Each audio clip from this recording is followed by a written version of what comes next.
morning, this is Steve. Good morning, Golden Coin. Don't let me forget to give you the 10,000. I gotta go out now. So I see you trying it. It's raining. I don't have much time.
All right. That was the most important one to get food to because it's going to be raining all day today. She does not like the Ziwi mixture I got there. Dang. Oh, well, at least she's eating. Because it was raining pretty hard just 30 minutes ago. I don't know how long it's going to be before it starts raining again hard. It's supposed to rain. There's 100% chance all day. I knew I didn't have much time. I didn't even know if I was going to take food out this morning. 60% chance now, 70% chance at 8. So yeah, it goes up. 100% at 6.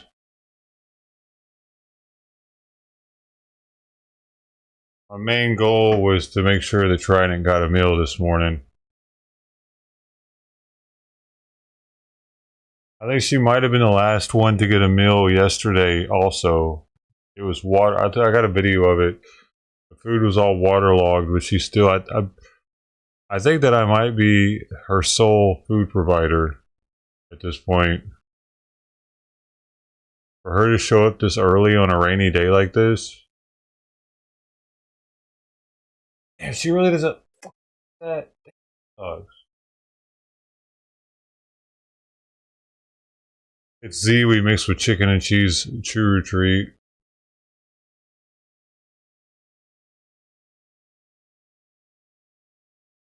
Okay, that's Simon's food from last night with salmon oil and nutritional yeast.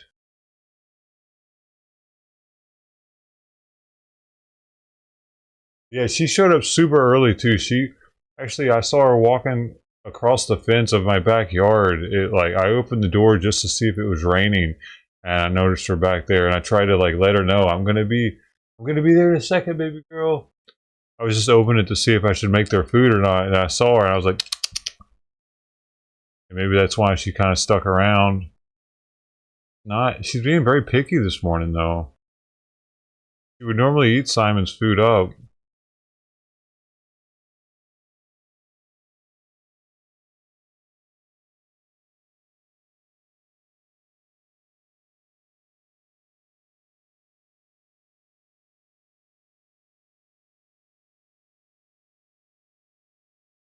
The rest of the cat feeders might not be doing much cat feeding on a dreary day like today. It's going to be the dreariest day we've had in a long time.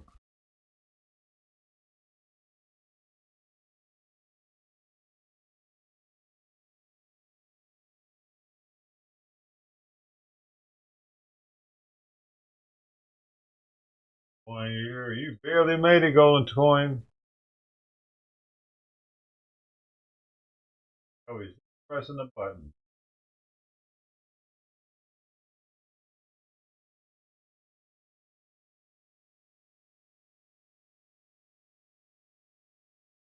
Damn, she's still hungry though.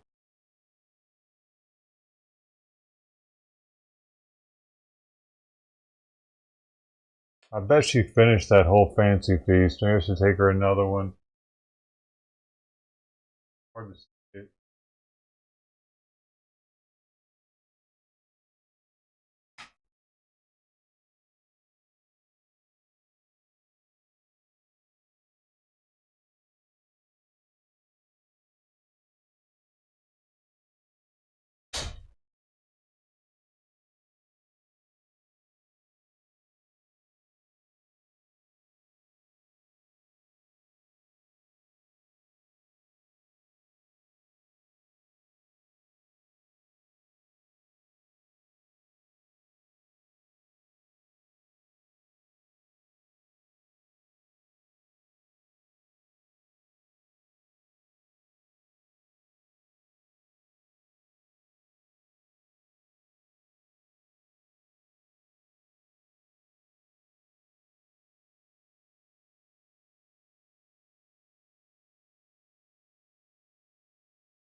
And she sure did run off quick. Did she run off like minutes or a minute before I went out there, or is it like right when I was like there, she ran off?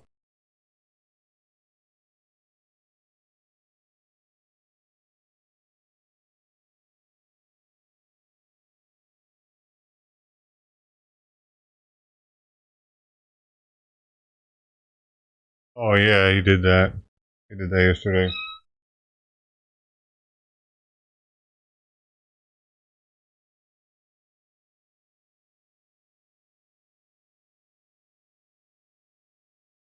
Yeah, that was sweet of him.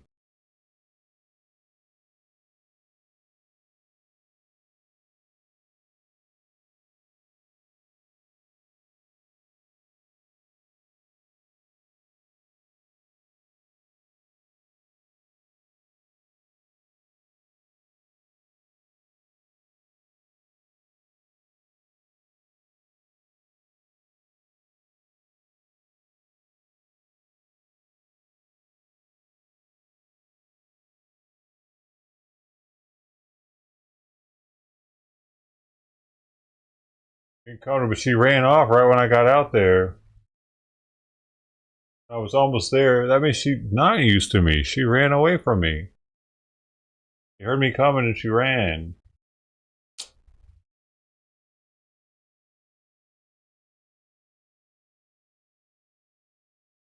Dang it. Oh well, she got almost 2 cans of food in her, so that, I mean, that's alright.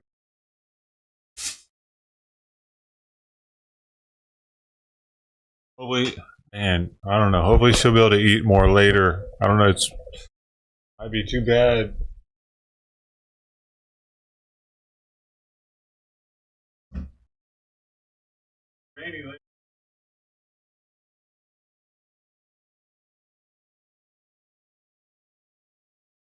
I was trying to get as much food in her as possible.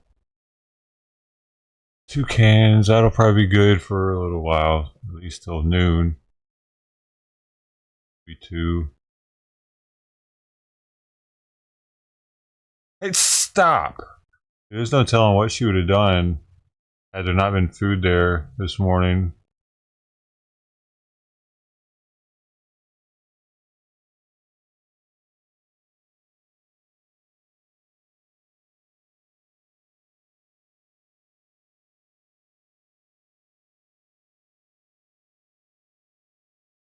Oh, hey! We got here. Crawling out of bed.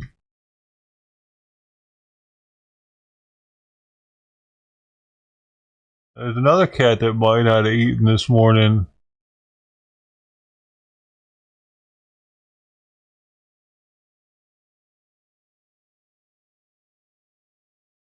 It was raining really hard this morning. I didn't know if this was going to be possible right now.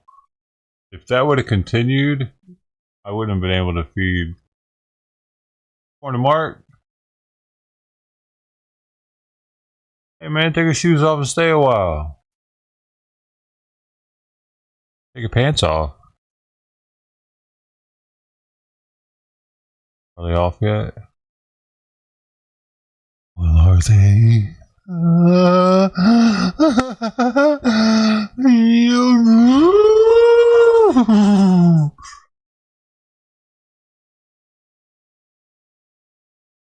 Mark, are you in Discord? Okay.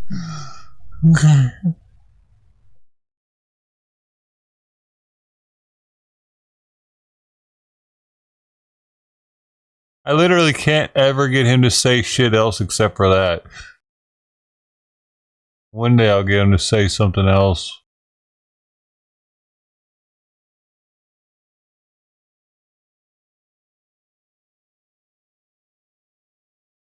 What's too early? Look for what? Oh, you're talking about?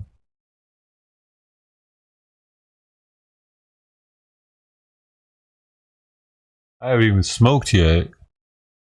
I drank 2 tea bags worth of white tea this morning too.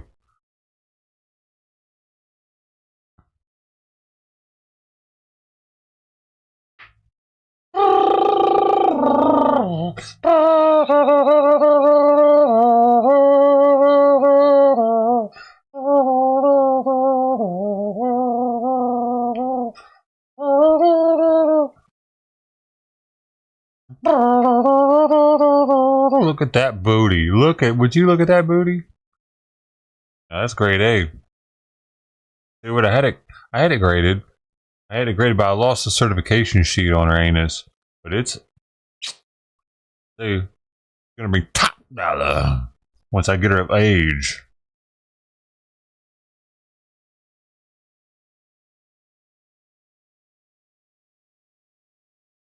Apparently, tabby cats are known for living a long time. I was looking at uh, Reddit this morning, and somebody posted their boyfriend's like 21-year-old tabby, and then all throughout the comments, people were posting their old ass tabbies. And my parents had a tabby that was born when I was like 15, and it lasted till I was like, I don't know, man, like 30, 30 something, 34 or something. It lasted about 20 years, 18 to 20 years. Tabbies must be known for long lives. Something.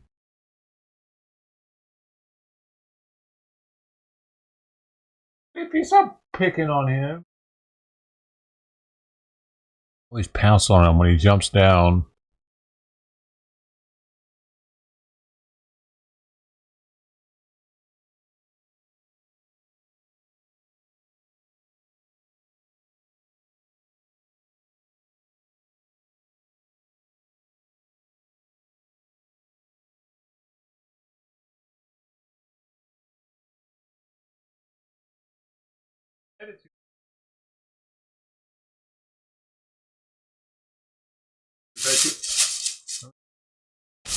Damn it.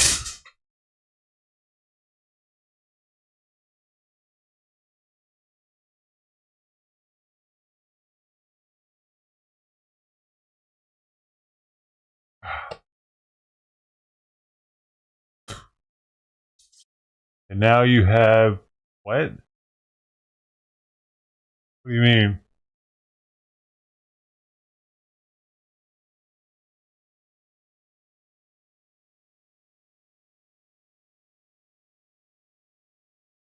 So Mama will probably skip over the seaweed too, but I know that Fluffy will eat that. Well, now I have it.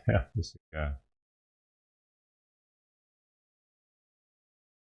Yep, and Simon, what? Wait, do you see how quickly he went to go lick his butt? Hopefully, due to any kind of hip pain, I need to increase the fish oil again.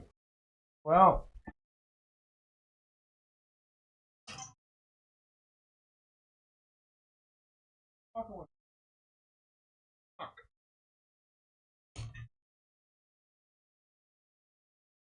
all right.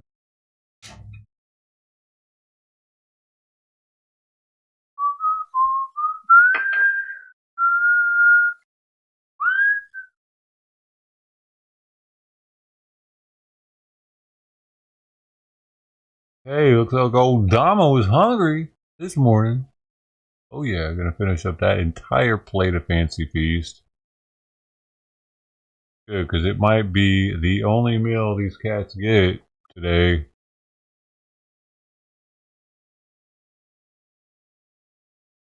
And they're gonna go back under the house. And I can put another bowl out for him. What is on his back? Dude, everybody's always got white shit on his back. Alright, I'll be back. Back? I'll be back.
Stop!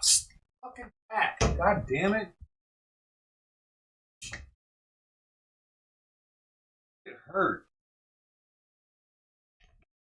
Trying to pussyfoot every time I open the door, you know what I mean? I need to know to get the heck back from the door when she hears me at it, rather than to get closer to it.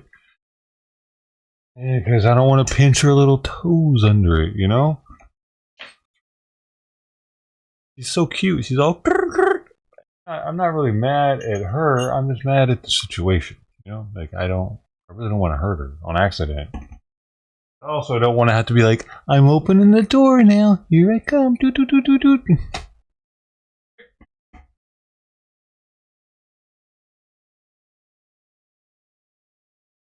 I, come you. No.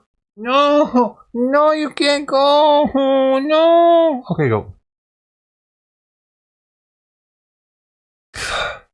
I can't sit down for longer than... Okay, thank you.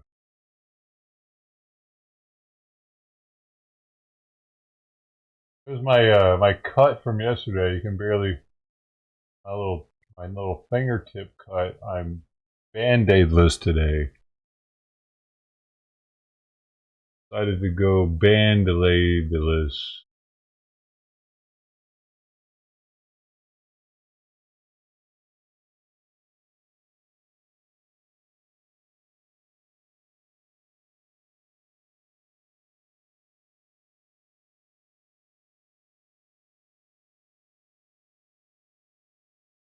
Tailgating you.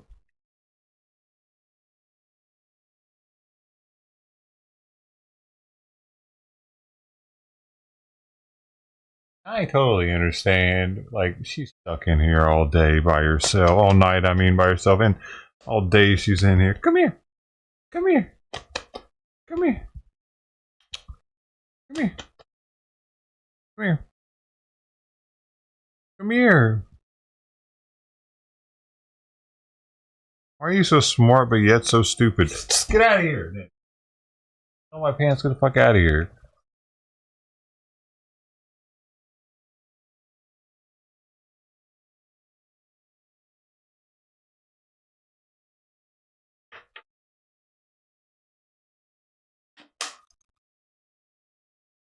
Okay, so Dama's under the house.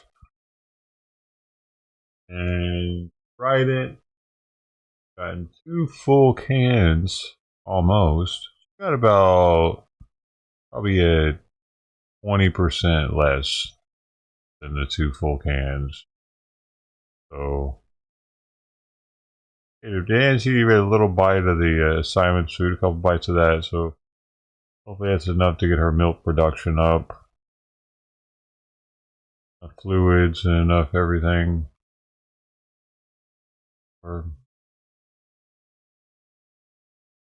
It's interesting caring for a pregnant cat, knowing I'll probably never see the kittens.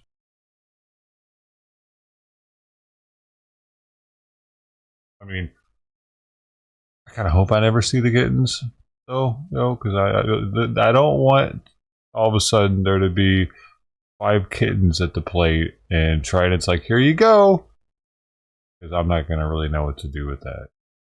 Sorry. All these places are talking about not taking in animals, and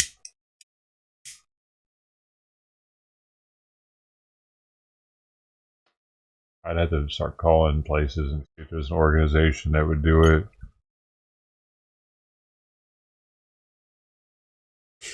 I really don't want to deal with that, though. Hopefully somebody else is doing that. Hopefully somebody else is got her with a decent place to stay. I'm just the one feeding her. They let her out. She does her thing and she comes back and they're like, ah, I guess she's eating. Oh, no telling. Be nice if I could put a tracker on her. Fuck you, Simon. He meowed at the gate and then just ran off. I'm allowed to say fuck you to him when he does that.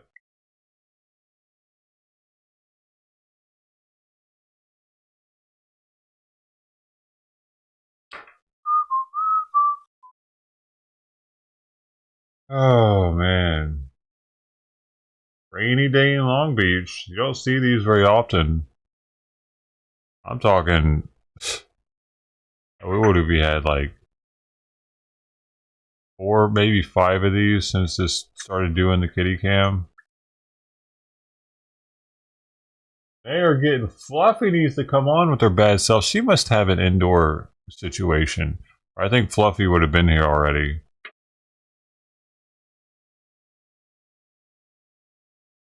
She's living the good life somewhere. That's why she's always so clean.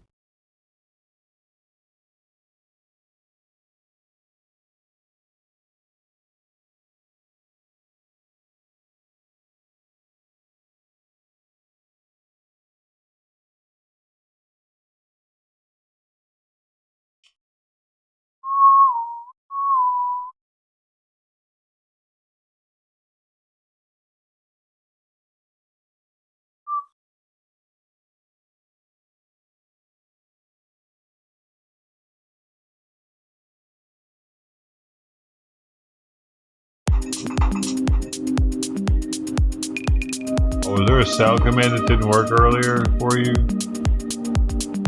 Sorry about that. Yeah, I didn't have the audio working right. Oh, how much were those? Oh, I guess they were super cheap, so it didn't give you an amount.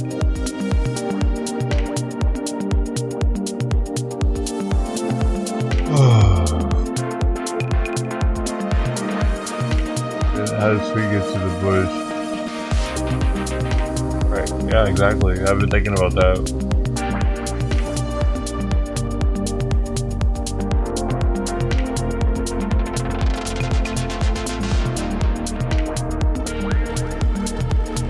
It was weird that she was in their grass. It's kind of a long walk from there all the way to the front yard by itself to just be chilling over there.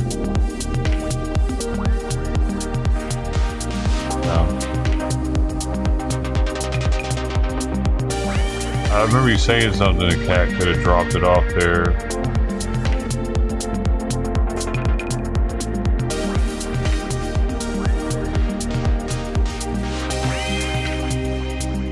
And I've always thought that she had some sort of like relation to Trident. Because of her colors. Oh great, Simon's wiping his ass on the floor. What are you doing? Try to fucking butthole stain back there somewhere right now.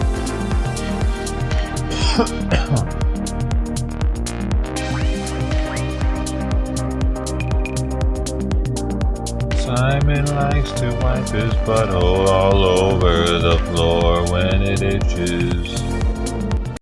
You can't make me stop. It's more volume control here.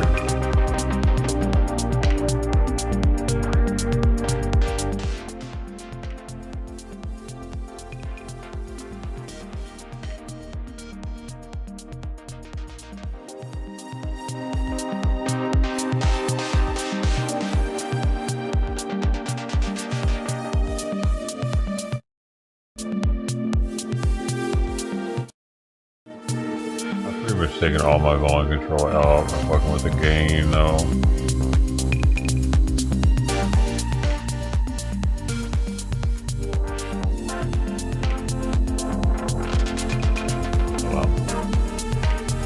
I'd like to have that barely playing, but I just can't have the best of both worlds.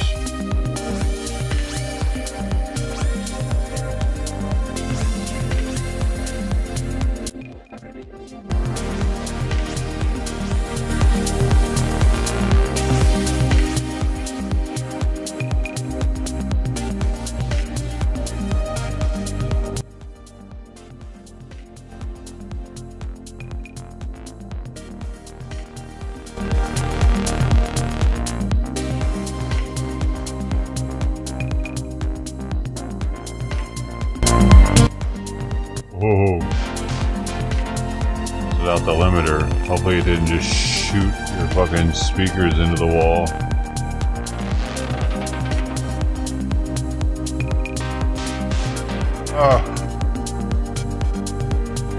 Is the music too loud? Should I somehow figure out a way to make it just barely be playing?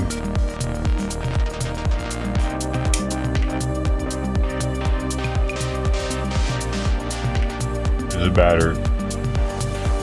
You guys could still hear me over the music, right?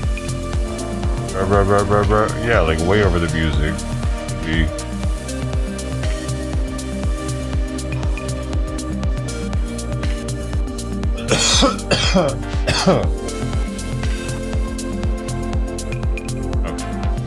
There she goes.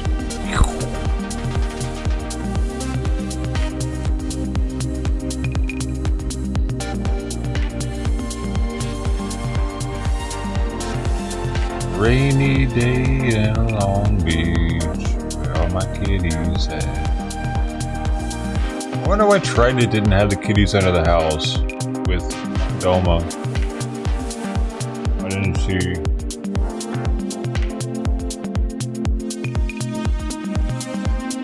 Leads me to believe she had them indoors somewhere. Especially when I saw her walk across the street to the neighbor's front door yesterday. I couldn't see if she went in or not, but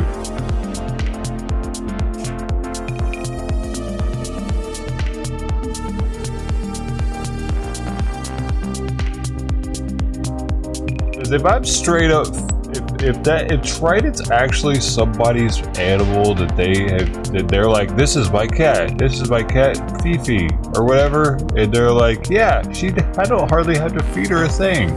If it's really like that, I need to have a word with them.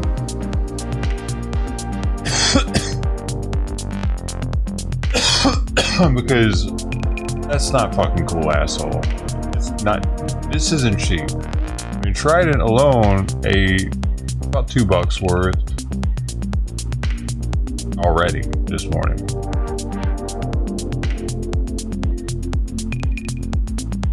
If she has lunch and dinner, that's another $2 worth. That's $4 a day, man. That fucking adds up.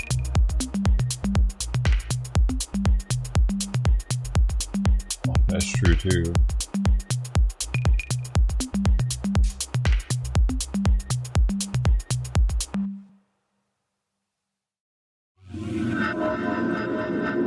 That'd be kind of crazy though, because who would think that it wouldn't just wander off and get ran over?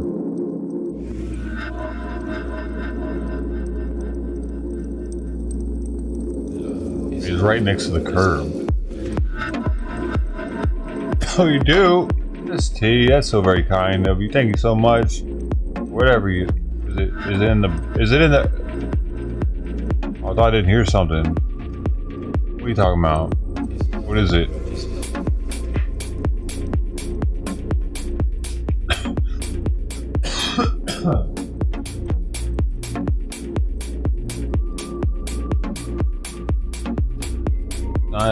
No, it's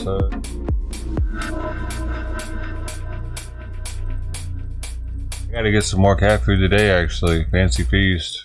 I only have like 3 cans left.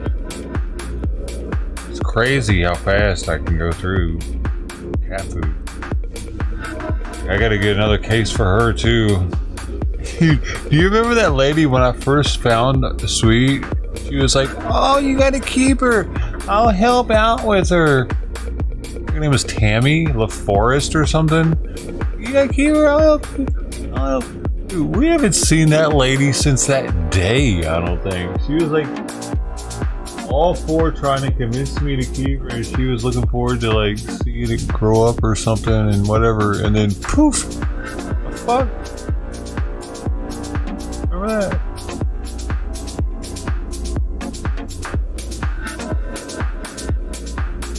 It disappeared on me, man. I think it was Tammy LaForest.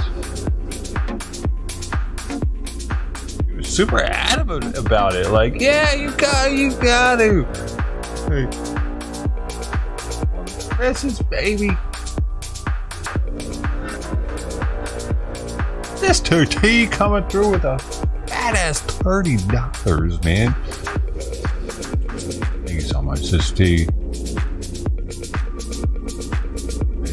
Very grateful that you're here with us.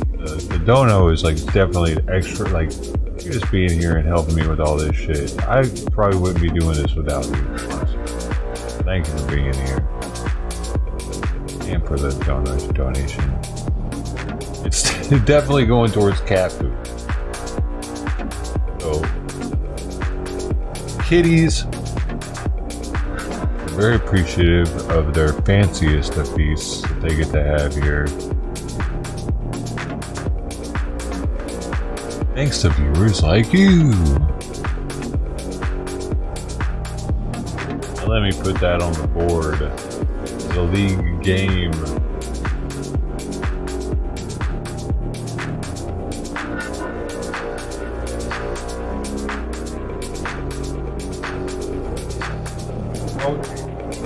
When do you find out the results from yesterday?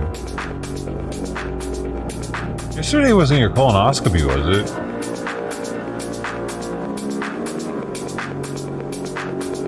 There's no way you went through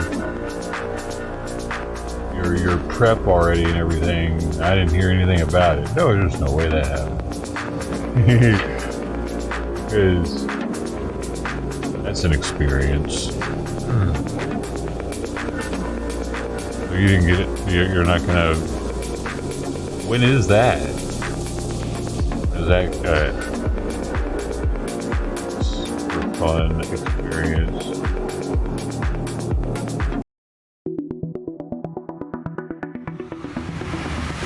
Oh, alright. Yeah, I talk about mine all the time in chat. I've had 5 or 6 of them. Nothing wrong with having a little.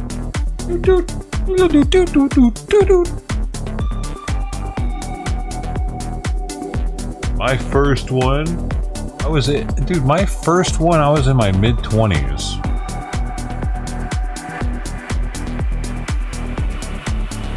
Oh yeah.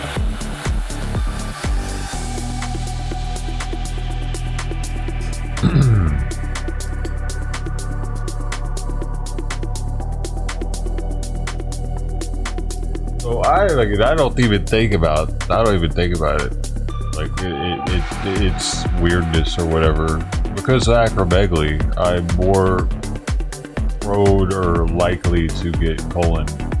See.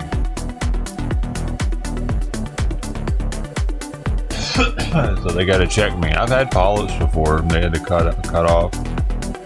Last time I didn't have any, so they gave me 10 years till my next one. But I don't know if I don't know. I don't know if I want to wait 10 years for the next one just to be sure. No, it has to do with the growth hormone. Growth hormone makes things grow, including that, apparently. I gotta get tested for my growth hormone periodically, and also, of course, IGF-1, insulin growth factor.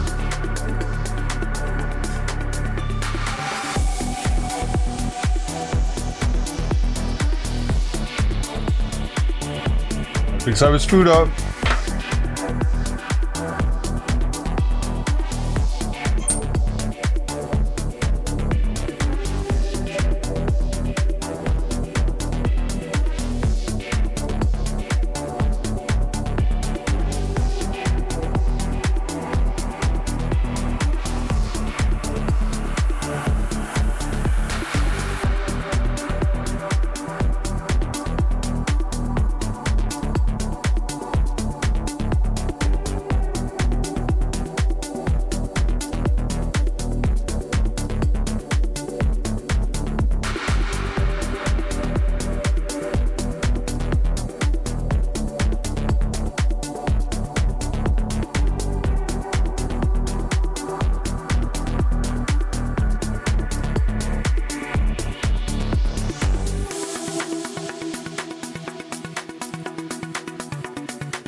Base did not play. Then it must not be a Navy base.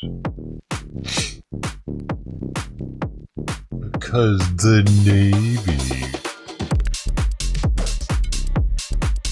does it different. How? Because the Navy does it different.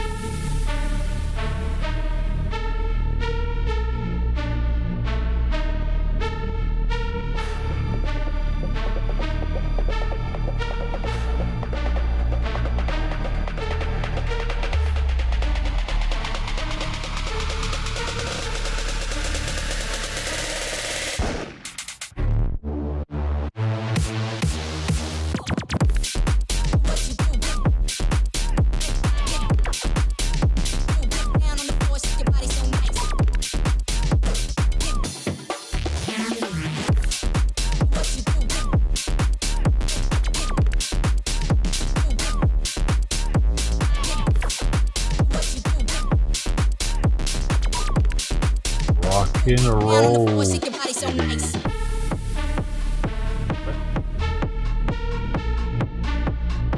packages do you need to open them all up?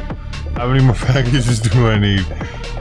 Man, I just don't know what channel to open them on. I'm torn with that. I don't know if I should open them on this channel or the main channel. Bigger channel. I don't know what to fucking do at this point. I'm stuck.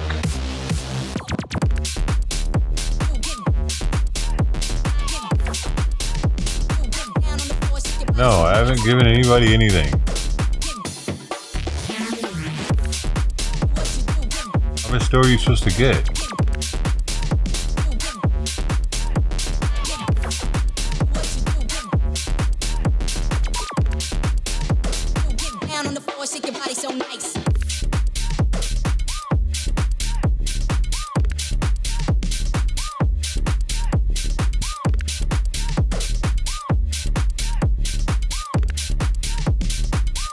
Mark Albert.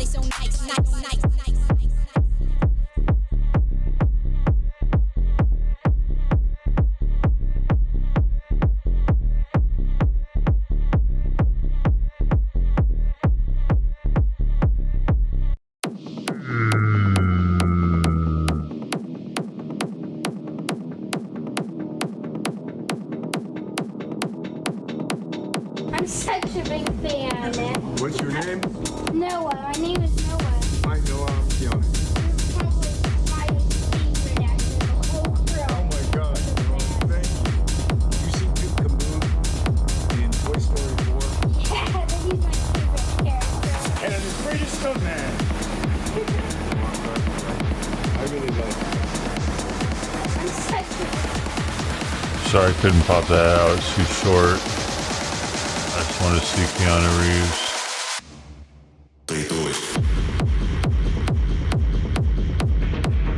Significant storm arrives in Southern California. Yeah, that's why it broke. Okay. At least the... Damn, where's Cross at, though? I wish Cross would come through and and dude, this has to be rough for him.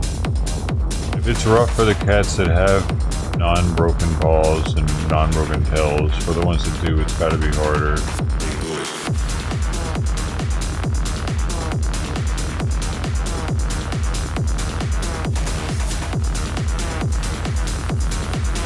I just don't know what channel to open them on, man. I don't know what to do. I have too many channels I go live on now.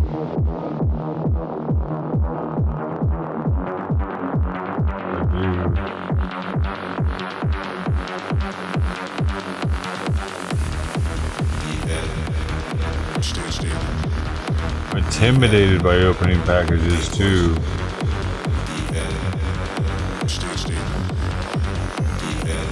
But everybody's watching me.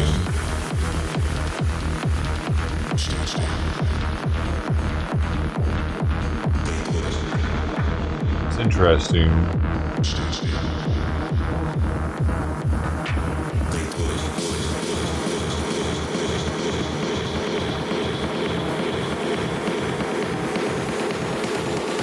I've never gotten a...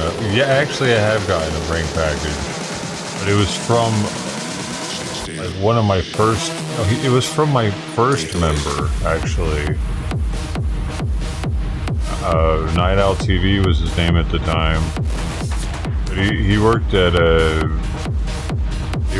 porn shop, and he would have me on all night long because I was graveyard shift working, and that's when he worked. And he would just have me on because he couldn't play Blackout, and I'd be playing, and he sent me a bunch of shit from the porn shop, like a GIMP mask and what else? I ended up giving it to the thrift store.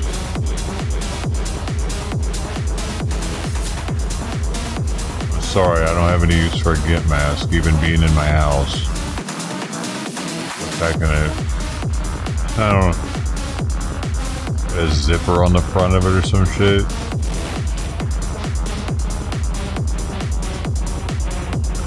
Halloween clown mask, I think. I'm pretty sure I gave that to the Goodwill, unless it's still in my box in there, shit that I'm wanting to give the Goodwill but haven't.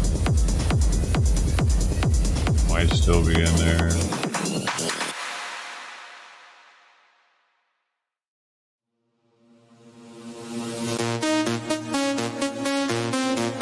There was also usable stuff in there that wasn't like a gag gift.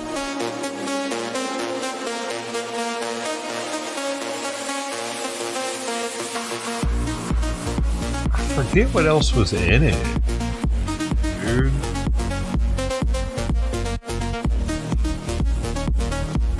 It was so long ago now. There was a bunch of stuff. There was so much stuff I was almost like thinking he like owned the shop or something. Because he never said that. I don't think I ever asked him.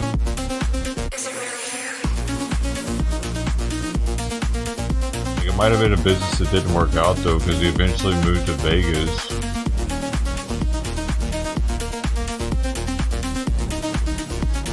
Him and his girlfriend were my first two members.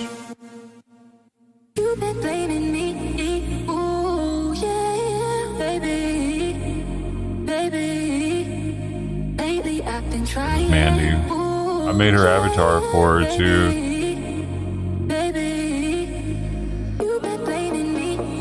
On stream.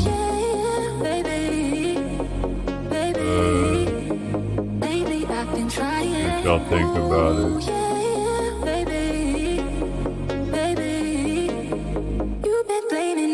Favorite color was purple, she said.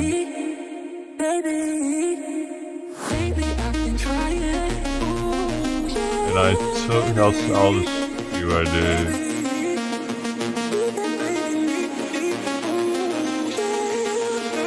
So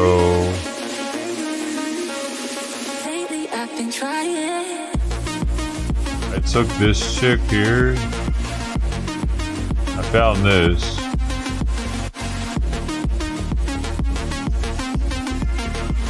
This chick. And what I did was I just took her head, and then I put red flames behind it. It's actually a color shifting flames. I made them do that. They were red originally, but I made them color shift to purple to blue. I also outlined her in black and white. You can see the differences between the two. I did it all live on stream. I didn't know what the fuck I was doing either. I still don't. See the outline there? Hold up, I can't see what y'all can see. Okay, so the outline there, black and white, as well as the flames and this Mandy across the top. And I did the Mandy so that it looked like it was a patch. I don't know if you can tell, but I get closer in on it. You can tell it looks like it's an embroidery kind of patch rather than just a guy that do that with a couple different techniques to make it do that. It's not, I don't know, it sounded like, oh my god, that's amazing. You like, don't even see all this. It ends up being a circle, right, on the avatar itself. A lot of it kind of gets cut out, but you could still see the Mandy. Everything was in. I had to reposition this to make sure the Mandy stayed in the circle, actually. I had to have that curve to it, too. That's my second member on YouTube. Mandy, how's she doing?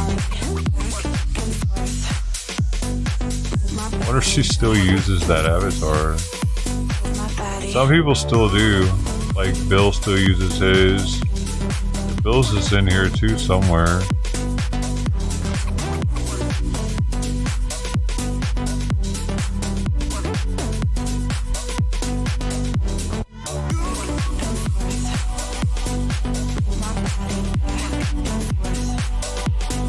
I don't know where I put it. I put it somewhere else.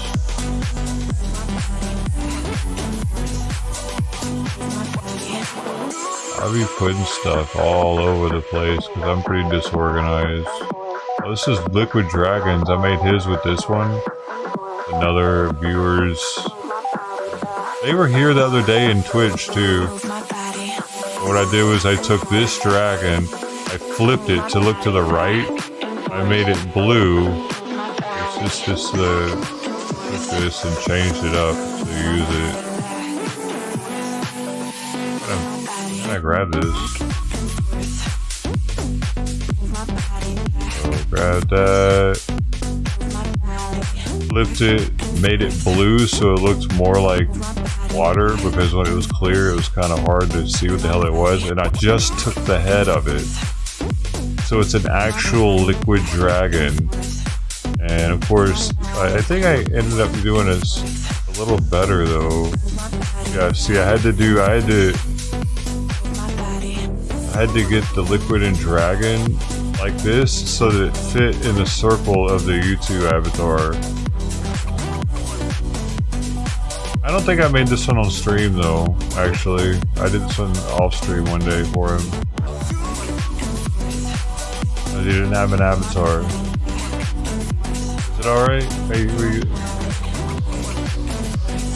Sorry, can you tell it's a dragon? I mean, it's kind of hard probably.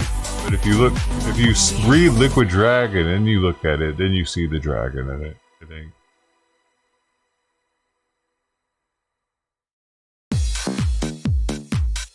Oh, I could just be tripping. Oh, yeah.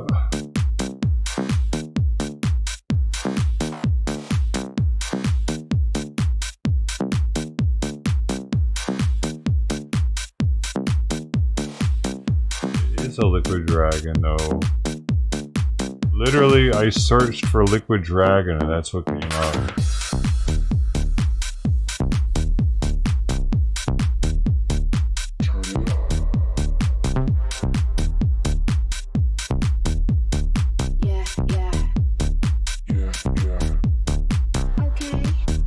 An old school COVID thumbnail.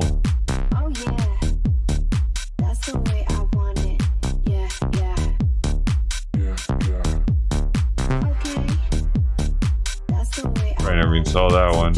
It's from this movie. It's The Boy in the Bubble or whatever movie. That's the way I want it. Yeah, yeah. Yeah, yeah. Okay. That's the way I want it. So turn it up. Turn it up.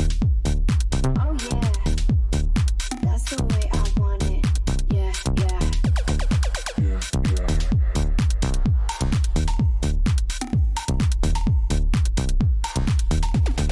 Turn it up. There, that's right. Yeah, yeah. Stop. This is another movie. I think it was the same movie, but him as he got older, Bubble Boy. I was trying to figure out ways to use this picture also. Okay. This is the behind the scenes That's of my the way I Photoshop. want it. So turn it up. Turn it up. Oh yeah. That's the way I want it. Yeah. Well, I've yeah. used this one a couple times for my Yeah. thumbnail. Try to get the views. Try to get people to click on it because they're like, what the fuck? I'll put like cleaning the house up and I'll post this as my thumbnail. There's a dog there.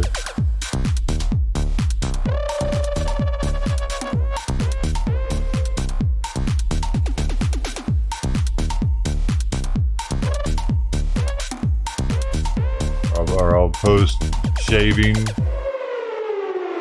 Okay.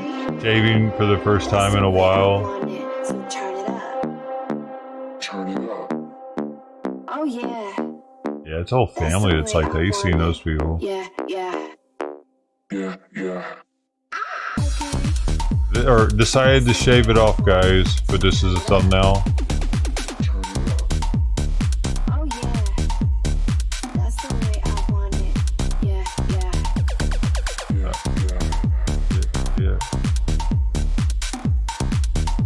So turn it up. Watch my princess parts, that says.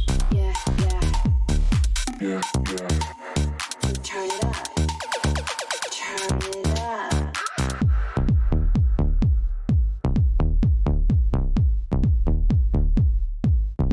That's right, I took this dude's helmet. This is the behind the scenes of my Photoshop. I made this thumbnail on stream, actually. This one right here. This guy's helmet right here. I was like, oh my god, I need that on my head. Guess what? I put it on my head. It looks scuffed as shit, but it got on my head though. Yeah, that's right.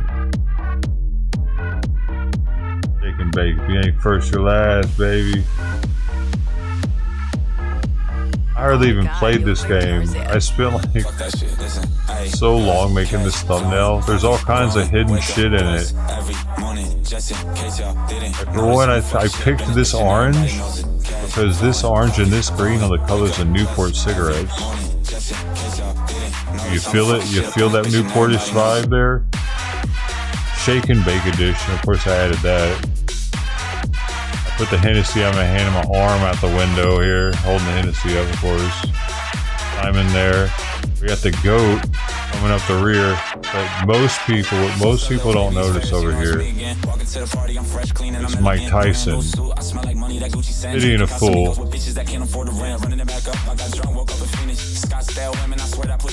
Yeah, he's over there.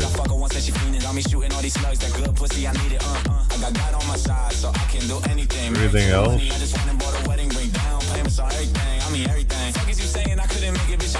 The goat's coming in last place though.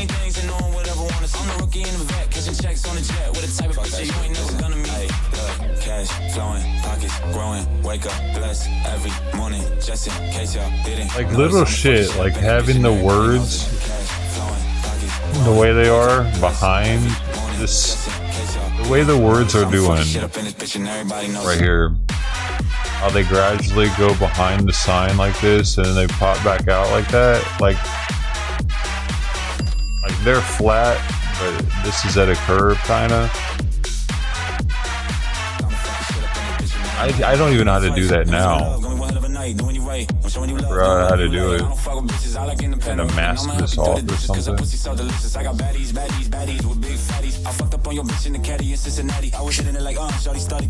Oh, and I made. Remember, I made Mr. T more blurry. Try to match the. What just happened?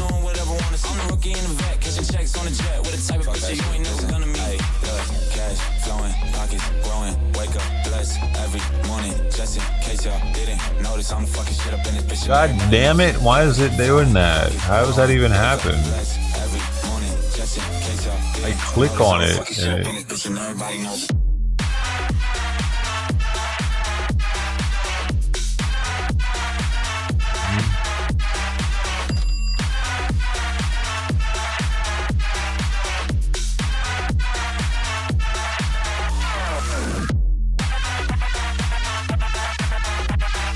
Yo, he's actually got diapers. I've never noticed that before.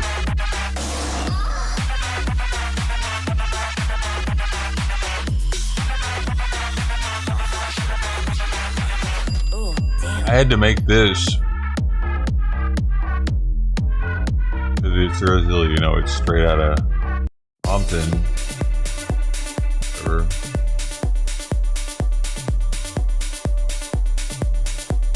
Oh, this is the stuff that I used to make that straight out of YouTube jail. I had to use a bunch of different stuff to make that thumbnail. That was my best thumbnail ever.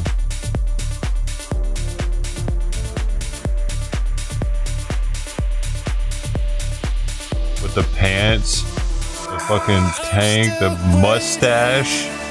Yeah, that was it. Fucking stash, bro. Can't believe I got. I love that I have this. History. I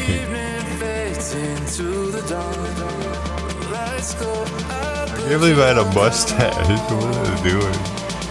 I don't even know if it was for the thumbnail or I just had that at the time.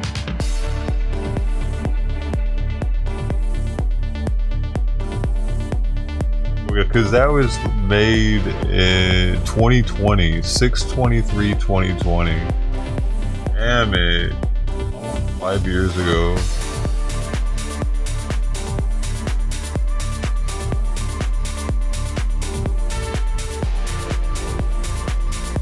This dude made this for me for becoming a member to his channel.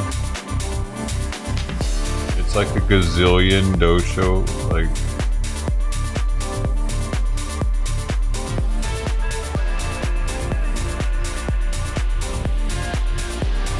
Pretty trippy.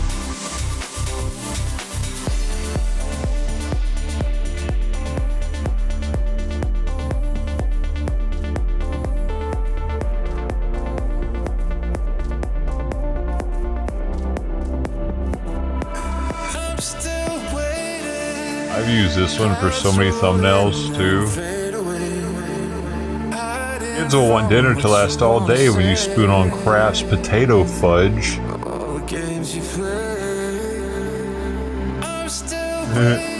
New butterscotch fudge.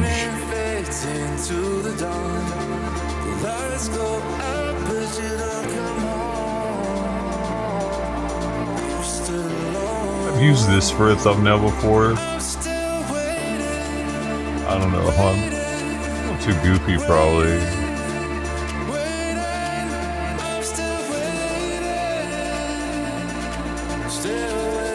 I'm pretty sure I've even used this as a thumbnail before.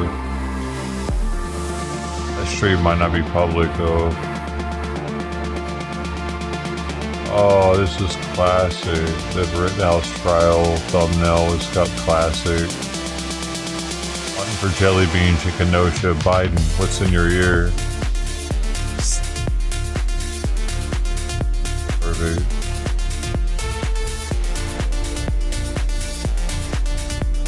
I didn't make this though. I grabbed this and I was like, oh my god, that's beautiful. I need that.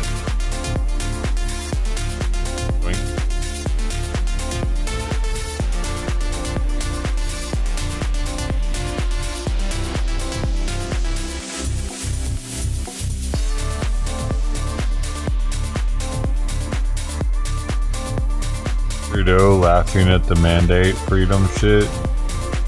I was trying to find so many different pictures of Trudeau that would work. You can see here. And finally I saw this one and I was like, oh my god, it's a freaking PD. I mean, it's a PNG too? This is just too perfect. Unless I cut that out. I might have. I can't remember now if I cut that out of another picture or not, or if I downloaded this from somewhere. Hard to say. I could have also cut this out, but that's pretty tedious. But I've done it before.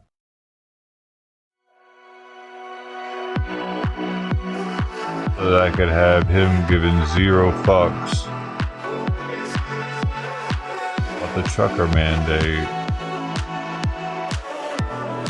I think I give him a Hitler stash too.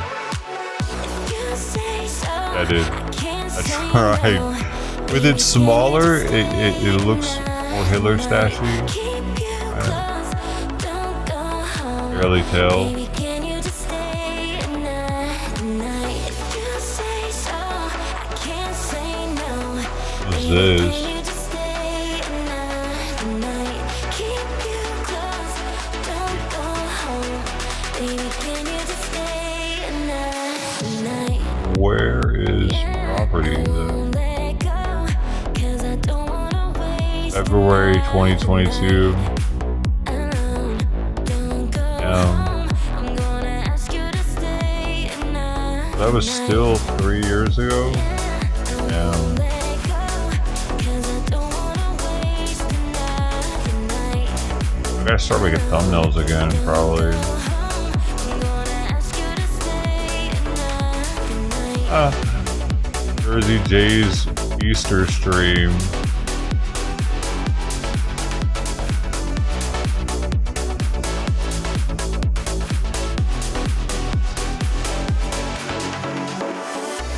Too many nights spent lonely in this bed. You're all I want. To keep me warm. Wish you were here instead. It's abuse of liberty in front of Ants fan. Say so, I can't say no. Baby, can you just stay another night? Keep Oh, Lori Arnold's on there. going home. Bobby. Baby, can you just stay another night? Yeah, I won't let go, 'cause I don't Different time, man. another night alone. Don't go home. I'm gonna ask you to stay another night. You say so, I can't say no. Baby, can you just stay another night? Keep you close. I wonder how many views this has got me from Baby, can you people in the marijuana industry, if any.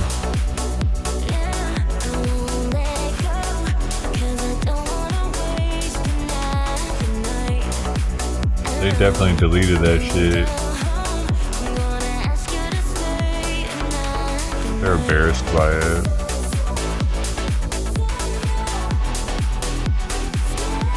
When I was giving a dough away for people to become members of the Kick channel or follow the Kick channel.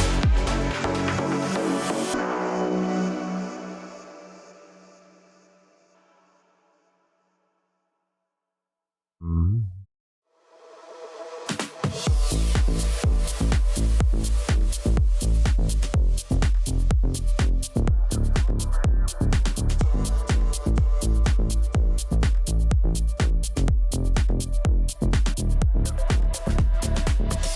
Let me go.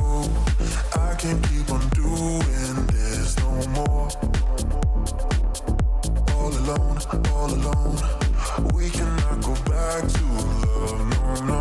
Wait, didn't we make this a sound command? It's up and down sometimes. No. I never did that, did I? We crossed that final line.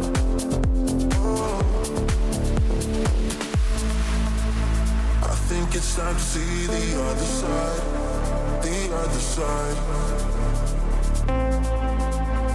You realize I have just banned you. Out of my mind. You're out of here in more ways than you realize. I have just banned you. You're out of here in more ways than you realize. I have just banned you. The other side.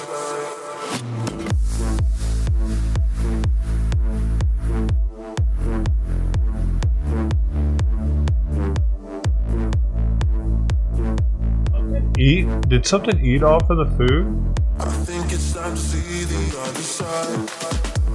I didn't make one for it. I would just play it every now and then, I believe. 'Cause I just gotta I get clipped it. I made a clip of it that I would play, I believe. I think it's time to see the other side.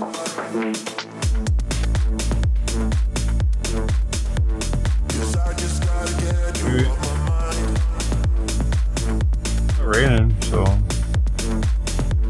I think it's time to see the other side. I just need a reason. I just need to know what's on your mind. Tell me what you need and you can call my name, I'll be around. But it's back and forth, and it's up and down sometimes. And I think it's time that we cross that final line. Oh, I think it's time to see the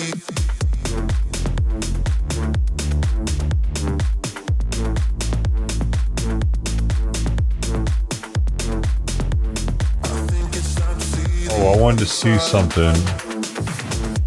Some news I want to check out. Cause I just gotta get you off my mind.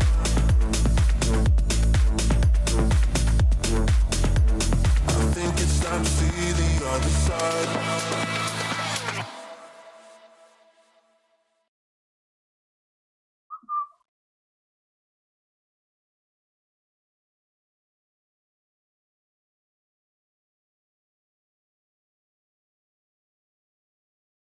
And coming up, you got bright blue hair, you got white gloves, right? You got a lot of shrieking. This is the state of the resistance, because the trans resistance, they seem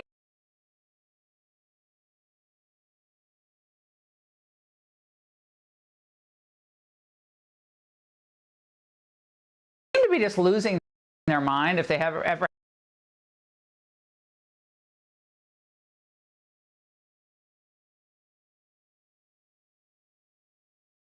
had much of a mind about Trump wanting to protect girls and, of course, keep men out of women's bathrooms.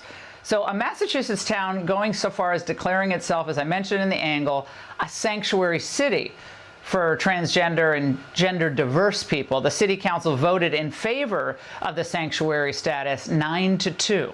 Watch.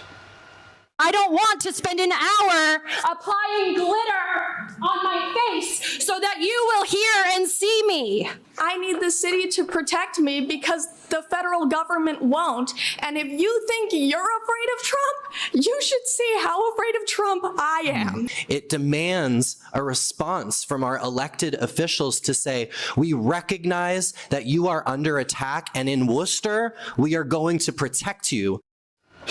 Joining me now, Worcester? Jim Polito, who's a conservative Boston How do you area say radio that? host. Jim, Yeah, great to see you. Worcester. I remember Great to Worcester. see you, Ted. One of my The trannies brothers always went to bring Worcester you in. Polytech. I'm Now, starting this was to like wonder. a blue collar, but a factory town. Yes. I know Worcester, What do you have Worcester thoughts? really well. Farming your I penis. grew up there. It happens Okay. because the town, the city has gone crazy, Laura. My pronouns on this one are, I can't go back there. I mean, this group last night put up such a fit. Actually, they were the most intolerant. They were threatening violence. And wait until you hear this. Wait until you hear this. Two of the counselors who voted no, one happens to be Jewish. The tolerant crowd here who was looking for acceptance started yelling at him with a fake German accent. They called him a fascist, and they started making pig noises, oink, oink. This man who voted against this, his parents were Holocaust survivors who moved to Worcester in 1949. I mean, this is out of control, Laura. And you're right. I grew up in Worcester. I don't live there anymore. It used to be a blue-collar city. My brother went to WPI, too. It is no longer that. And Jim McGovern, I think you know, is the congressman from Worcester, and he's partly responsible for this transformation of what was a working-class, quiet city. And then we have this kind of craziness in front of the council. Well, what I have to remind everyone watching tonight is that the Democrats for years claimed that Republicans were pushing the envelope on protests at January 6th, Charlottesville. That's all they ever said. And it was, oh, they're the violent ones. They're the threatening people. Well, who's threatening now? Yeah. Using pig noises to a Jewish American who has the right to vote any way he Yes. wants on an issue like this? That's not threatening. any other group that had come in front of the council and behaved the way that they did, with threats of violence too, Laura, and some of the sound bites you'll see, they would have been tossed out. Let's say Jim Polito showed up and said, I want to make this a sanctuary city for white males who are practicing Catholics, conservative, and drive Harleys. I'd be thrown out. We wouldn't even be entertained. We would be thrown out. I think we have more sound. Let's play one more sound bite. I don't know if we have the one that you're describing, which I wish, yeah, but we do. Let's just play a little bit more from this. I'm shaking right now. I don't want to be here. I'm sorry. Am I taking too long pleading for my life? Please wrap up. You know, there's... I mean... Laura, there's the other one with the purple hair. It's a fake victim mentality. Yeah. It's so phony. It is. The one with the purple hair said, if we don't feel safe here, you're not going to feel safe here. How is that tolerance? How are these the people who don't want hate? And can I just add one more thing, Laura, that's the cherry on top of this? Why do we need a sanctuary city in a state where the governor is a member of the LGBTQ community? I think it's pretty much a sanctuary for the fringe, and that's apparently what the great state of Massachusetts wants. And time to take back New England, Jim. I've been saying that for a long time. I'm from Connecticut. My whole family is from Boston. Got to take it back. It's absurd what's happening. You shouldn't have to write those states off every presidential election. Jim, thank you very much. Yeah, really. Why are they going full retard up in that area of the country? What's up with that? They have a lot of money up there, too. Weird. Just driving through that whole area sucks, though. With all the tolls. It's so stupid. How are they getting away with that? Man, it cost me like $40 when I was driving from North Carolina to New York. Otherwise, I was going to have to like drive all out of the way. But to go along the coast, Austin.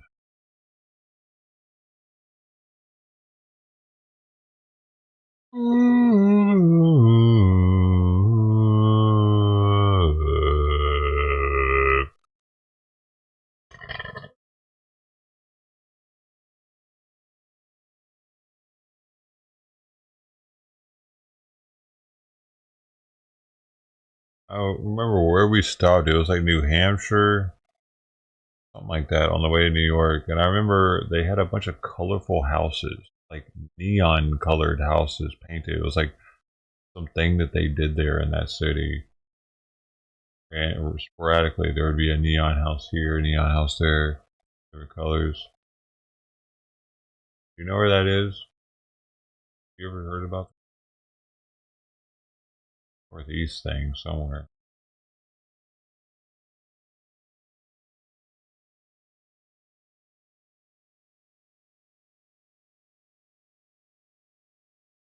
Delaware, that area.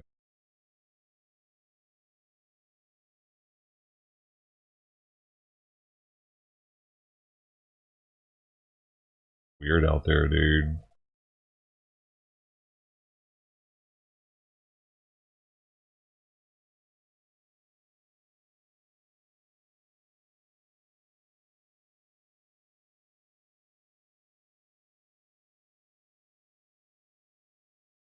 Not because the house is just weird out there compared to out here. It's way different.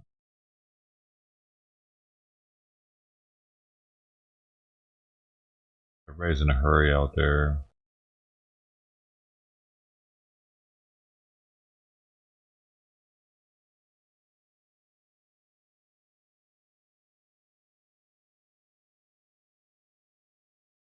Man goes nuts on parole board.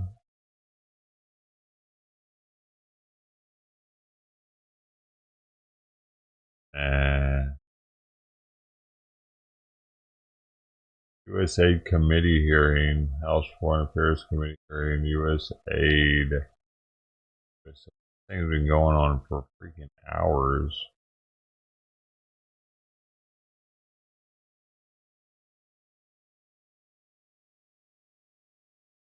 Just hating their asses off right now. Did they already vote on RFK? What happened? I just say thanks for watching.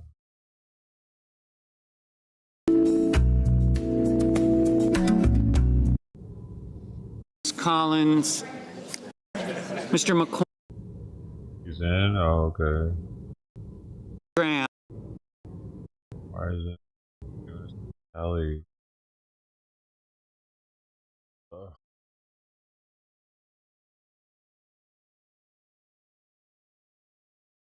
Is confirmed. Okay, there it is.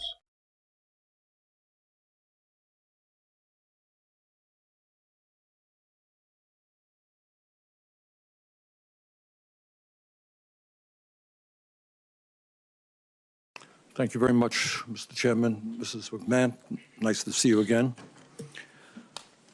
Bernie Sanders talks about it's a difficult time to be a teacher. Is it going to be guns? Or is it maybe going to be the fact that they have to all be bilingual now? Is he going to talk about that also? Well, let's see. It's probably just the guns. Let me begin by... Oh no. Maybe they're paying guns. Because he's big on increasing minimum wage. So he's definitely big on increasing teacher pay. Let's see. I mean, teachers probably should get paid more, though. Thanking teachers all over this country. This is a very difficult time to be a teacher.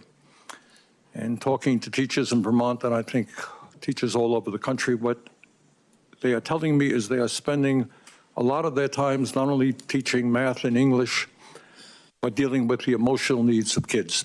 Because among other things, our kids are struggling in many, many ways. So it's a tough time to be a teacher, and I want to thank the teachers very much for the extraordinary work that they are doing, especially for some what of the is most he going to want to say, kids, dude? I'm in our curious country. now.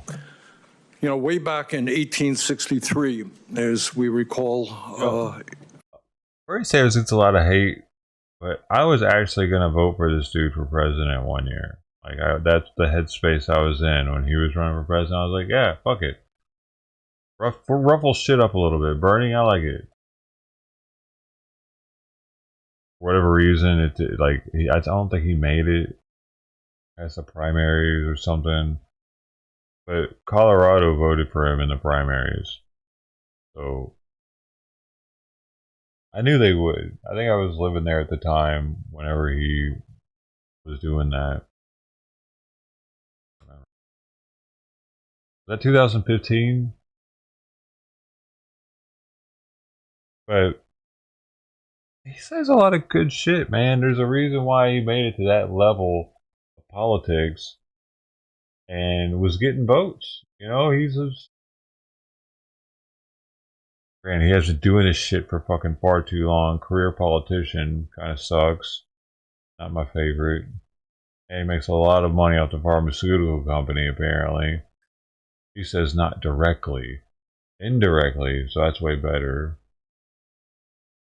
So, he's also a fucking shithead. What do you got to say? From our history books, Abraham Lincoln was in Gettysburg, and he looked out on a field where soldiers by the thousands had just died in the struggle against slavery, and he talked about the need to maintain a government of the people, by the people, and for the people. That was that short but very powerful Gettysburg Address.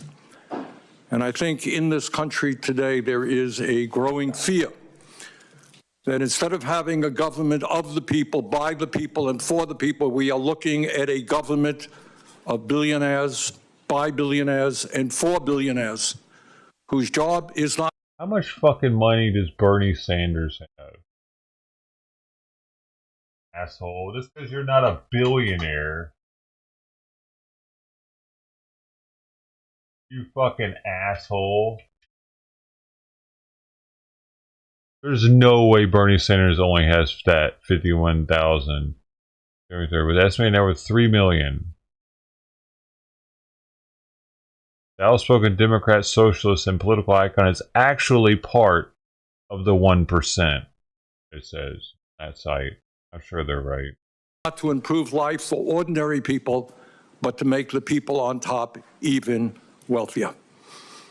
So in the midst of massive income and wealth inequality, with 3 people or more wealth in the bottom half of American society, the Republicans in the House yesterday introduced a budget resolution that would provide massive tax breaks to the people on top, and they would pay for those, including him, tax breaks for billionaires by cutting Medicaid, education, and programs that working families throughout this country desperately need. That is exactly the wrong thing to do. At a time when millions and millions of working families are struggling, our job is to protect those families and not worry about the billionaires who have never had it so good. But it's not just cuts in Medicaid. But is the government really here put in place to protect, like what is it? It's to protect us from foreign attacks and whatever, right? But is the federal government here? Is that what we're paying for? For them to?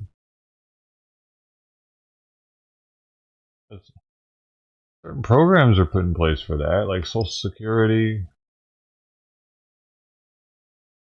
Everyone pays into, and you don't get it unless you pay into it. What is he talking about exactly? As devastating as that would be, we're looking at, if the Republicans get their way, massive cuts to education. He's talking about, the cutting all these programs. A lot of these programs aren't helping the American people. Why the fuck do we need to be funding sex clinics in Africa, dude? I mean, we need to pull our fucking aid out of Africa. Let the vacuum get fucking filled. China wants to take care of that shit. Let them, dude. Fuck. It's not like we're not still gonna be able to. I think we'll still be able to get their ore and shit if we don't have sex clinics. Is that what's keeping us in getting us their shit? Is it?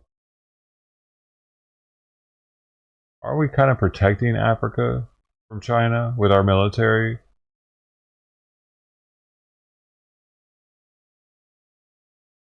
Isn't that enough? Do we really have to do all this other extra shit? Isn't our military enough?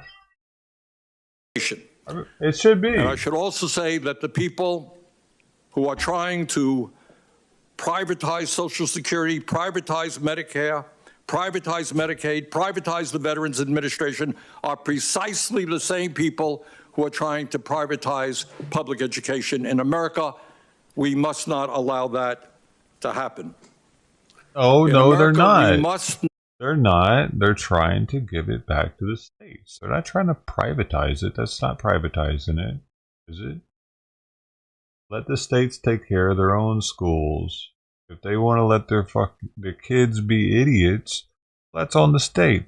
And everybody will see now, like, well, Mississippi doesn't care about its kids. Look at this. They're making a bunch of idiots and nobody wants them in their colleges. Let this be ran by the states. That's simple. How much is raining it? Popping around.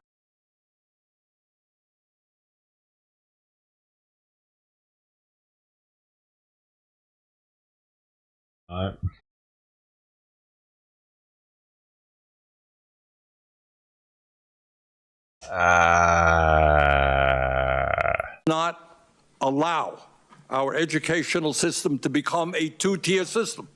A system which says that if you have the money, you got to get help from the federal government, you got to get a voucher to send your kid to a school that may cost $50,000, $60,000 a year. It's already like that, though. Some states already have the records to show that their kids are idiots. California is one of them. And if you want to have a smart kid in California, you send them to a private school. Because the public school system here is shit. Even though we're getting federally funded here, it's still shit. It's not working. I almost feel like the Department of Education gives the states something to blame their shitty education on. Oh, it's the Department of Education. It's what we got, you know. No, I want you to have to say, well, it's the California Department of Education. It's us doing that. It's our problem, not the federal. It's not that they're not giving us enough money from the federal system, and that's why our education system sucks. It's because now it's on the state side. It's because we're letting it suck as Californians, or Mississippi, or Tennessee, or wherever. That's all he's doing, dude. Bernie Sanders is a little shit because he's a liar. He's making it look like it's something it's not. While the public schools will end up being segregated not just by race, but by class. What? Most families in America do not have $40,000, $50,000, $60,000 a year to send their kids to private schools. And it's absurd to provide public money to make that. But then there will be states that have good public schools, and people will move to those states and out of the shitty states, and eventually everything will equalize over time. It won't happen instantly. At first, yeah, it's going to be shitty in some states for a while. Once they see people leaving and how the shift is happening, eventually it'll kind of normalize and equalize. That's how I see it. It's going to disrupt the system for sure. That possible. Our job is not to take away money from public schools to give it to private schools. It is to strengthen public education in America. Further, it's not working though. President They've Trump been trying to has do that for how long? It's just getting worse. The Department of Education. Yes, I think everybody on this committee wants to see us go after waste and bureaucracy in every agency of government. But what we must understand is that when we talk about the Department of Education, they are providing vital resources for 26 million children in this country who live in high poverty school districts. Is it the responsibility of the federal government to say that every kid in America, whether you're poor, middle class, rich, gets a quality education? It is.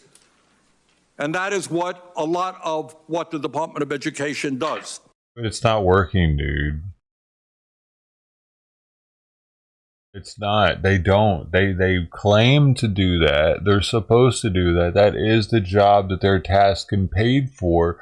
But it's not fucking working. If you go to most public schools, they're getting worse and worse and teaching them all this bullshit. Got the guy to have the rainbow flag up in the window. That helps to learn. And chicks are dressing like all skimpy as shit also. Dude, the only skimpy dressed chicks we would have in my high school was pep rally day. The cheerleaders would put skirts on and stuff, you know, and you'd be like, hey, all right. They were the hot girls too. So, Department of Education provides millions of public school students who have disabilities. Plus, we got social media that kids are distracted by. Like a quarter of their time, some study was done. They spend like an hour or something out of school. They're spending on their phone in class, just looking at shit. Like there's multiple reasons why the education system has failed, and the Department of Education isn't fixing it, dude. They're not. It's just getting worse and worse and worse everywhere. We're getting dumber and dumber. The average IQ in America is getting lower as we go, and other countries are getting smarter than us. Fuck the Department of Education. They suck. Emotional problems, physical problems, provides them with help. We need China's version. Pell Grants and other important financial assistance that over 7 million low-income students need to get a higher education. So the goal is not to abolish the Department of Education. It is to make it more effective and to make sure that it addresses the educational needs in this country. Mr. Chairman, in my view, we need a Secretary of Education who understands that in the wealthiest nation in the history of the world, we should have the best educational system on this planet, from child care to graduate school. We need a Secretary of Education who understands that we're going to attract the best and the brightest to the teaching profession. You know what? We have to pay teachers the kinds of salaries that they deserve. All that coming. Which is why I've introduced legislation that says no teacher in America should earn less than $60,000 a year. We need a Secretary of Education who understands that schools do not end at 2:30 or 3 o'clock. We need strong after-school programs. We need strong summer programs. We need a Secretary of Education who understands that we've got to invest in mental health. We need a Secretary of Education who understands that we have got to fully fund the Individuals with Disability Education Act. So there are a lot of questions I have for Mrs. McMahon. I very much appreciate her being here and look forward to the discussion we'll have. Thank you, Mr. Chairman.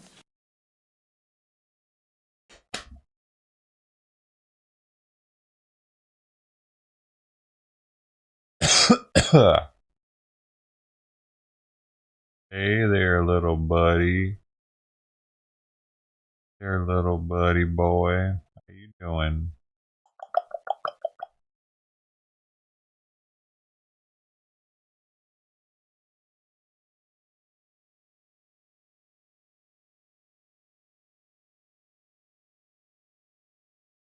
Buddy. Hey.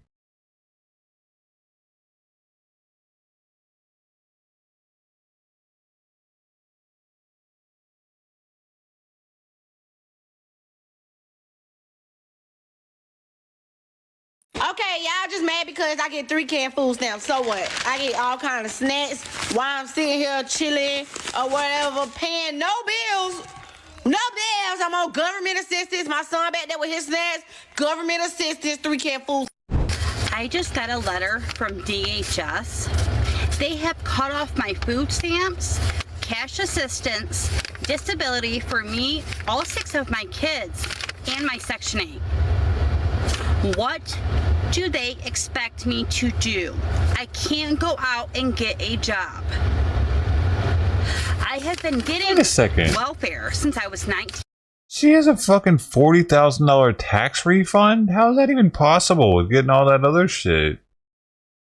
18 years old.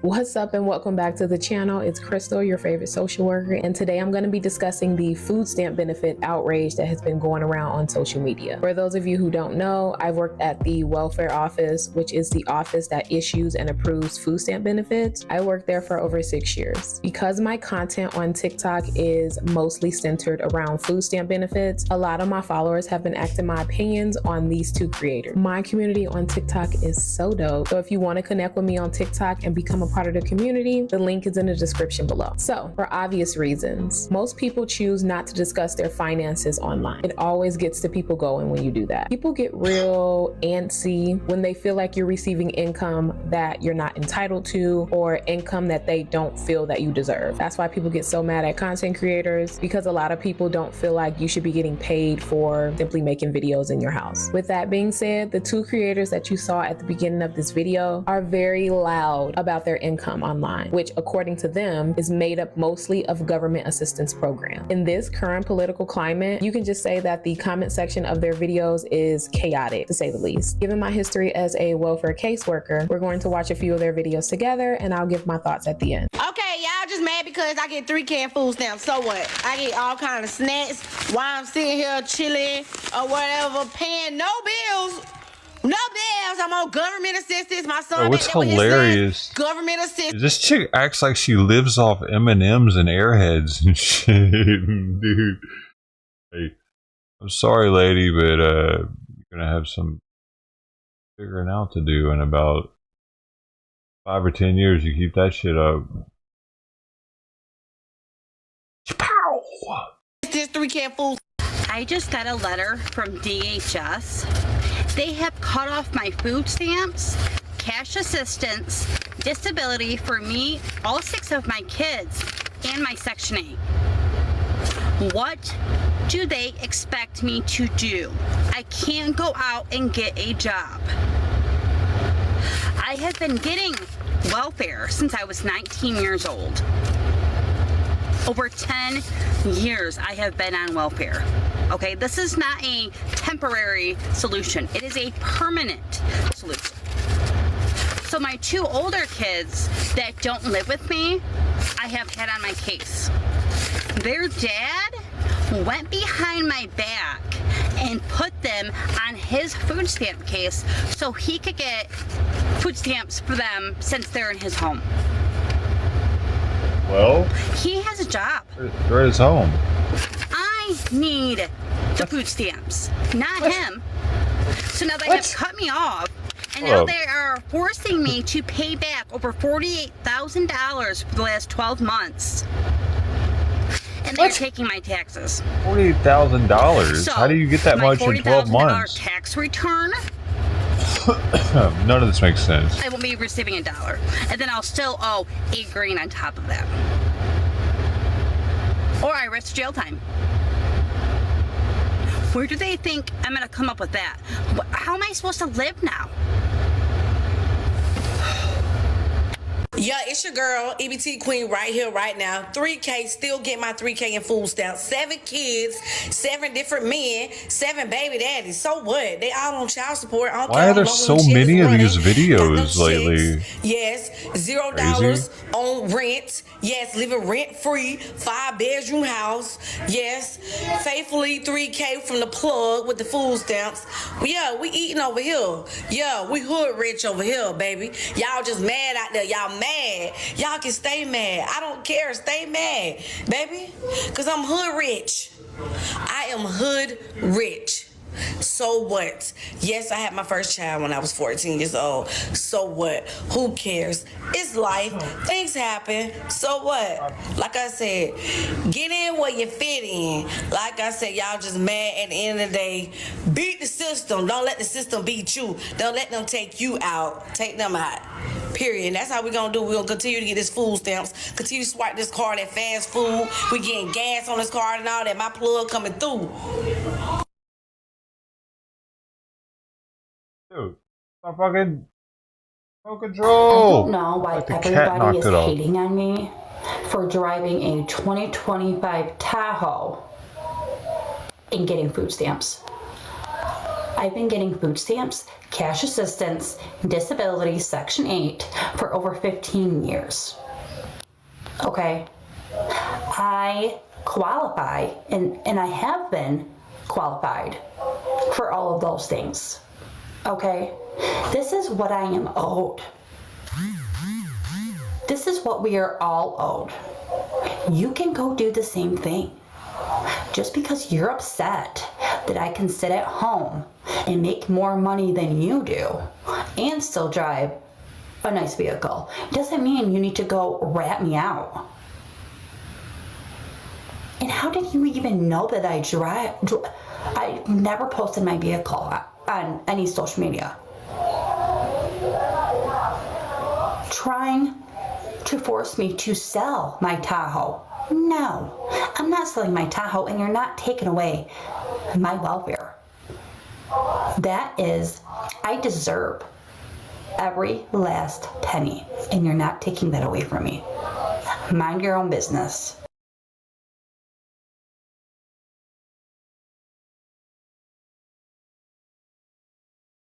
Fuck. On. Lost audio. I think she fucked up. She lost audio. What? Yeah. She must have had to mute the sound during this section because of the song. I bet. She didn't re-upload the video. She just... Damn it. Because it does have 430,000 views. Wow, that was... For 7,000 sub creator, that's a lot of views for a funny. video. It is entertaining. So, her profile say for entertainment purposes only, and she entertains. So, as you can see here, this creator has over 59,000 followers off this video on or something TikTok and over 3 million likes.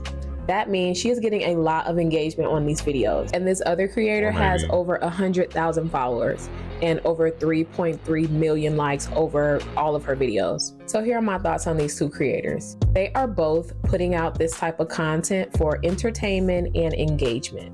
It's rage bait. There is a stigma associated with receiving welfare benefits. That's why a lot of people who receive the benefits are sometimes ashamed that they even have to ask the government for help. This is pure rage bait from both of these creators. And if you don't believe me, I'm gonna show you proof. So this creator said she was from Michigan, right? And she said she has 6 This kids. is what I was saying too. It doesn't make any sense at all that she would be able to have that much in a tax return while being on Section 8. That's such a massive tax return, dude. Like, what are you talking about? Is a single mom with 6 kids. That means there are 7 people in her household. The maximum amount of SNAP benefits that you can get in the state of Michigan for 7 people is $1,536. That's it. And that is if you have no income at all. The more income you have, the smaller that number gets. So with her saying that she also gets $900 cash benefits, that will lower the amount. She also said that everybody in her house get a disability check. That will lower the amount. But if she was a household of 7 with no cash income at all, the most that she would be able to get would be the $1,536. Nobody is getting $3,000 a month in SNAP benefits. That is an extremely rare case. As you can see here, if you have a household of 8, you're getting $1,756. Each additional person after that, they add $220. So for you to get over $3,000 in EBT benefits, you would have to have like 15 people in your household. And most households don't have that many people. So I'm not saying it's impossible to get $3,000 in food stamp benefits. I'm saying that it is extremely rare. She is using the rage that is associated with people who receive SNAP benefits to generate comments, likes, and engagement on her videos. That is it. And look, there's no hate to this creator at all. I just wish that it wasn't centered around this specific topic because the content that they're making is actually hurting people on the program. So this creator, if I'm not mistaken, on one of her other videos, she mentioned that she lived in North Carolina, if I'm not mistaken. And she mentioned that she has 7 or 8 kids. Like in different videos, she go back and forth between having either 7 or 8 kids. Sometimes she says she got 8 kids. Sometimes she says she have 7 kids. So I'm just gonna go with 7 that she and have 1 on 8 the way. kids. So if she One in has their belly, 8 right? kids and herself, that is a household of 9. In the state of North Carolina, if she has 8 children plus herself, the maximum amount of SNAP benefits that she can get in North Carolina would be $1,966. That is if she has no income. That's for 9 people with no cash income coming in. If I'm not mistaken, this woman also said that someone in her household receives Social Security benefits. So that is considered cash income. So when you're receiving cash income, the maximum amount of SNAP benefits that you can get go down. So if the maximum amount that she can get is $1,900, if she's receiving any cash in her household, whether it's Social Security, it can be EBT cash, it could be child support, it doesn't matter. Any cash coming into her household will lower that maximum amount of SNAP benefits. So again, if the maximum amount that she can receive with 9 people is $1,900 a month, her saying that she's getting $3,000 in food stamps is not true. This is rage bait. This is not true, y'all. This is for entertainment, it's for engagement. It is so that she can go viral. That is it. Because virality on the internet equals money. And a lot of times people believe things that they see on the internet when it affirms some beliefs that they already have about a certain group of people. So if you believe that people who receive SNAP benefits or welfare are entitled and lazy, if you see somebody on the internet pretending to be entitled and lazy, you're gonna automatically believe it. I get that creators get on the internet and they do what works for them in order to create a revenue stream so that they can feed their kids. I get it. I totally get it. I just wish that it wasn't about this specific topic because this shit actually hurts people because most people are not gonna think that they're playing. Most people are gonna believe, even though in her bio she put for entertainment purposes only, a lot of people are going to believe that everyone on welfare benefits, everyone receiving SNAP benefits behaves just like this. It is funny, it is entertaining because I know that they're not telling the truth, but for people who don't know, it enrages them and it causes them to look down on people receiving SNAP benefits, and that's not good. Like, True. if you've ever been to the store with an EBT card or with coupons, then you know that the looks and the smirks and the slick shit that people say is very real. They look at you like you are stealing money out of their pocket. They look at you like you're stealing food out of the store, all because you need a little help. It's crazy. And content like this honestly really make that shit worse. But that's all I got on this topic today. We can continue this conversation in the comment section below. Go ahead and give me a follow on my other social media platforms. Thank you guys for watching, and I'll see you in the next video. Bye, y'all. He's right.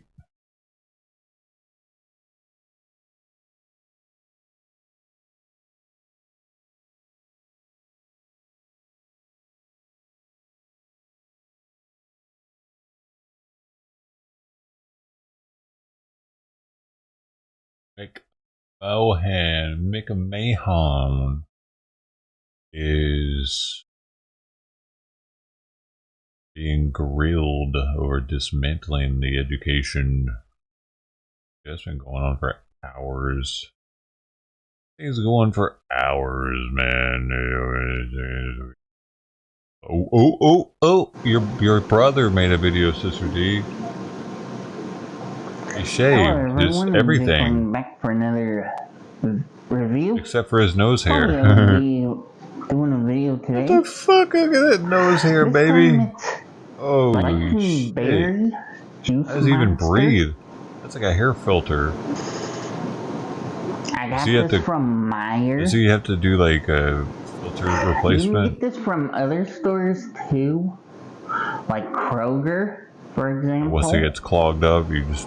Probably gas stations like Shell and Speedway. Throw a new but one. if you have a 7-Eleven near you, you can probably get it there. He puts cotton balls in there in the meantime while the hair's growing back. Whatever stores have it, you can probably get it.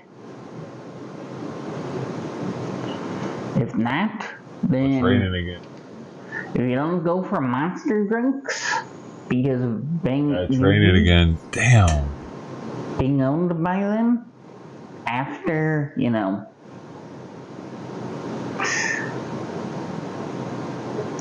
Monster buying the rights to Bang Energy, then clearly that's up to you. You don't have to go for monster drinks all the time. I leave it up to people who decides to go for monster or not. I don't force you guys to go outside of monster or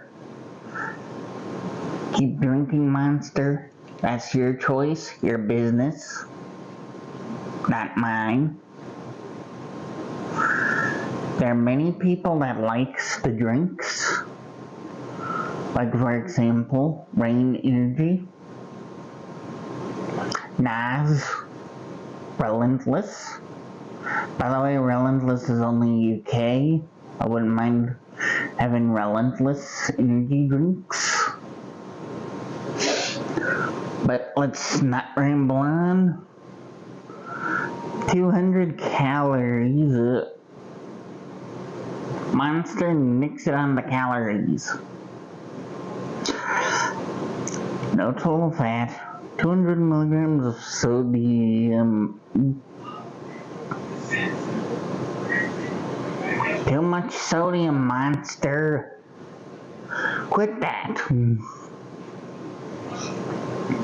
52 grams of total carbs, 49 grams of sugars, 47 grams added sugars, no protein, 9 milligrams of potassium. Get riboflavin, vitamin B2, vitamin B3 niacin, vitamin B6, and vitamin B12. And caffeine content. 250 milligrams, at least. It better be. Hey, tomorrow's Valentine's Day. 560. 560? That's the biggest one so far. Listen to this. That's what she said. The Viking Wars, Valiant Warriors. It's gonna be turned. Wait a minute. The Vikings were over twice as strong. Valiant warriors who loved a good drink. They saved the very best of what they gathered, grew, bartered, and pillaged for that celebratory. He's definitely retarded. Feasts inspired by wild Nordic berries and Scandinavian fruit. How do you lose his teeth? Juice. Monster Viking Berry. Or whatever that one was. Like nothing you've ever tasted. Viking Berry blends real fruit juices and exotic flavors for a whole new taste. Read the sign. Experience. Loaded with our world famous Monster Energy blend to power you through your next adventure. Grab your drinking horn and take a swig, skull, or whatever that is. Unleash the beast. And it is 5% juice, by the way. you can't even read all the words on the back of the monster drink. Holy shit. This has 1.2k views in a day. It's 84 comments, I'm gonna pour 168 this in my likes. Ohio State cup. You understand? I had from Tuttle Mall. Got one from my mom. She likes As an it. up-and-comer. I'm hoping she'll like the one I got, the Ohio State related item that I got from my mom as well. Too.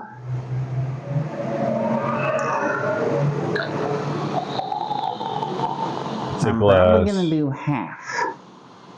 Due to the fact I need to try this. I drink that whole thing.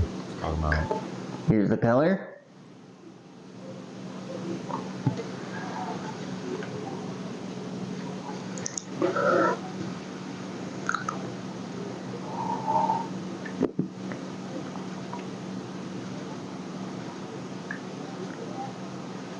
You know it hits when his eyes go straight. Oh, there it is. Oh, shoot. They mixed it with, they did it good. Very mixed. Dude, he didn't just take a sip and be like, hey, I kind of like it. He just drank half the can. Let me go back in from the can. Because you never know if I'm correct. Once a person doesn't know they're correct, they go back in from the can. What? They're cracked or correct? You're cracked constantly. I like your shirt though. That's the old school Ninja Turtle shirt. I just now noticed. That's pretty cool. Yep, I'm correct. They mixed a bunch of berries. Correct. That's what I'm getting. You're gonna be cracked in a second though. Is it?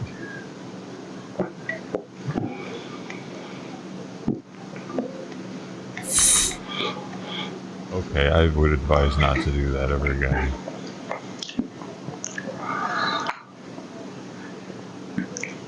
Just move the can, not the head. Excuse me. Hey. Shonda Clemens. Doxed. Hold on, everyone. Phone ringing.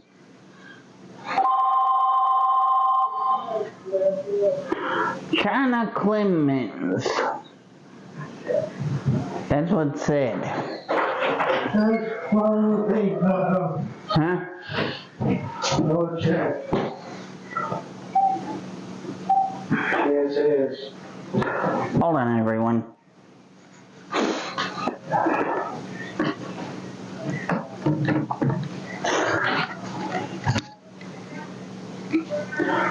Hello?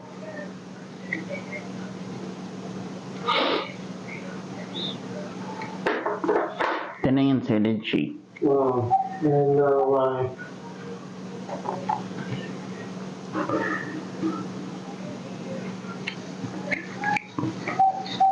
Is it scissors?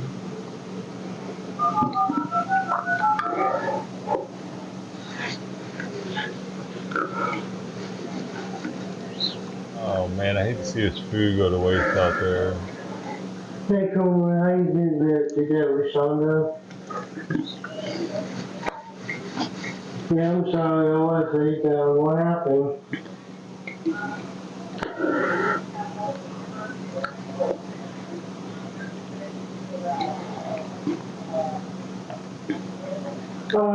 Thank you. Is Jessica still coming?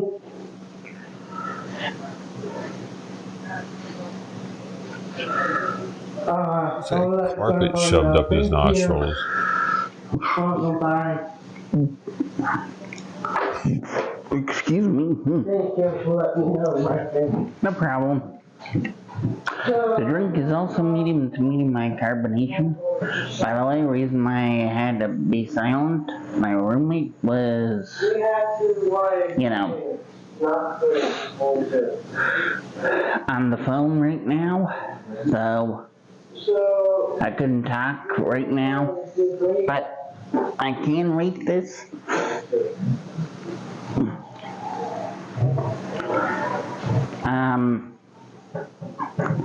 I do like the taste of it, but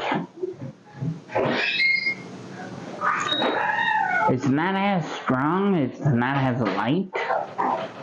It's got that berry feel to it, but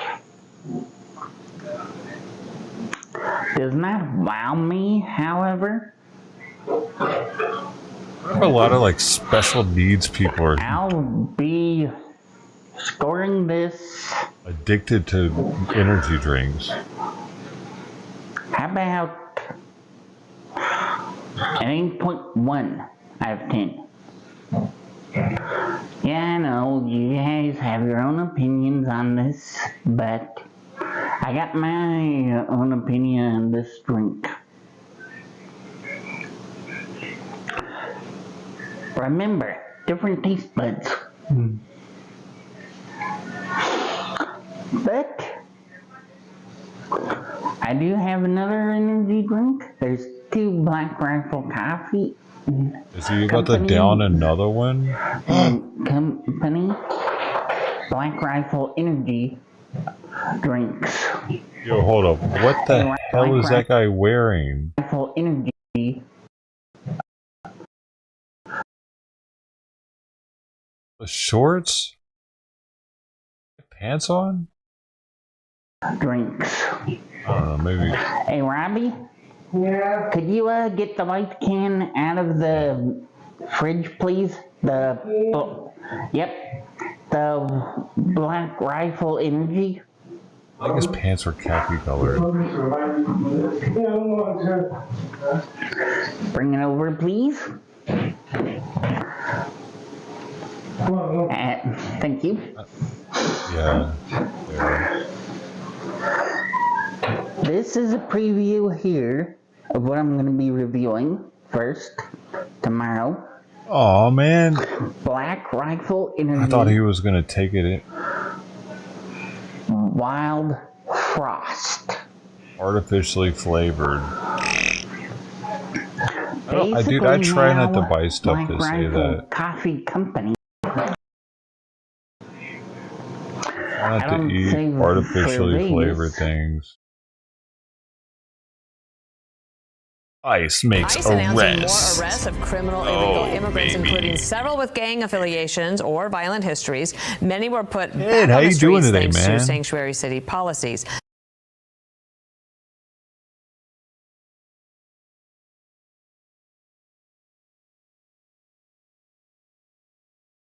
Alarm keeps going off out there.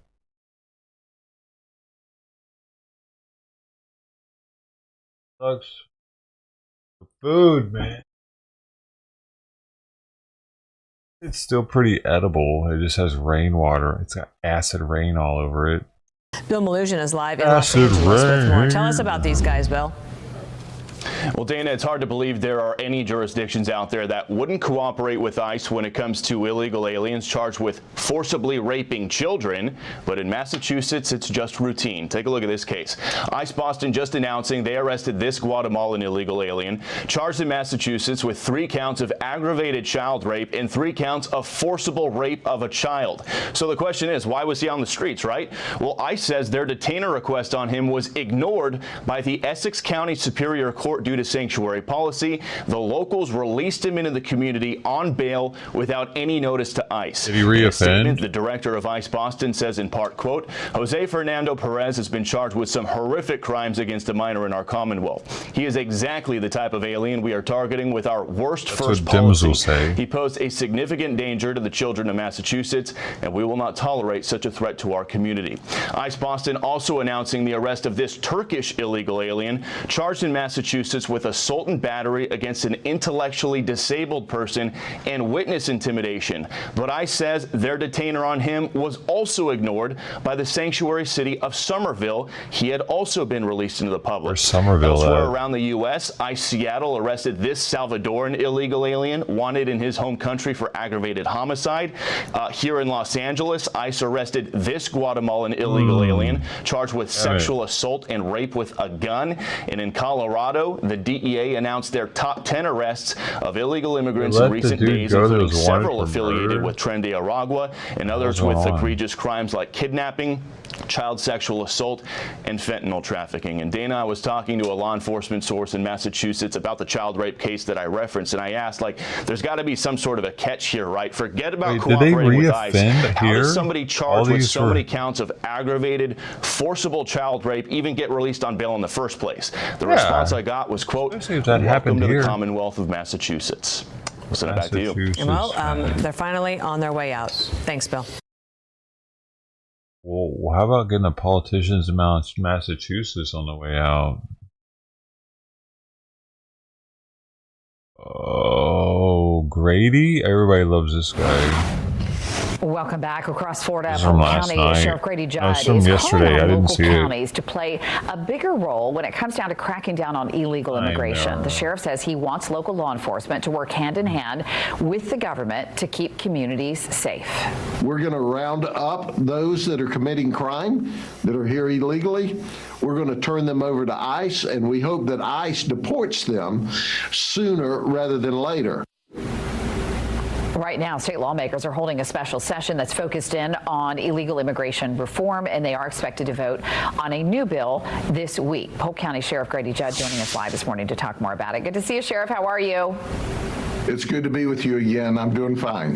So, Sheriff, let's talk a little bit about what's going on in the House. We've had a couple of special sessions now to try to iron out, how the state can play a bigger role. And I'm sure you've been watching that very closely. What are your thoughts on what's happening there in Tallahassee? Well, I'm very impressed with the leadership of Governor DeSantis, President Ben Albritton, and certainly our Speaker of the House, Mr. Perez. I see them saying, hey, we've got a mission, and that mission is to keep Florida and the United States safe, and Florida wants to be a leader, wants to have the model policy in place to ensure that all governments have to assist, and that anyone that's here illegally that comes to Florida will be held to the highest accountability. So I applaud our Speaker of the House, our President, and our Governor with the leadership. They've had to work out some nuances in order to get the legislation where all three wanted it. I'm so proud of them. And now it's going to be a mandate at the state level to make sure that all cities, counties, and state officials help as we go forward to take care of and put these illegal immigrants who are committing crime back to their home countries. I want to kind of go a little further on what you just said there, because that is sort of what I think people are concerned about. We're talking about illegal immigrants who are committing crimes here in our communities. Talk to us a little bit about what you're seeing there in Polk County. Well, here's what we've seen for a long period of time. The ICE rules, the federal ICE rules, are our biggest problem. They don't allow us to remove the people to the federal system like it should. Here's what happens. We arrest somebody. They've committed a crime.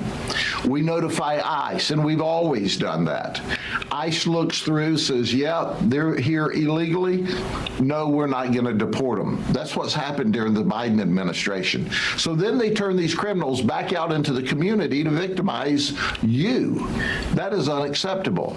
So I see it as a couple of issues here. First and foremost, Donald Trump needs to get that big black pen he's been signing all those executive orders with and sign another one that says, hey, we're going to reform ICE from the top to the bottom to the delivery of services.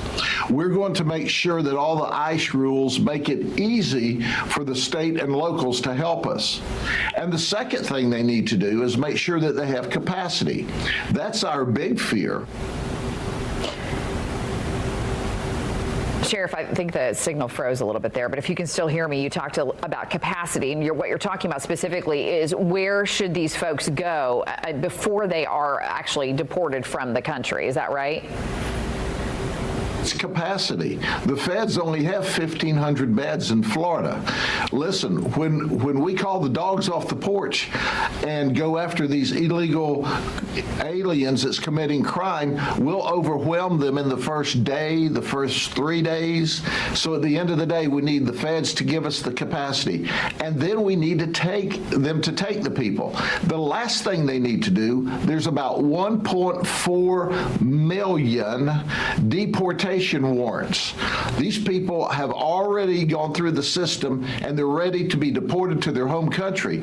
They don't put that information, ICE doesn't put that information in the National Crime Information Center. So we as law enforcement officers, when we stop a vehicle and run checks on the people, we have no idea. There may be a warrant. It's also a public safety issue with not only the community, but with our law enforcement officers. They know they've got a warrant to get them out of the country, but we don't. And the computer doesn't tell us. So there has to be a really quick update of the federal system. They have to increase the capacity. Then we in local law enforcement will take over. We'll deliver them the people. Sheriff, just real quick, do you have access to the president that you were able to speak to him about this or some way to communicate with him? The Florida Sheriff's Association, and I'm one of the group on that committee, we've talked directly to Tom Homan, and by the way, he's the man for the job, and he will do a great job. He understands, and we're making it abundantly clear. But we want everyone who cares about illegal aliens in this country that they want out to make sure they contact their representatives, that they contact the people they know. So ICE has a clear understanding. You've got to change your archaic, really difficult rules so we can help you. The president's given us all a mission, and we want to help. ICE has got to change the rules. Well, great conversation. Thank you for taking the time. Polk County Sheriff Grady Judd for being with us this morning. We appreciate you. Thank you very much. Take care. Hopefully they take heed.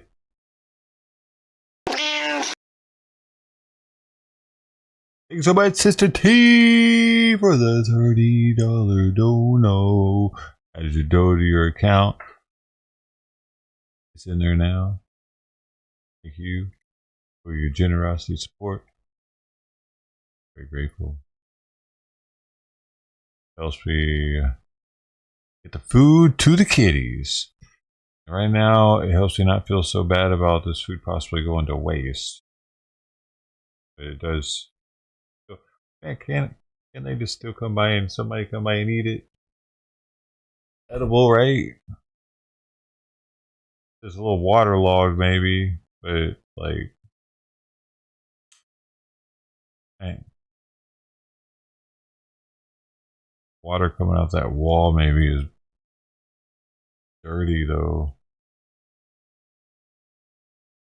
I knew today was going to be bad for the kids. It's supposed to rain all 90% chance of rain until fucking 7 p.m. and then it's 70%, and it's 50%, it's 40, then it's 30, then it's 50 again at 12. But then tomorrow it's not supposed to rain. Starting at like 1 o'clock, it's supposed to stop raining. It's supposed to be clear all week. So it's only this one day that they got to deal with this. Sucks though, man. It's gotta suck. Oh, they don't want to come there and eat because it's all cold and shit. The concrete's probably cold on their paws. I don't even want to go out there to have to deal with the bowls.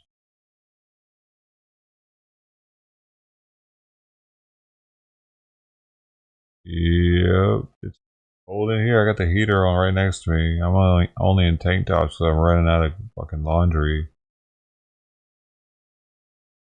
And I like to look cool, you know.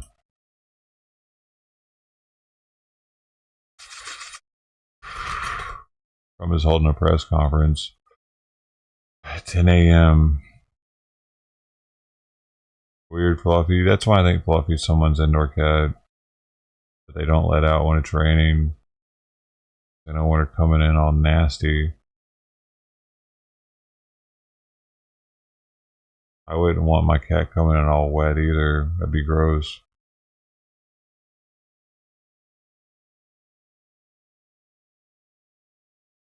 The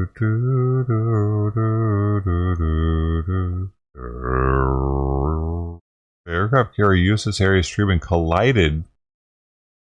What? Dude, what is going on with our freaking military lately? Oh, by the way, check this out. You want to see a picture? I mean, a video of that plane crashing into the water. Check this out. I got it. I got what you need. I got what you want. This is it right here.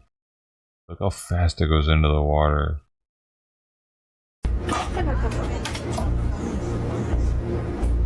Boom.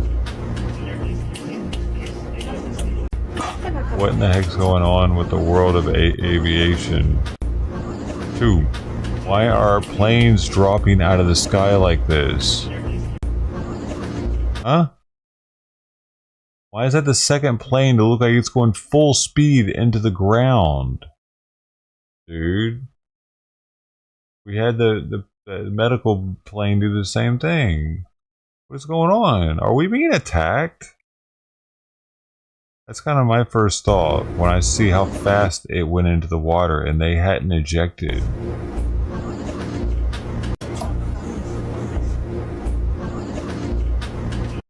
Right, so that leads me to this. The aircraft carrier USS Harry S. Truman collided with a large merchant vessel in the vicinity of Port Said, Egypt in the Mediterranean Sea. There are no reports of injuries, nor is there flooding aboard the carrier. What? Come on, man. We're out here who DEI, like for real. What is happening? We're not known for running into shit. We're known for like them running into us on accident and blowing no, not on accident. USS Cole. I'm saying I remember the USS Cole, where they got a boat close to our ships and they detonated it. So yeah, but this kind of thing didn't happen when I was in or before I was in. I didn't hear about it. And then this, and then all the other ones that have happened, like that helicopter in DC that ran into. What the fuck is going on with our military, dude? It's embarrassing. The planes that were lost just recently, like there have been an insane amount of military mishaps in the past 2 years. I can't even keep up with all of them. We would always have helicopter issues. We've always had helicopter crashes in training. That's been a thing for decades. For some reason, that's been a thing. But all these other like jet accidents, that's pretty new. and colliding with other vessels type, like civilian vessels. That's new too. What? On the back end of this? Oh, well, yeah, looking at this, like, there's this video now of the jet going into San Diego Bay. Look how fast it goes. Like full speed pretty much, just like that one civilian jet was full speed, which is extremely rare for them to be at that angle going down, dude. What's, like, is China somehow interacting with our instrumentation and our government doesn't want us to know about it? This is the one from yesterday. And then now this happens today. Whose fault was this? Was this a navigation problem on the ship or on their ship? I'm pretty sure the carrier has the right of way, but I don't know. They still let the collision happen. They didn't see that. I mean, these ships don't move very fast, especially if it says it was a large merchant vessel. Right, plenty of time to correct it. What happened with that?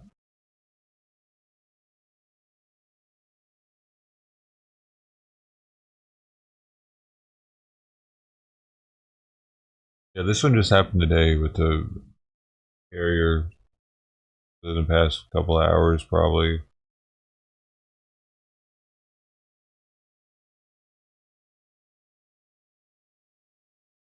Oh, here's a news story on it. I do want to transition as we continue to follow some breaking news right here. This is a statement that the U.S. 6th Fleet Public Affairs just put out stating the following. The Nimitz-class aircraft carrier USS Harry S. Truman was involved in a collision with the merchant vessel at approximately 11:46 p.m. local time, February 12th, while operating in the vicinity of Port Said, Egypt, in the Mediterranean Sea. I was talking about the USS Cole, something that happened like in the early 2000s, late 90s, where a merchant vessel had explosives and detonated. I think it killed sailors on board. It hit like the galley area. They intentionally hit a spot where they knew would have a bunch of people. Collision did not endanger the Harry S. Truman, as there are no reports of flooding or injuries. The propulsion plants are unaffected and in a safe and stable condition. The incident is under investigation. More information will be released as it becomes available. The U.S. 6th Fleet Public Affairs just sharing this information moments ago. You might note that the collision happened yesterday. This information just provided to the public moments ago. And I did want to share this with you. This is some video of the USS Harry S. Truman right there. A little bit more background for you. This carrier is over 1,000 feet long, almost 260 feet wide. The ship is more than 240 feet tall, and the carrier can accommodate about 90 aircraft with a combat load. The ship can accommodate 6,250 crew members, costing over $4.5 billion to construct, and it was launched in 1996. So we did want to share the breaking news with you as we continue to follow all of the developments after the U.S. 6th Fleet Public Affairs sharing with the public that the aircraft carrier USS Harry S. Truman was involved in a collision with a merchant vessel at approximately 11:46 p.m. local time, February 12th, while operating in the vicinity of Port Said, Egypt, in the Mediterranean Sea. Now, they did say that the collision didn't endanger the ship and no reports of flooding or injuries. At this point in time, it did note more information will be released as it becomes available. The incident under investigation, but you might note that this statement does not provide any details into what led to that collision between the aircraft carrier carrier USS Harry S. Truman and a merchant vessel. Because it was their fault? We do know that there were no reports of flooding or injuries, and the propulsion plants are unaffected and in safe and stable condition. Also, we are waiting to see what the future is of the USS Harry S. Truman, as it does say that those plants were unaffected. They would be saying, so the incident remains under investigation. The U.S. Sixth Fleet Public Affairs will be providing more information as it becomes available, but we did want to share this. Yeah, I don't know, man. It's looking a little sus. So Hamas says it will release Israel. Hey, you guys still can't say the word Hamas in chat, can you? H-A-M-A-S. Are they letting you say that yet? YouTube won't let you say it in anybody's chat. Hamas says it will release Israeli hostages. Mass federal. Oh, that's cool. That happening. Nobody can say it. YouTube doesn't want anybody talking about them.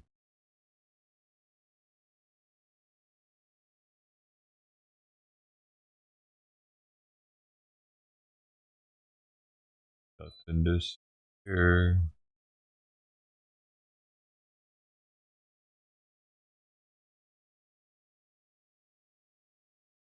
Oh, new details.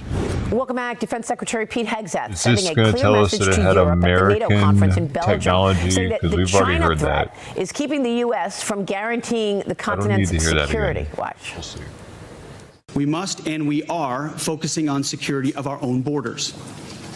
We also face a peer competitor in the communist Chinese with the capability and intent to threaten our homeland and core national interests in the Indo-Pacific.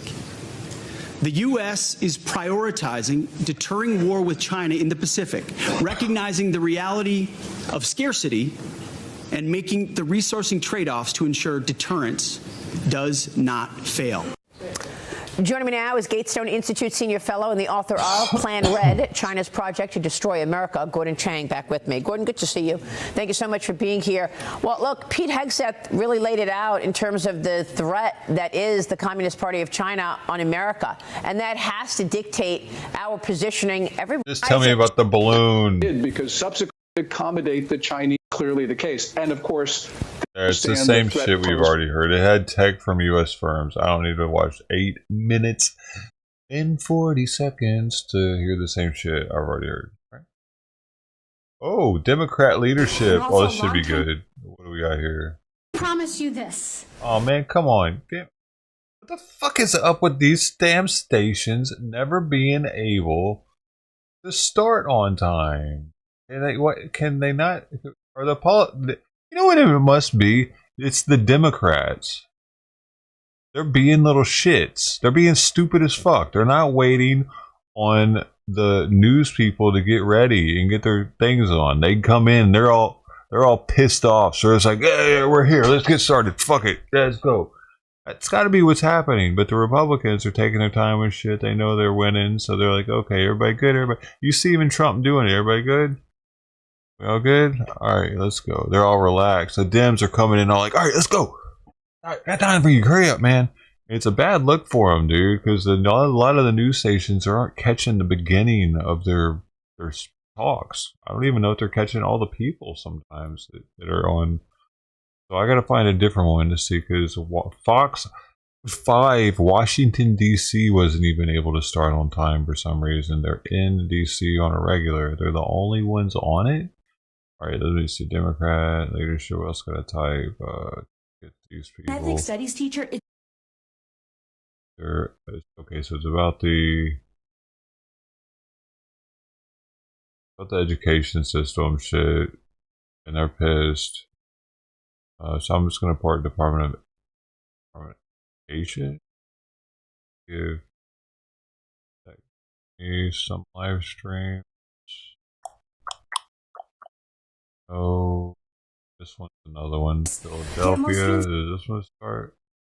Oh. Okay, this one starts at the beginning of it. Oh, look at this crazy shit. She's all posing for the cameras. I like it.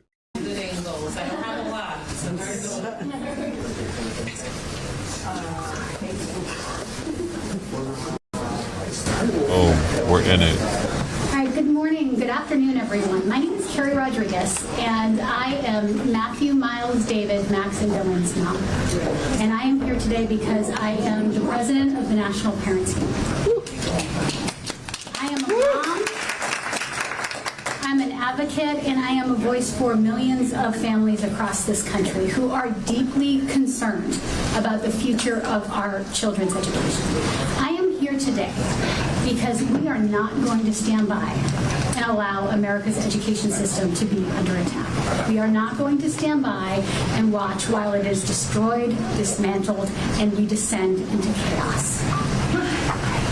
I got into this fight because of those 5 little boys. My oldest son has autism and ADHD. And when I was a mom who did not herself have a great experience in public education, started trying to navigate the special education system, I found a lot of difficulty. So I'll tell you something. As the mom of Matthew, who is a brilliant kid, he is an amazing kid, who just happens to have autism, which to me is not a deficit, but is actually his superpower. Having the IDEA Act and the protection. The real thing about that is having autism a deficit or a superpower. I think it depends, right? It depends on if you're like Rain Man, which it's definitely a deficit. Even though he would be fun to have in a casino, that dude probably is never going to get laid in his life, and probably never going to have a job where he'll be able to use his smarts. You can be too autistic for sure, and it's no longer a superpower. But if you're, say, if Elon Musk is autistic, then it's kind of a superpower. But you have to have rich parents to begin with. If not, then then you'll probably just get made fun of and end up hating yourself and be depressed your whole life and not have many friends. His parents were rich as fuck, so that made a huge difference. That it provided my son meant everything to me. And from not just that fear, but that deep love and knowing what it's like to sit at the end of an IEP table and feel like I had no power, only to find out that I had a lot of power. I'll tell you something, that is not. I think it's both. It's a superpower. How is it both?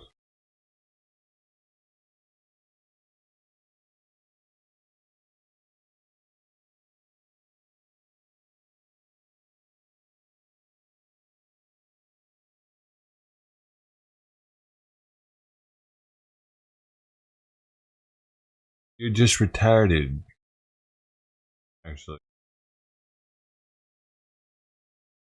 But if you're rich and retarded,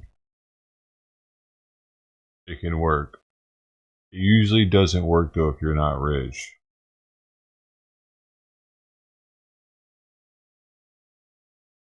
Historically, being retarded doesn't work unless you're rich. The proposal to dismantle the U.S. Department of Education is not just reckless. It's an outright attack. Oh, look at them two.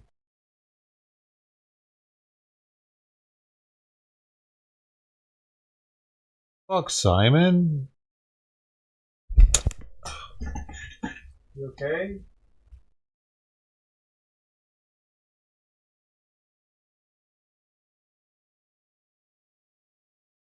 Her arm was like stuck or something.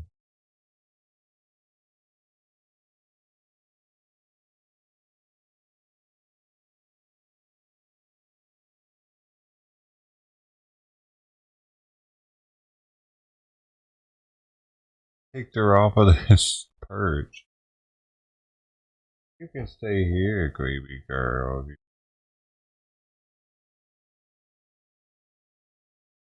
Alright, so but yeah, then they're retarded in the people skills area. They're not as retarded when it comes to, there's different types of retardation. I think Elon Musk is a little people skill retarded. On the fundamental right of every child in America to receive a quality education. Eliminating the Department of Education would have devastating consequences for students, particularly those from underserved communities. Without federal oversight, like the one I was just talking about, over 100,000 public schools across the country stand to gamble with more than $15 billion of annual support for students with disabilities. More than $18 billion in money that annually serves students from low-income families, and more than $900 million annually to assist English language learners and more. These are not just numbers. These are real children. English. Children like mine. Oh, wait. $100 million annually to assist English language low-income families, and more than $900 million annually to assist non-English language learners.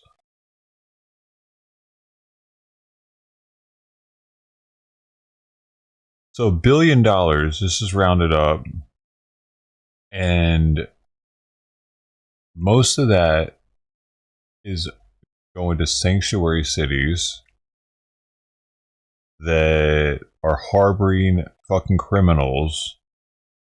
You know what I'm saying? That's, yeah, cut that off. Yes, I see why he's cutting that off now. Thank you for adding that in there, lady. I appreciate you for that. $1 billion going to illegal immigrants, pretty much, so that their kids can learn English and translate for them. Probably. Something like that. Who knows? Because the parents aren't fucking learning. These are not just numbers. These are real children. Children like mine. These are real families, like the families that we represent. I forgot my neighbor's a first-generation American. I wonder how often she hears me through the wall. I don't give a shit. Futures. Right, is there dog shit out there? Oh, can a pug shit that much? At stake.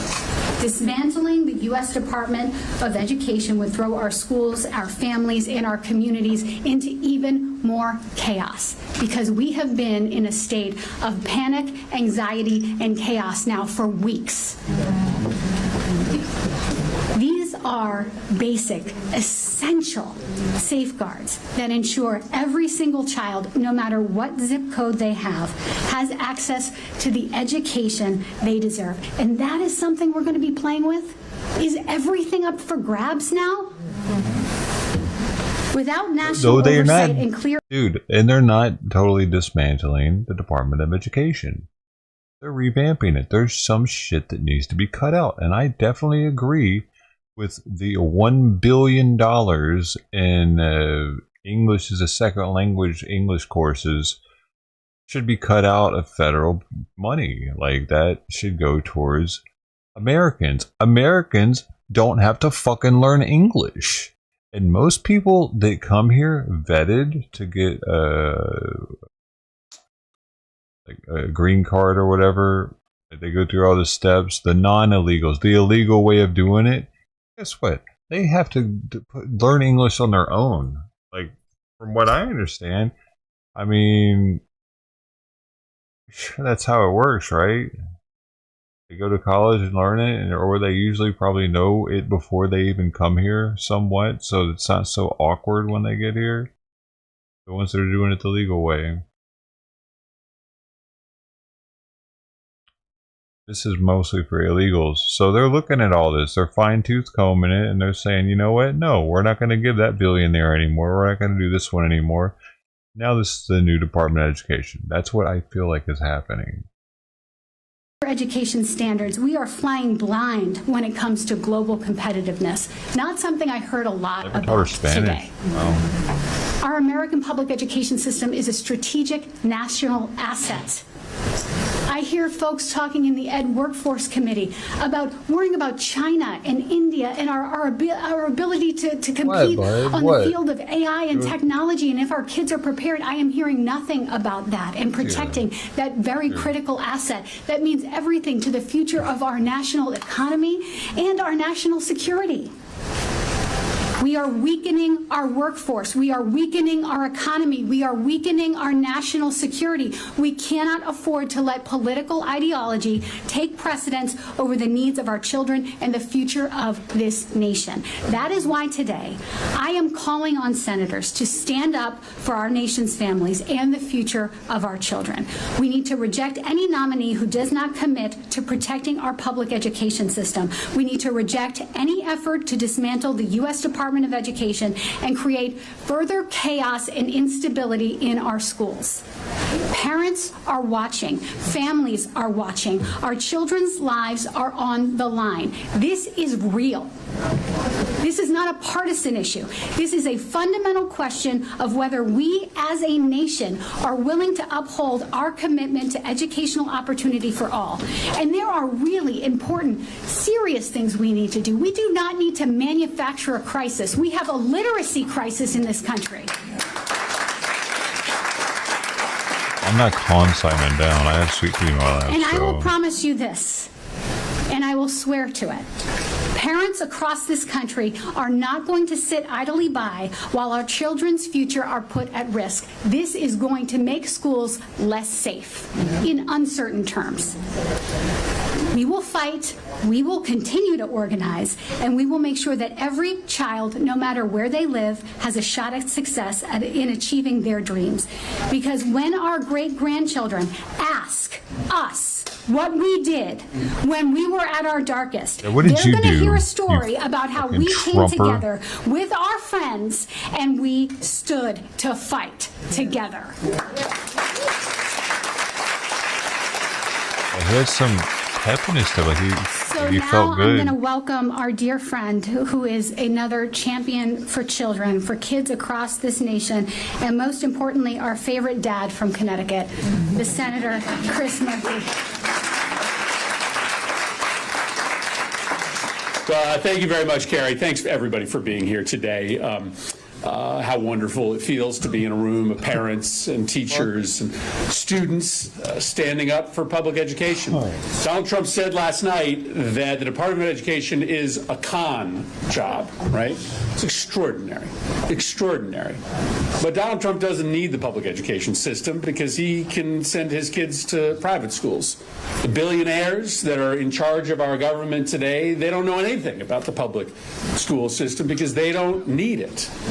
But there are tens of millions of families all across this country who can't send their kids to private schools, who rely on good, quality public schools. And over again, they tell us that they want us to invest in and fix public schools. Not in blue states, not in purple states, but in blue states, purple states, and red states. Kentucky, Arizona, when they had vouchers on the ballot to send taxpayer dollars to private schools, voted overwhelmingly against it. And that's important because what are they trying to do with the closure of the Department of Education? Well, it's not what they say, right? They say, well, we want the federal government to get out of the business of micromanaging teachers and administrators. Well, what did Linda McMahon say to me in our exchange in the committee? That they might get into the business of micromanaging the individual classes and clubs that can exist at our high schools and middle schools. That African American history may no longer be a subject that we can teach. That the Black Engineering Club may be purged from existence. That's micromanaging, right? That's micromanaging. The Black Engineering Club. Hold on.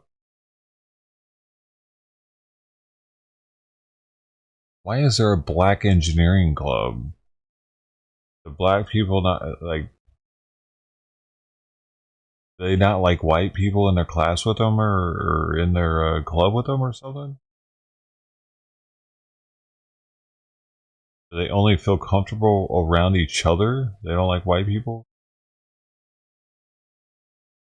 I mean, this is how many would view this.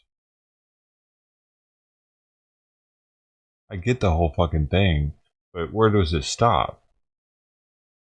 Does every race get their own club?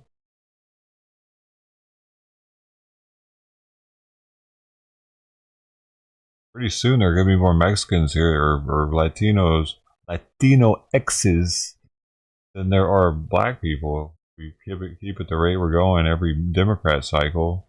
Here, the real agenda is to just ship our public schools off to the highest bidder. Right? The private equity industry is furious that it hasn't gotten its mitts into elementary schools, right? Like they have into every other sector of our economy. They are raising money as we speak, getting ready for the big privatization of our elementary schools and our middle schools and our high schools. And so the agenda is not to empower teachers and administrators, because in fact, they are planning to micromanage our teachers and administrators. You heard Linda McMahon say that today. The real agenda is to ship our schools off to Wall Street and whoever is willing to pay the highest price. Investors that will not care about our kids writ large, will definitely not care about the most vulnerable kids who need a little bit extra in order to make sure that they have a shot. All they will care about is profit. All they will care about is seeing our kids as pawns in order to make more money for themselves. So I'm really thrilled to be here with all of you today. I'm voting hell no on Linda McMahon to be Secretary of Education. And I'm going to do everything I can as this nomination moves through the committee and speeds to the Senate floor to expose what the real agenda is here. I'm so proud to be here with all of you, to be here with somebody who stood up for kids every day as Secretary of Education, Arnie Duncan. And I think I'm going to turn this over next to another parent to talk about the stakes, Ethan Ashley.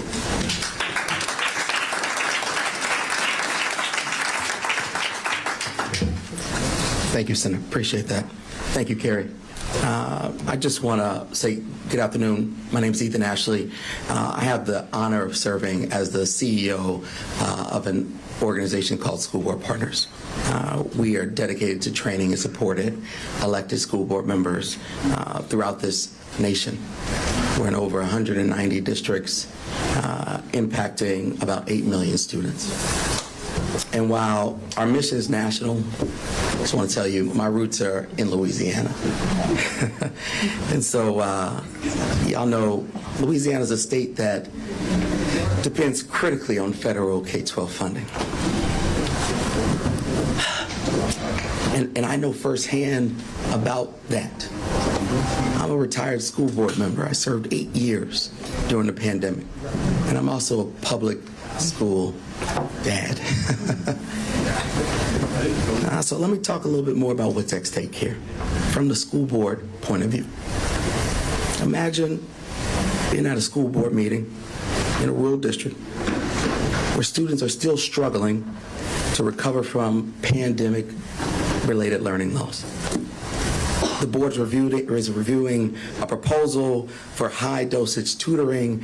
It's a research-based program that they know works for kids, that we know works for kids. Test scores have revealed that students still remain behind in reading and in math. The board members know this program will work. They know it's a game changer. But there's a problem. Their federal funding has been slashed or reapportioned in uncertain ways. And without the certainty of that funding, they're going to have to make an impossible choice, Should we keep mental health services or fund tutoring? After difficult debate, they make the painful decision to reject the tutoring services. Not because they didn't believe it was important, but because they didn't have the money to do the thing that we all know needed to be done.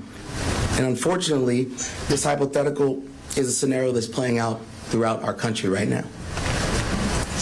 And dismantling the Department of Education would make it almost impossible for schools to address the ongoing academic challenges post the pandemic. And so let me be clear. The efforts to dismantle the Department of Education is not about cutting bureaucracy, not from my vantage point, having served on the school board. It is about cutting opportunities for children in working class families. And what message does it send to our students? It tells them that their education is not a national priority. That instead of investing in their success, we're willing to strip away the very resources designed to ensure that they have a fair shot. It's just not acceptable. It's not acceptable. We've seen the NAEP scores. Y'all know it. Student achievement has declined. This is not a time to really do less. It's a time that we need to do more. And that's why we're calling on Congress, our senators, and the administration really to reject any efforts to weaken or eliminate the Department of Education, because we need them to be champions in this moment. We need to really invest in schools, invest in our educators, invest in our students. It's important because our future, our children's future, should never be negotiable.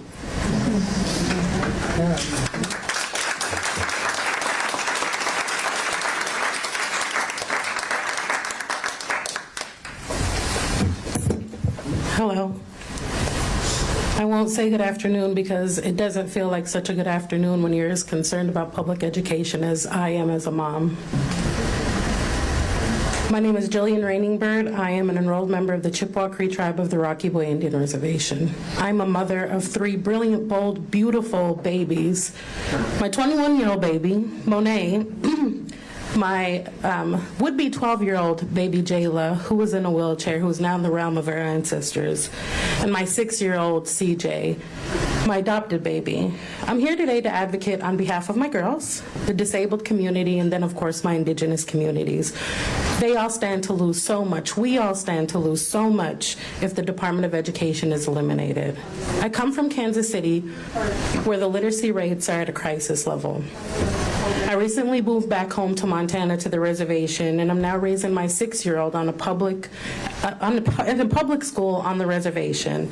Sadly, the literacy rates are just as bad. Being the mom of 2 special education daughters opened my eyes to the challenges that parents face doing their absolute all just to make sure that their child is guaranteed a quality education. We all dream about the best things for our babies. Somewhere where they're respected and they're loved and they're nurtured. The thought of eliminating the Department of Education is unconscionable to me. Without national oversight and clear education standards, how can we ensure that our children are being properly educated? My concerns echo the concerns of millions of parents. What's the grand plan? There's no well thought out plan that any parents have an inkling of confidence in. Currently, the Department of Education supports about 7.4 million students with disabilities served by IDEA, which is the Individuals with Disability Education Act. Money that goes straight to the states and schools helped to teach our children to like early intervention. It's called First Steps in the state of Missouri. We all know that the Department of Education has needed more resources and funding to get kids back on track, and now the administration believes that cost cutting is the answer. Absolutely not. Our kids can no longer be an afterthought. My beautiful daughter, CJ, she needs one-on-one support. She needs a caring paraprofessional. She needs one-on-one interactions with her teachers. She needs transportation as a relatable service. If you're an IEP parent, the list goes on and on and on the services that our babies need.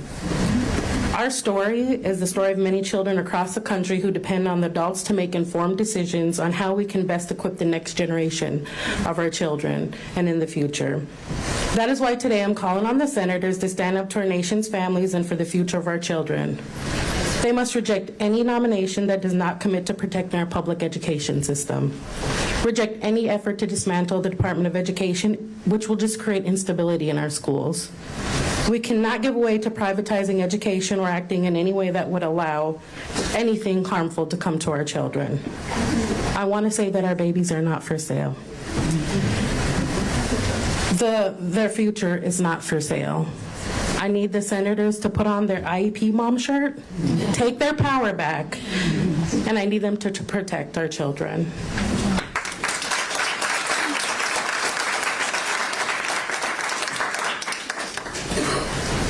Hello, everyone. First, thank you all for being here.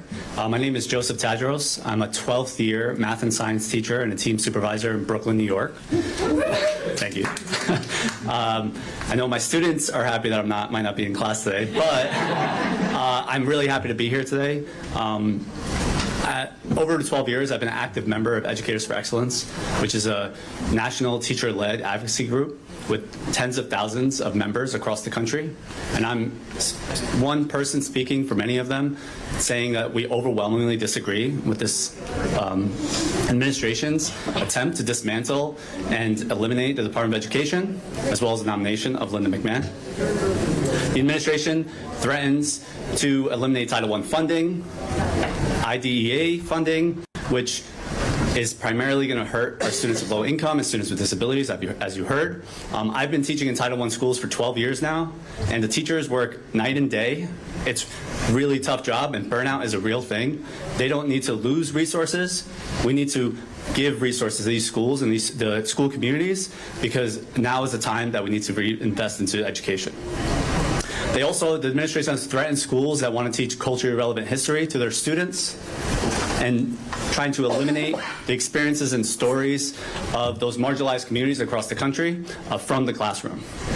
And so teachers are there every day, and the teachers are really passionate about their job, mostly because we are in front of students and we want every single student to succeed. Now, when we speak with fire, fury, and emotion, it's because we care and people should listen. So EFRI did a recent survey, national survey, that showed only 20% of teachers across the country actually agree with the administration's planned actions, as well as the actions that's taken thus far. So the slashing of education funding, designating certain curricula for schools, and the possibility of dismantling the Department of Education is not what teachers want. It's not leadership, it's sabotage. So as educators, for the next 4 years, we're not going to stand idly by. We are going to stand up, speak up, and we're asking, even though the administration might not listen to us, we want Congress, policymakers, and the public that care deeply about education, K through 12 in the United States, to speak up whenever they can and stand with us today.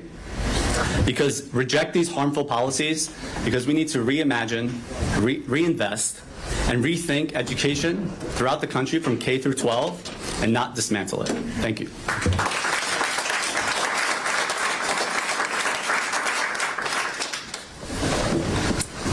Hi everyone, my name is Dr. Jennifer Lopez, and I'm a high school social studies teacher in Los Angeles, California.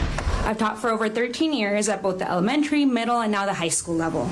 And I'm also a longtime member and advocate with Educators for Excellence. My colleague Joe just outlined the alarming ways that this administration's policies are not only unpopular, but harmful for our students. But today, I also want to talk about what teachers actually want, the policies and the support that ensure that every child gets the education they deserve. So what do we want? First, I know, right? We want fully funded public schools.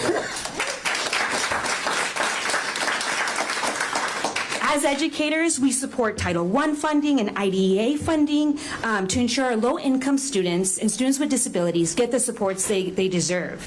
As teaching at a full inclusion school, we get paraprofessionals and co-teachers that really support us in the classroom. And my fear is that if this funding is cut, we won't have them there to support my most vulnerable students, and we need them. I can only imagine the more demands that will be placed on us and my other teacher colleagues.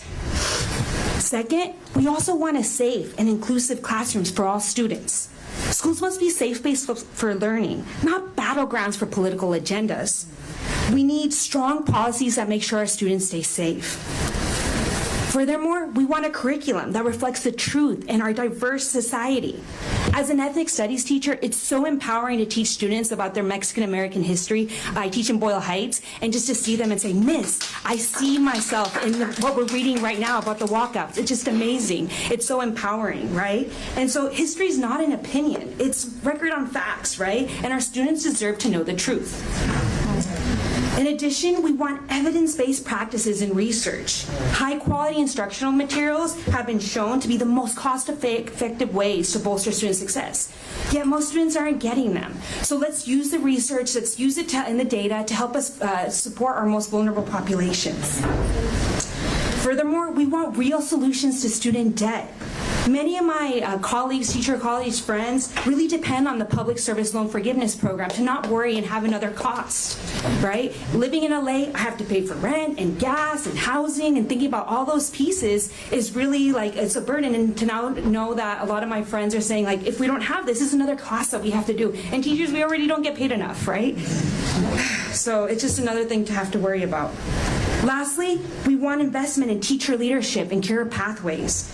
Teachers, we're on the front lines of education with your students day in and day out, and we need policies that empower us, that have true professional learning, and create meaningful career advancements so that we don't leave the classroom.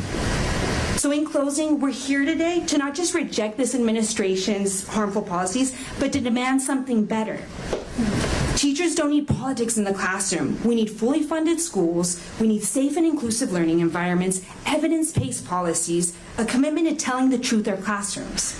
We call on Congress, state leaders, and the next Secretary of Education to listen to teachers and put our students first. Most of all, as Joe mentioned earlier, we must reimagine public education rather than dismantle it. If Congress really cares about our students, they should invest in our schools rather than strip them of resources. Thank you so much.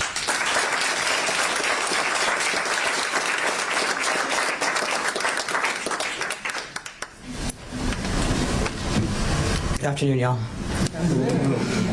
My name is Felix Rice, and I'm a junior at Georgetown University. I was born in Arlington, Texas, and I grew up around Dallas, and most importantly, I'm a very proud product of public schools. And I want to tell y'all, federal education programs are the backbone of this country. They make it possible for millions of students to reach their potential, and I know that because one of those students is me. I graduated from a public early college high school at a state university in Texas.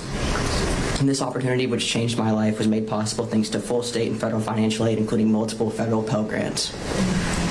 And these programs didn't just help me pay for college, they also made it possible to apply in the first place.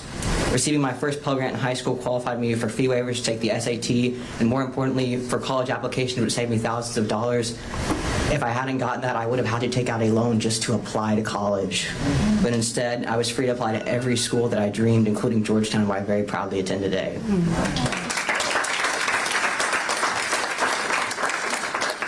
The opportunities that I've had, opportunities that I never imagined, exist because of investments in students like me.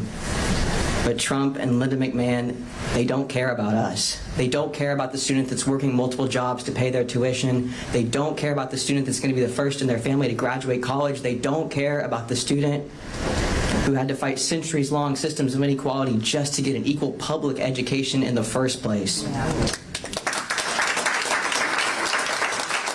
They're not looking out for us. They're looking out for billionaires. Trump doesn't want to eliminate the Department of Education to get rid of bureaucracy. He wants to line his pockets and the pockets of his buddies.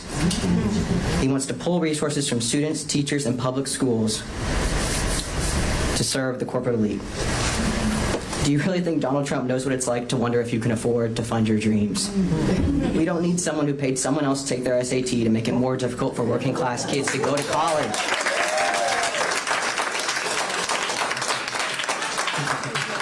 This is an all-out assault on low and middle-income students. It's about limiting opportunity for real kids who depend on programs like the federal Pell Grant to fund their education, students who deserve a chance at success just as much as those who are born into wealth. It is a choice designed to make it harder for people to afford college, a choice to gut programs that help young people succeed, a choice to dismantle the very foundation of opportunity in America. Teachers will lose their jobs. Schools will struggle with fewer resources, and students, especially those from working class backgrounds, will face even greater barriers to chasing their American dreams. We cannot let Trump and his administration sell out students to benefit the corporate elite. The future of this country is not for sale. We have to fight to protect Pell Grants, to protect public education, and protect opportunity for all of us. Thank you.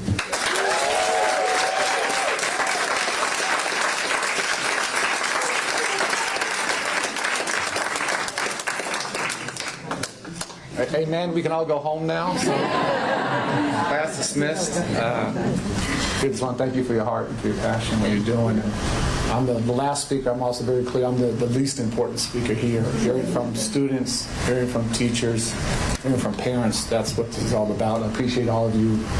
Hopefully, your class will understand this in a day.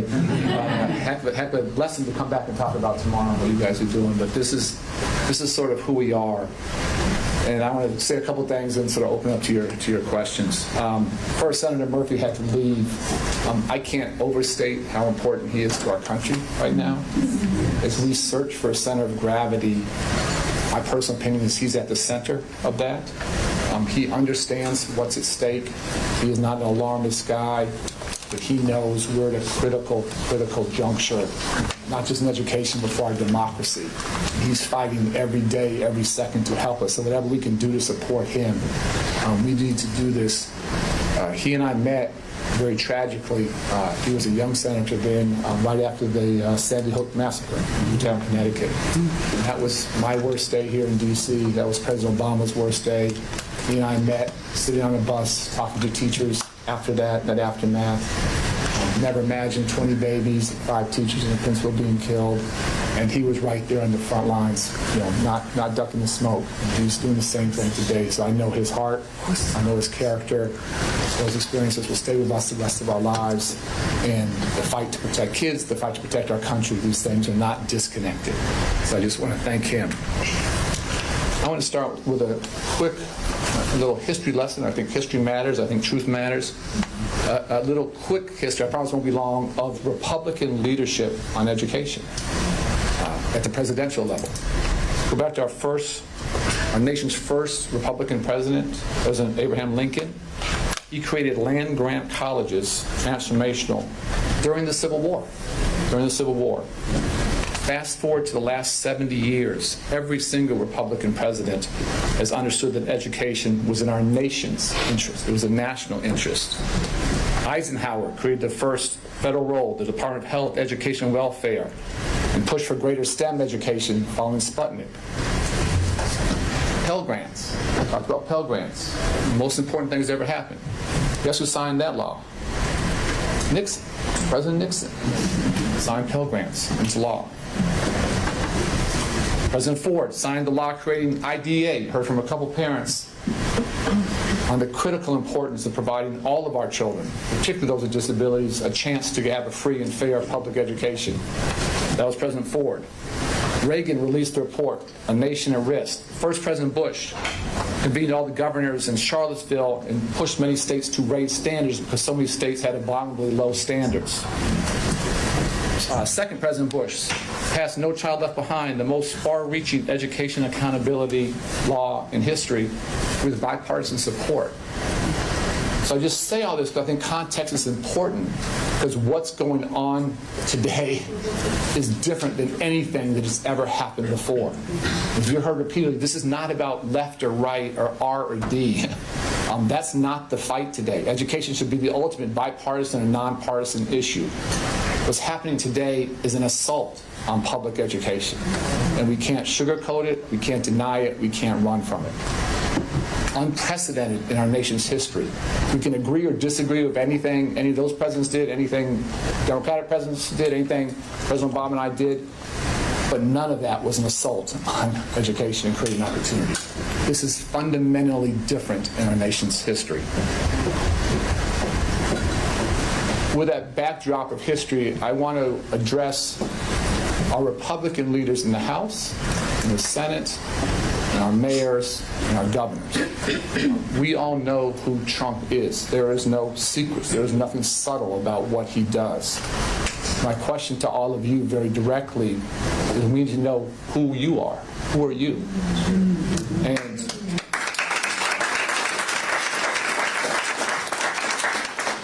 we all took an oath to serve the public. I took that oath I took that for life. All of you took that oath as well. And the question is your vulnerable populations, your low-income students, your first-gen college goers, your Pell Grant recipients, your children with special needs, when their lives start to be impacted, when opportunities are taken away, are you going to side with President Trump?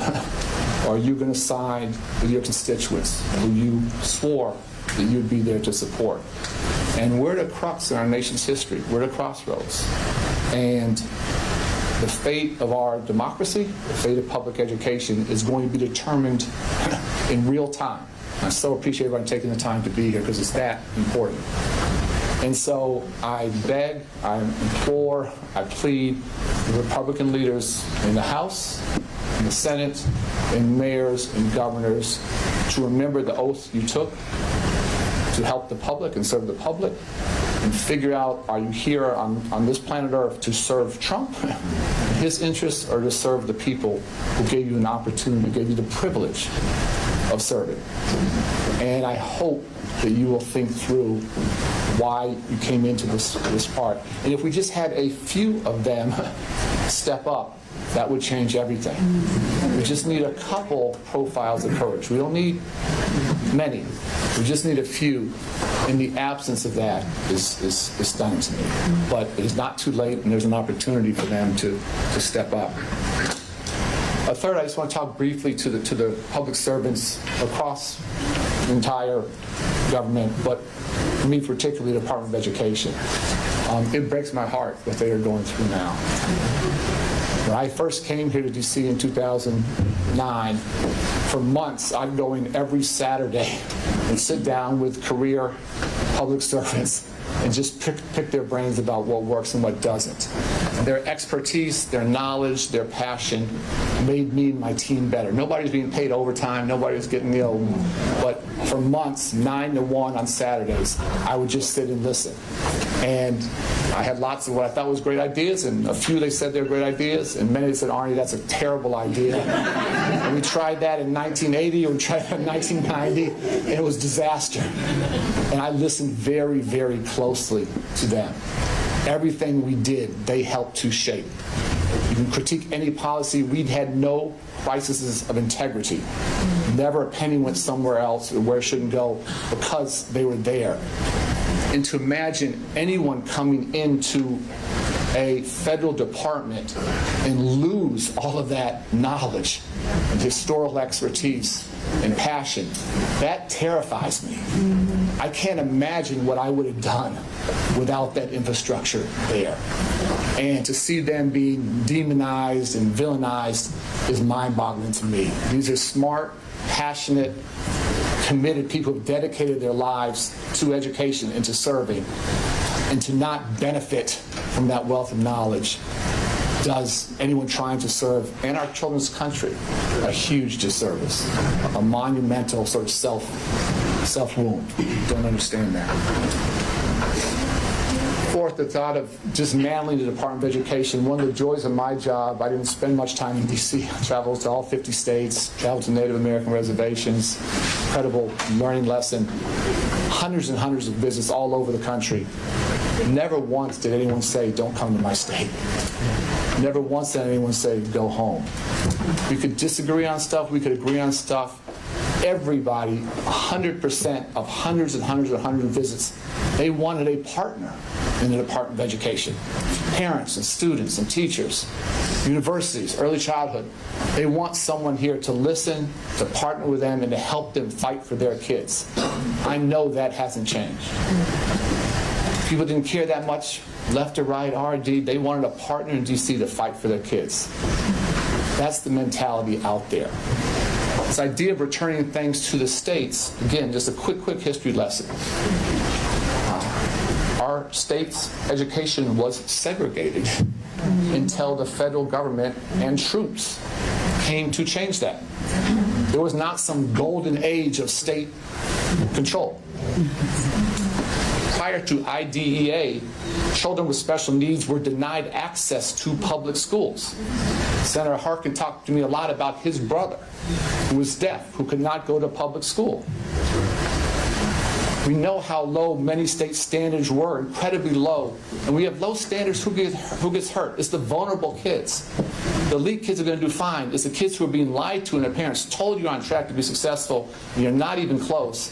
That's who gets hurt. So having a federal role to force states to integrate, to force states to educate all kids, to challenge states to raise standards, not lie to them, critical federal role. And to act like we can just walk away from that and things are going to be okay, that's not what history tells us. That's not what's happened. Final two things. I heard there's some chaos at Linda McMahon's confirmation or nomination hearing. I can assume everyone else that Trump is nominating is going to go through. So I assume, just being honest with you, that will probably happen. And what I would just say to her is that, I mean this from the bottom of my heart, I want her to be successful. I have no desire in her failing, because if she fails, our kids get hurt. And that I hope, like I challenge Republican congressmen and senators, I hope she looks in her heart and sees an opportunity to do the right thing by Felix and the tens of millions of students like Felix who just want a chance. And if she is prepared to do that, and again, I mean this so sincerely, I would do anything I can to help her. Because I want her to win. I want her to be successful. But if she comes and has no control or just kowtows to what she's being told by Trump and Musk,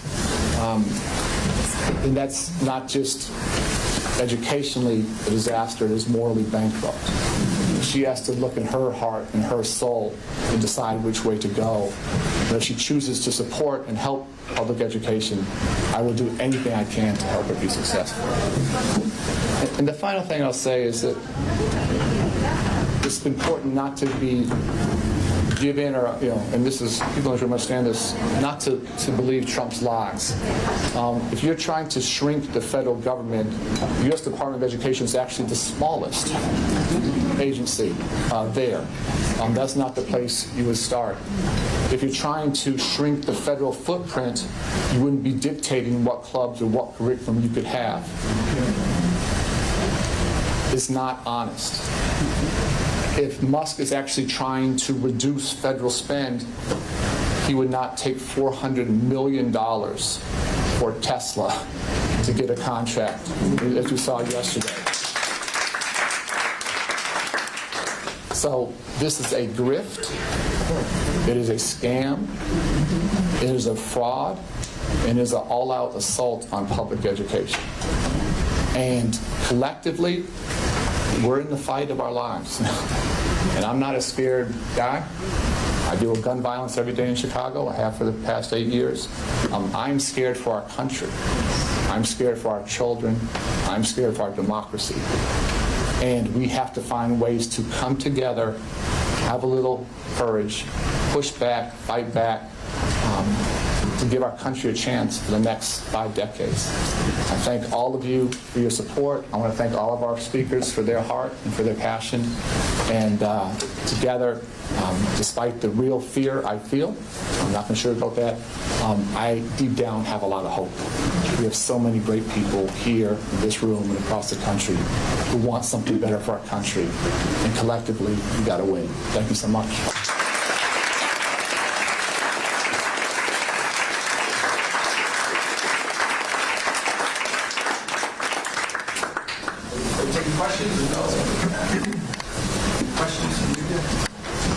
Do you folks have any questions? Or we can do full aside. I'm focusing. Okay. Thank you so much.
My people are getting pulled aside.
Oh, you're getting addicted.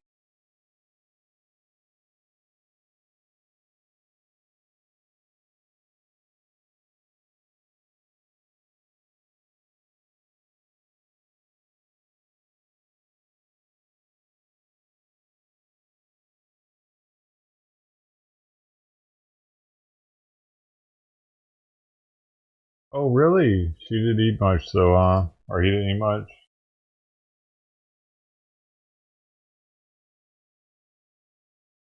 Dang. Guess it's too waterlogged for him to trust it now.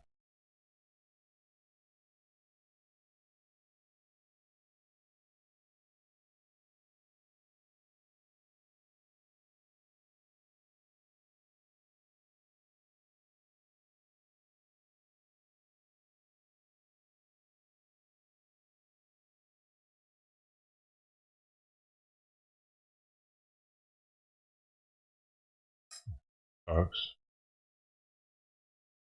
I don't know why they didn't eat some. They eat any at all. One bite.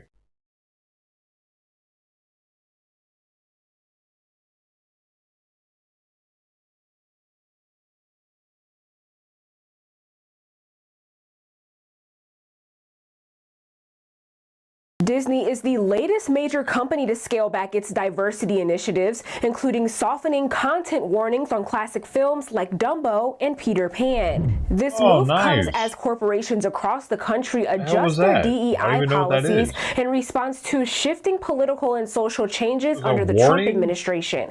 Sources familiar with the matter tell Axios that a company-wide memo was sent to employees Tuesday outlining changes to Disney's DEI programs, shifting the focus toward business outcomes. Autoplay content disclaimers that run before certain movies are being revised. Back in 2020, Disney updated its warnings to state this movie includes negative depictions and/or mistreatment of peoples or cultures. Dumbo was among the films flagged as the 1940s movie was found to feature racist caricatures. The updated disclaimer will now read, "This program is presented as originally created and may contain stereotypes or negative depictions."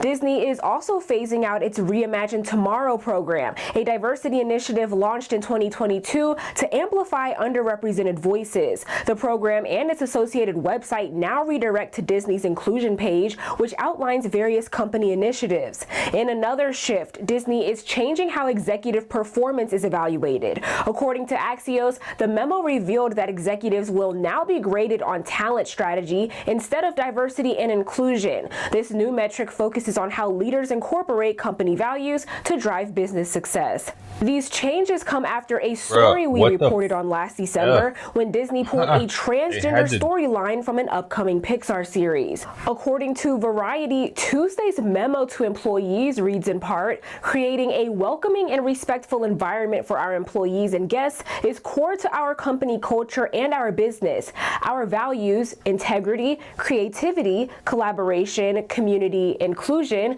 guide our actions and how we treat each other." With Straight Arrow News, I'm Kennedy Felton. Download our app or visit san.com. Dude, they had princesses with beards, man. No one's ever gonna forget that, Disney. Oh, what the? Y'all ruined Walt Disney's legacy with that shit.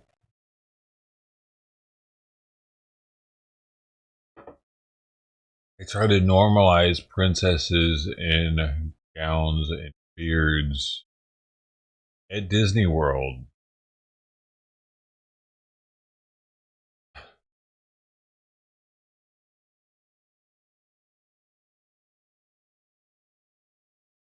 That's a way to quickly lose half of your, at least half of your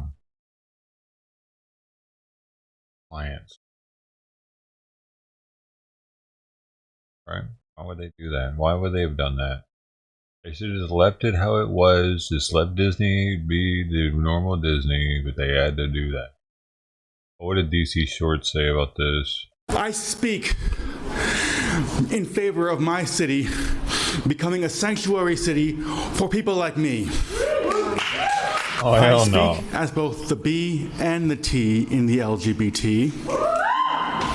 I speak as someone who is always misgendered, like all the time. People refer to me as sir when I prefer to be referred to as ma'am. Right now in our country, Trump is threatening the trans and gender diverse community. He is using policy to take away protections. He is making it hard for trans people to renew passports, to get the care they need. He is trying to erase us. I want you to know that I do not want to be here. It's my day off. Whoa. I do not want to be in your DMs. I do not want to be in your email inboxes. I do not want my creativity writing diss tracks like Kendrick. I don't want to spend an hour applying glitter on my face so that you will hear and see me. To those claiming that making Worcester a sanctuary city could risk federal funding, that's fear-mongering. If you think you're afraid of Trump, you should see how afraid of Trump I am. Can you wrap up, please? Yes, I can. If you say that you're afraid of Trump and that's why you don't want the city to be a safe space for trans people, you better prepare for trans people to make this a very unsafe space. Yeah. Can you look at me and tell me how many of my friends need to die before you do anything? Please wrap up. Look at me. Oh my God. Okay, we're all done here. Fucking pathetic. We're all done. Come on. She gets a, I ask you all, family, may we pick up our bricks? Great. Because we will not go down without every silent sister. We watched this earlier today, but it was mainstream media's take on it. The DC Shorts, the Daily Caller. They're giving us the insider ones, all of them. Straight person waking up and seeing the blood on their hands. I use the pronoun she and her, and I am disabled, cisgender lesbian. The Jesus that I know would be right here in this gallery, lined up to speak during this public comment, standing in solidarity with the brave people here. The Jesus I know would be dressed in full drag and serving face, or wrapped in the garb of a non-binary person who knows one gender is way too small to capture their gloriousness. I cannot overstate that the United States is rapidly sliding into fascism, and conceding because we are scared of the repercussions validates and allows fascism to continue. How many lives have to be lost before you consider fighting back against fascism and corruption? You have the opportunity to stand up to violence and fascism that is spreading all over our country like wildfire. I am agender, and I use they, them Yo, pronouns. hold up. I just realized, should I change my title right now? I'm eating eggs. This is kind of like, hold up.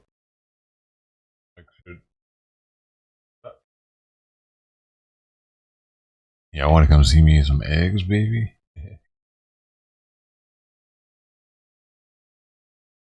Ah, that's worth like $100 right there. Yeah.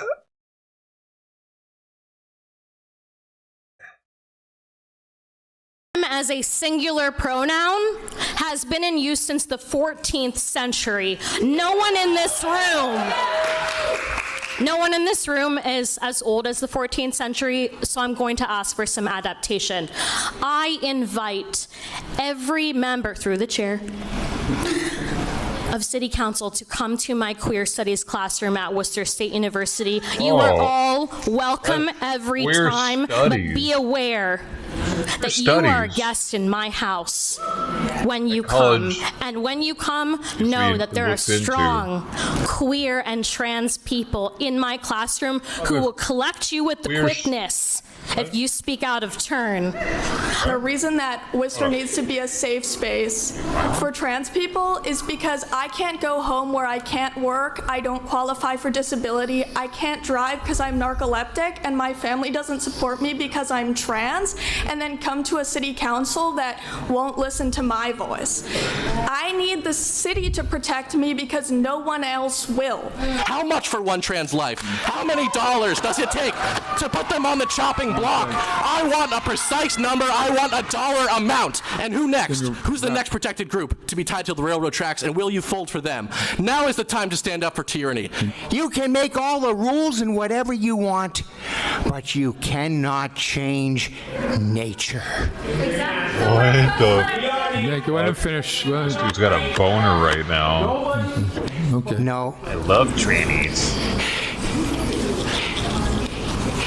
That's all. Thank you.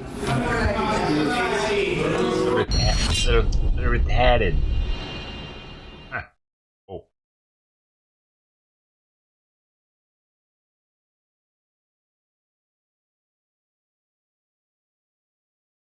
right.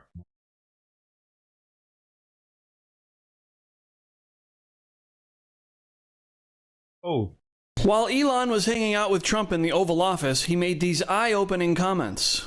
The most number of people that could retire possibly in a month is 10,000. We're like, whoa, why is that? Well, because all the retirement paperwork is manual on paper. It's manually calculated, then written down on a piece of paper. Then it goes down a mine. And I'm like, what do you mean a mine? Like, yeah, there's a limestone mine where we store all the retirement paperwork. And then the speed, the limiting factor is the speed at which the mine shaft elevator can move determines how many people can retire from the federal government. And the elevator breaks down sometimes, and then nobody can retire. Doesn't that sound crazy? There's like 1,000 people that work on this. So I think if we take those people and say, like, you know what, instead of working in a mine shaft, they're about to show you this place. Carry manila envelopes to, boxes in a mine shaft. You could do practically anything else, and you would add to the goods and services of the United States in a more useful way. That sounds crazy, like something out of Harry Potter. But here's what he clarified on X. 700-plus mine workers operate 230 feet underground to process around 10,000 applications per month, which are stored in manila envelopes and cardboard boxes. The retirement process takes multiple months.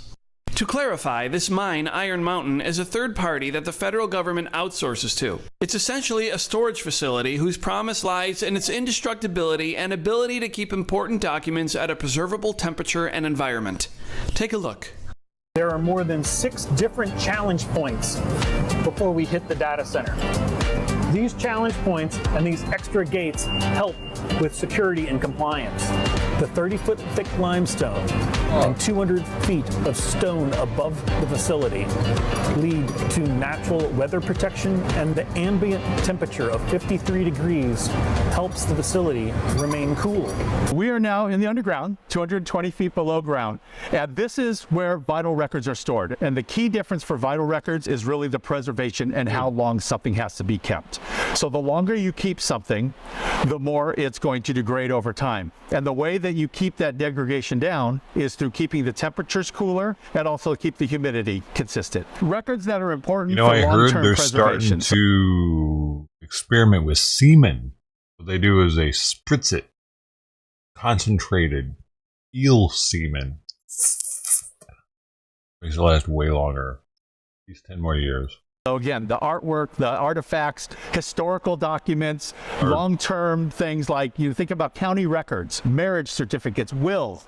We have some of those things from dating back to the mid-1800s that are in here. Tom Benjamin took us into our next vault, and it felt like that scene in Raiders. Shelves after shelves of boxes. Lots of historical records, lots of county records, lots of federal government records. It's almost impossible to wrap your mind around the size of this place. I mean, Our this entire vault alone country is storing records in this square vault. feet. There are 15 of them just like this, and they haven't even developed the entire mine. You think about California, you have earthquakes, you have fires. You think about Florida, you have humidity, you I mean, have he's hurricanes. right, though. All of these things are Don't horrible they need to keep them for unique artifacts of vital records that having them have a problem is not acceptable.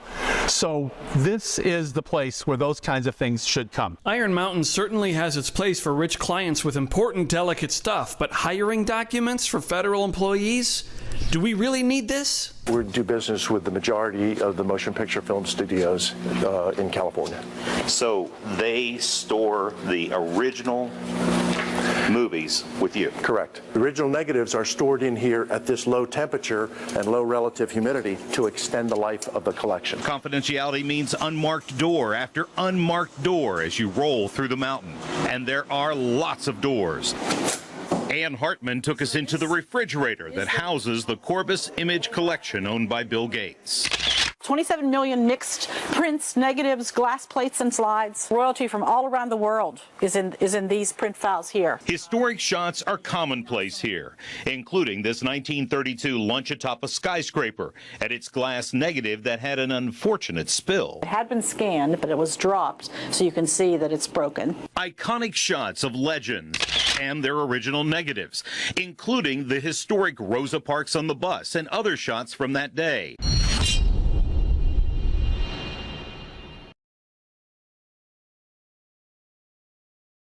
Why do they have those? Why do they have those out and ready to show? Oh, interesting.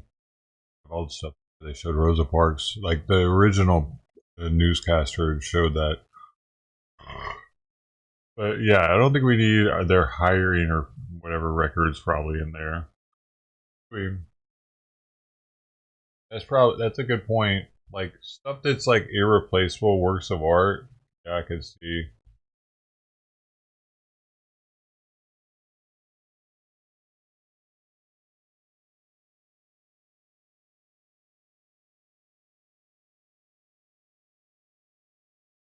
Go, no.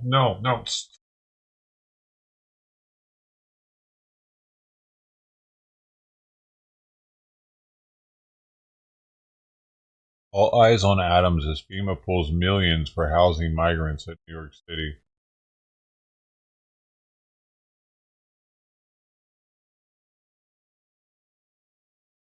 Weeks. New York Mayor Adams, is he about to find out exactly the political price he paid for the Trump administration tossing his felony federal indictment? The mayor's rivals for this election this year and next year strongly say it will be a huge political price and it will cost New York plenty, both in money and its history as a sanctuary city, a city that doesn't allow migrants to be kicked out. We're going to find out tomorrow when President Trump's border czar meets with Mr. Adams. Eyewitness News reporter Lauren Glassberg, live in Lower Manhattan with the story tonight. Lauren. Well, Bill, we know that Mayor Adams really didn't get the help or the money he wanted from the last administration when it came to the migrant crisis and the 250,000 or so of migrants who poured into New York City. But he says he wants to work with this new administration. But already this new administration is throwing some curveballs, threatening deportations, and then yesterday seizing money that was in New York City accounts meant for migrants. Let's be clear, this is highway robbery. The city's comptroller calling out the federal government for snatching millions of dollars right from New York City's bank accounts, FEMA funds to provide services for migrants, including shelters like at the Roosevelt Hotel. And sending $59 million to a migrant hotel to house illegal immigrants when there are still people in North Carolina and California who have not received FEMA funding is not something that this administration is going to tolerate. The same administration is also on a mission to deport illegal migrants, and tomorrow the mayor will meet with the border czar, Tom Homan. That meeting is concerning to immigrant advocacy groups, especially in light of the fact that the Justice Department is calling for the criminal case against the mayor to be dropped. They wonder if the mayor has been compromised. It seems like Tom Homan's coming here for the mayor to pay up. And we don't know what that pay up looks like. And if it's trying to trade away our communities, that's not going to work. And we're going to fight back. And that might require legal action to ensure New York City's sanctuary laws are not violated. And more lawsuits may be filed to claw back that FEMA money from the federal government. Corp Counsel is looking at litigation. And we have reached out to the White House. We want to find out exactly what took place. The mayor saying he wants answers, as does the city's comptroller. He's just wondering how far the mayor will push. It is a test of, given, the Justice Department memo and the mayor's legal issues, will he stand up for New Yorkers? And I want the answer to be yes. So let's see what plays out with Corp Counsel. Now, it is important to note that Brad Lander, the city's comptroller, is running for election. He is hoping to be the next mayor, and the mayor is running for re-election. He hopes that he is re-elected to run the city. So there is a little bit of that at play. But certainly when it comes to migrants and how the city handles migrants, that is much more than a campaign issue. I thought if they ran, then they hope to not get elected. Man, I had this shit backwards the whole time. I'm a fucking moron, dude. I'll get it. I finally get it. Morning, everyone. Morning. While House Democrats are working to grow the middle class and drive down the high cost of living in the United States of America, Republicans continue to betray the middle class. Last year, all we heard from House Republicans is how they were going to drive down the high cost of living in the United States of America. Housing costs are too high, grocery costs are too high, child care costs are too high, utility costs are too high, and insurance costs are too high. America is undoubtedly too expensive. House Democrats are committed to driving down the high cost of living. Republicans haven't done a thing to address the cost of living crisis in the United States of America. Not a single bill, not a single proposal, not a single idea. And the Congress started on January 3rd. What are they waiting for at this point in time? The reality is House Republicans and Donald Trump and Senate Republicans have no interest in bringing down the high cost of living. Costs aren't going down, they are going up. The price of eggs in the United States of America I really wish they would stop bringing up eggs. Not his fault about the eggs. It's an emergency. And nothing is being done by the Republicans in Washington or across the country to address it.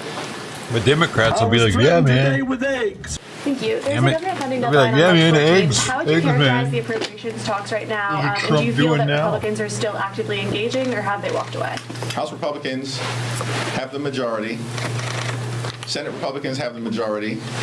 Donald Trump is the president. They have a responsibility to fund the government on March 14th. Over the last several weeks, House Democrats, led by Rosa DeLauro, have been engaging in good faith in trying to reach an agreement that meets the needs of the American people, keeps the government open, and addresses issues around the health, the safety, the national security, and the economic well-being of everyday Americans. House Republicans have chosen to walk away. Torian with CBS News. Speaker Johnson said that you guys delivered or contributed proposals to the budget bill that are just non-deliverables in his mind. What are some of the things that you guys were considering, and what have conversations been since that rejection?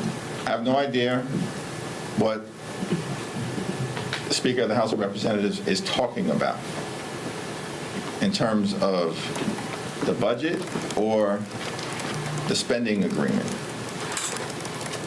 At the end of the day, House Democrats believe that urgent action is needed to drive down the high cost of living in the United States of America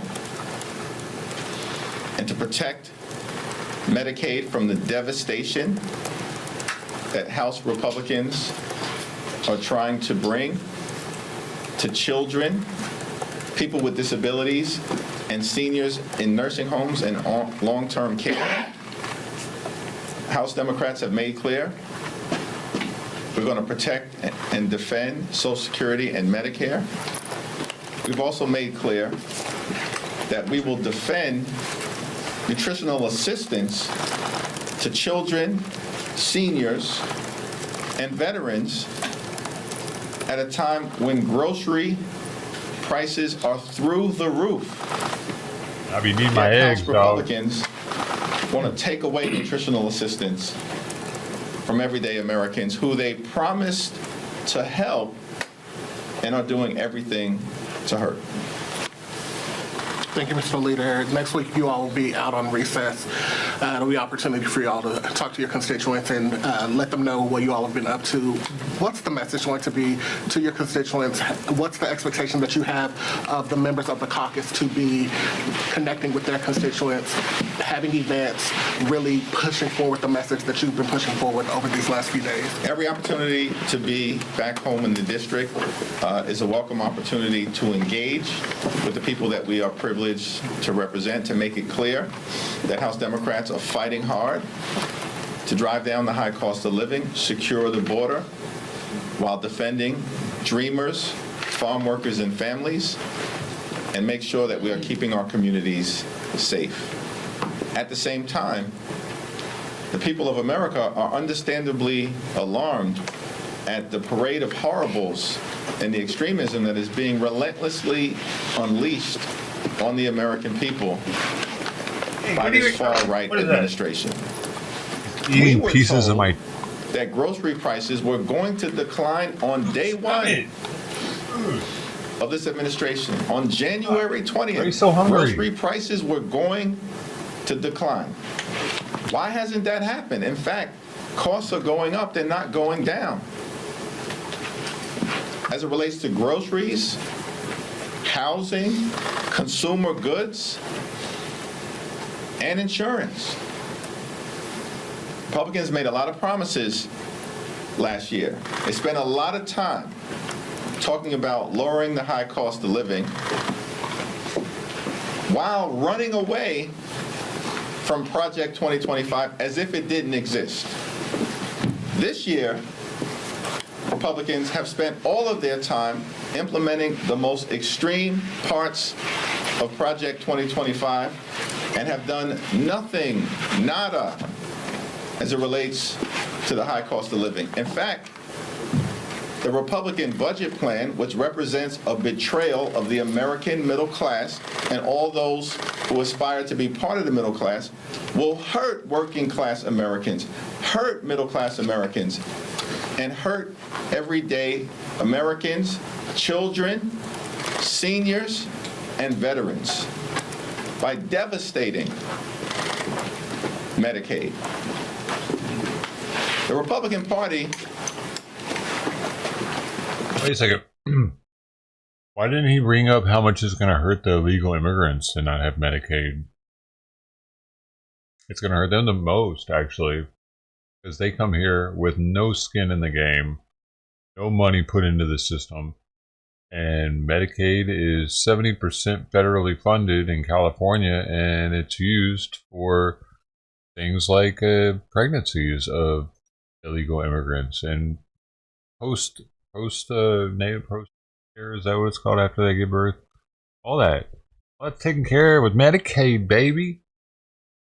A few weeks ago promised to love and cherish Medicaid. Cutting Medicaid by close to $1 trillion is an example of loving and cherishing Medicaid. It's an extraordinary statement that was made, and Republicans are doing the exact opposite. In their budget markup right now. This is an argument that you made and other Democrats made all last year, and the voters didn't go for it. Why should they think it's different? They didn't think Democrats could lower prices, do all these things. Is it just because you're going to say that the Republicans were lying now and Donald Trump was lying? I think under the previous administration, progress was made in certain areas, particularly as it relates to the high cost of life-saving prescription drugs. But at the same time, it's also clear that so much more needs to be done. There is no debate that can be legitimately had in the United States of America as it relates to the cost of living. The cost of living for working families and middle-class Americans and seniors is far too high. The problem is that Republicans, despite all of their grandiose promises, have done nothing to lower the high cost of living. In fact, the cost of living is going up. With a Republican president, a Republican House, and a Republican Senate. Yes, that's a problem. And we will continue to be clear that in the absence of that changing, Republicans should be held accountable for their failure to deliver on improving the quality of life for everyday Americans. What specific conditions are red lines for Democrats with regard to supporting a CR or a government funding measure on March 14th? At this moment, there is no discussion because the Speaker of the House has apparently ordered House Republican appropriators to walk away from the negotiating table. They are marching America toward a reckless Republican shutdown. Second row. Linda McMahon is testifying in the Senate today, and Trump has said he's interested in shutting down the Education Department. Despite not being in the majority, are there any specific plans from Senate or House Democrats to protect the Education Department going forward? There are several members who will take the lead on this issue, including but not limited to Representative Jahana Hayes, Bobby Scott, the once and future chairman of the Education and Labor Community, Frederica Wilson, and other educators and leaders, including John Mannion, who all understand that public education is a precious part of what makes America, America. We have a responsibility and an obligation to stand up for our children, low-income children, working-class children, and middle-class children, all of whom would be hurt by the closure of the Department of Education. It's a reckless, foolish, and vicious suggestion, all at the same time. Here's the thing. The Department of Education can only be shut down legislatively because the Department of Education was established by an act of Congress. Where are the House Republicans to stand up for the people and the children and the teachers and the educators that they represent? Where are the House Republicans? They're missing in action on all of these fights, or actively supporting ending America in terms of our civility and unity as we know it. Where are the House Republicans? It's a question that should be asked of them. House Democrats are going to be united in this fight on any issue. It only takes 3 Republicans in the House to stop bad things from happening and to move forward legislatively so that we can get good things done for the American people. It only takes 3 House Republicans on any issue. These are questions that should be asked of the House Republican leadership, who are busy bending the knee to Donald Trump and Elon Musk. Thanks, Mr. Leader. Your colleagues in the New York delegation have called Mayor Adams compromised and that the president has him on a, quote, short leash because of the outstanding threat of charges being reinstated. Do you share those concerns? Those are all legitimately held concerns that have been articulated by members of the congressional delegation. Most importantly, there are people in the communities that I represent back in Brooklyn who are deeply alarmed at the unfolding events connected to the current mayor of the city of New York. So you think it's a legitimate fear that he is basically going to do the bidding of the White House? I'll be back home in Brooklyn later on today, but what is clear is that the White House made a decision to dismiss the criminal charges pending against Mayor Adams without prejudice. Translation: it is the intention of the Trump administration to keep the current mayor on a short leash. How the mayor responds to the White House's intentions is going to determine a lot about the political future of the current mayor of the city of New York. You said Republicans have Fucker walked talks away slow, from the doesn't he? negotiating table regarding the budget bill, and Speaker Johnson seemed confident that he can pass it with his caucus. Have there been any discussions within your own caucus about what concessions you would take should that reminds me of a dynamic change fucking on the Obama Republican side, wannabe. and he may need Democratic votes? House Republicans have made a decision to walk away from the four corners discussions that involved House Democrats, Senate Democrats. They don't, dude. That's the thing. They know he's not going to be able to actually shut everything down.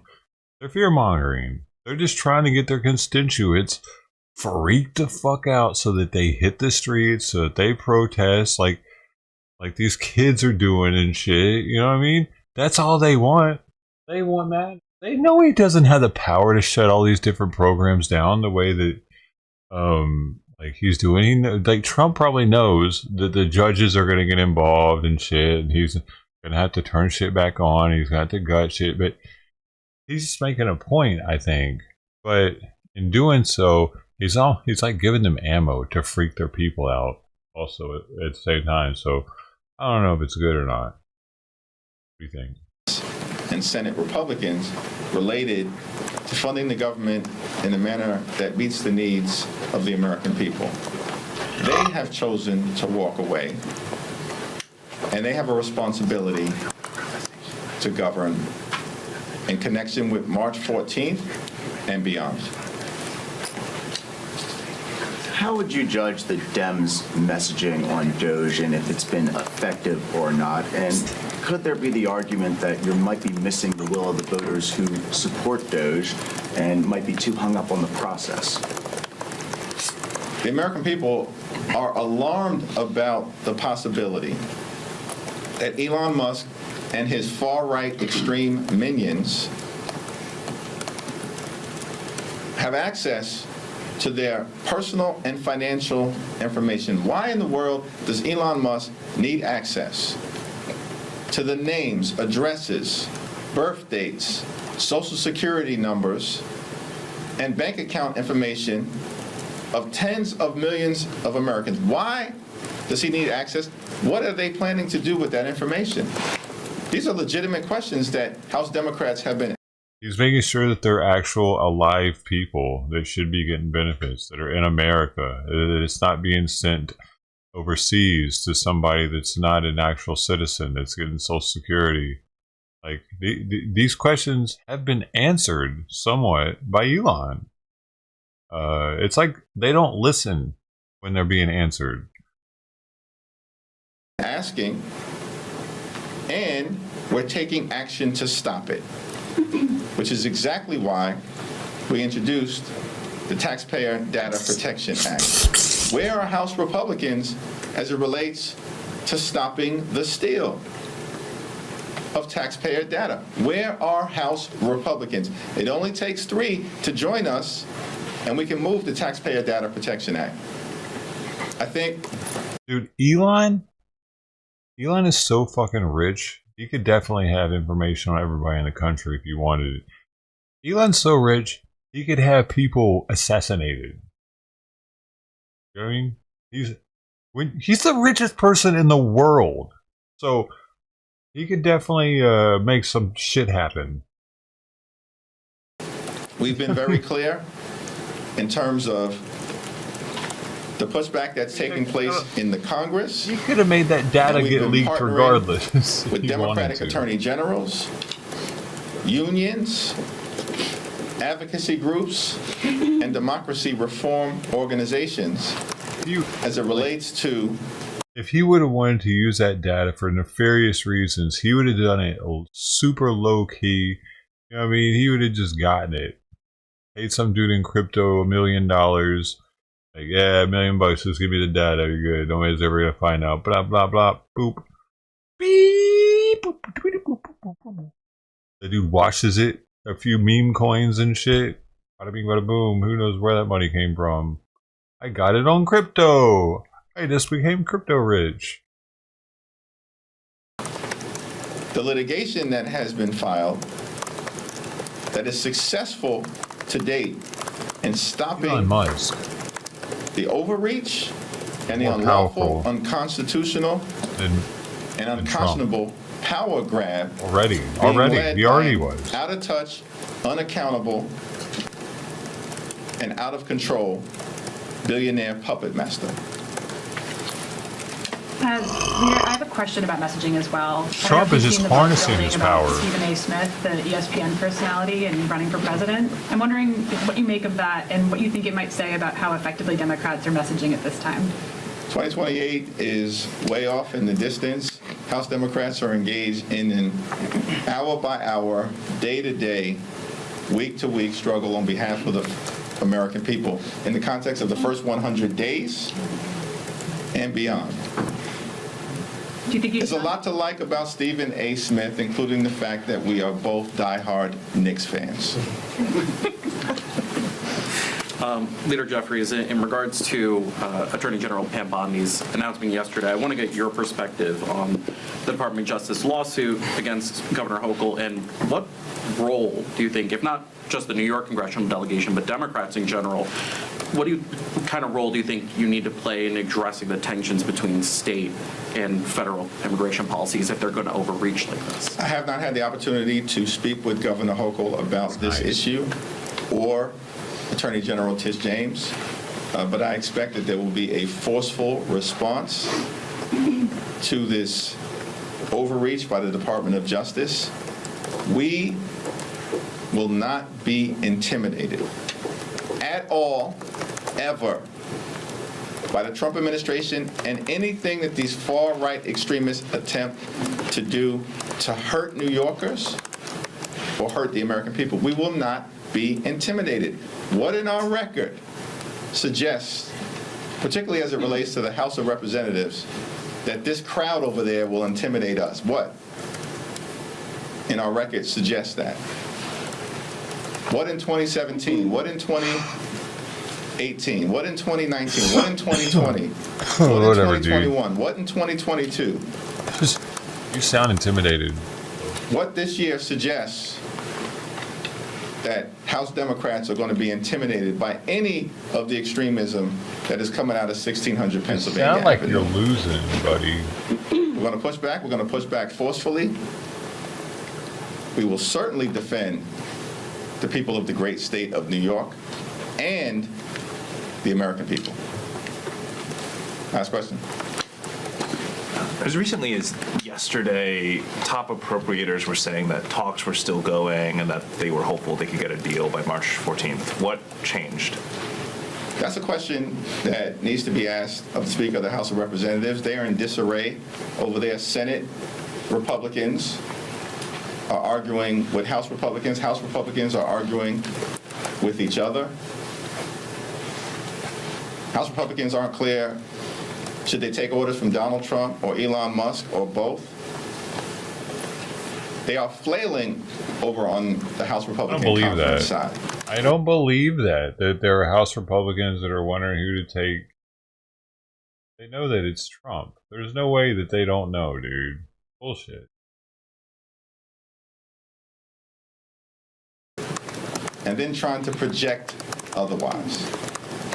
Yesterday, House Republicans walk away from the negotiating table. You've now shown America it's all on you. Thank you. Thank you. So he thinks that's a mic drop? Right. Okay. We're waiting on Trump currently. He's supposed to be, the event hasn't started yet. There's going to be a Trump event. It's at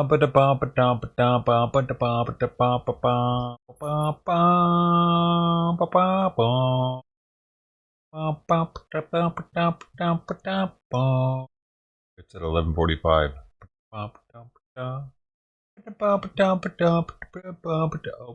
How to speak German without knowing any German. What's up, homie? It's Tony. Looking for a way to... I didn't know it was one of his at first. I was gonna show like, what the fuck is this? And then he popped up. I didn't know it was him, man. I was going to make fun of the fact that what it was too, but he made fun of it without saying anything. How to speak German without knowing any German. What's up, homie? It's Tony. Looking for a way to make your store unforgettable? Start by giving your customers something they can't ignore. How to speak German without knowing any German. What's up, homie? He It's put his Tony. crotch Looking for a right way there, to too. make your store unforgettable? You made it so you're looking at his crotch whenever they can't he ignore. pops to How to him. speak German without Look. knowing any German. What's up, homie? It's Tony. Looking for a way to make your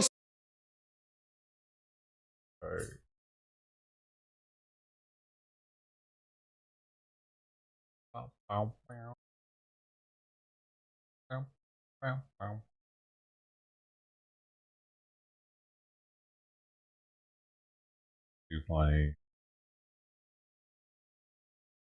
Reparations. Black excellence scares Donald Trump.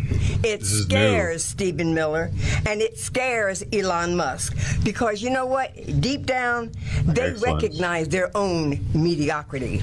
Polling shows that reparations is a wildly unpopular idea. So here come the Democrats to introduce a bill for it.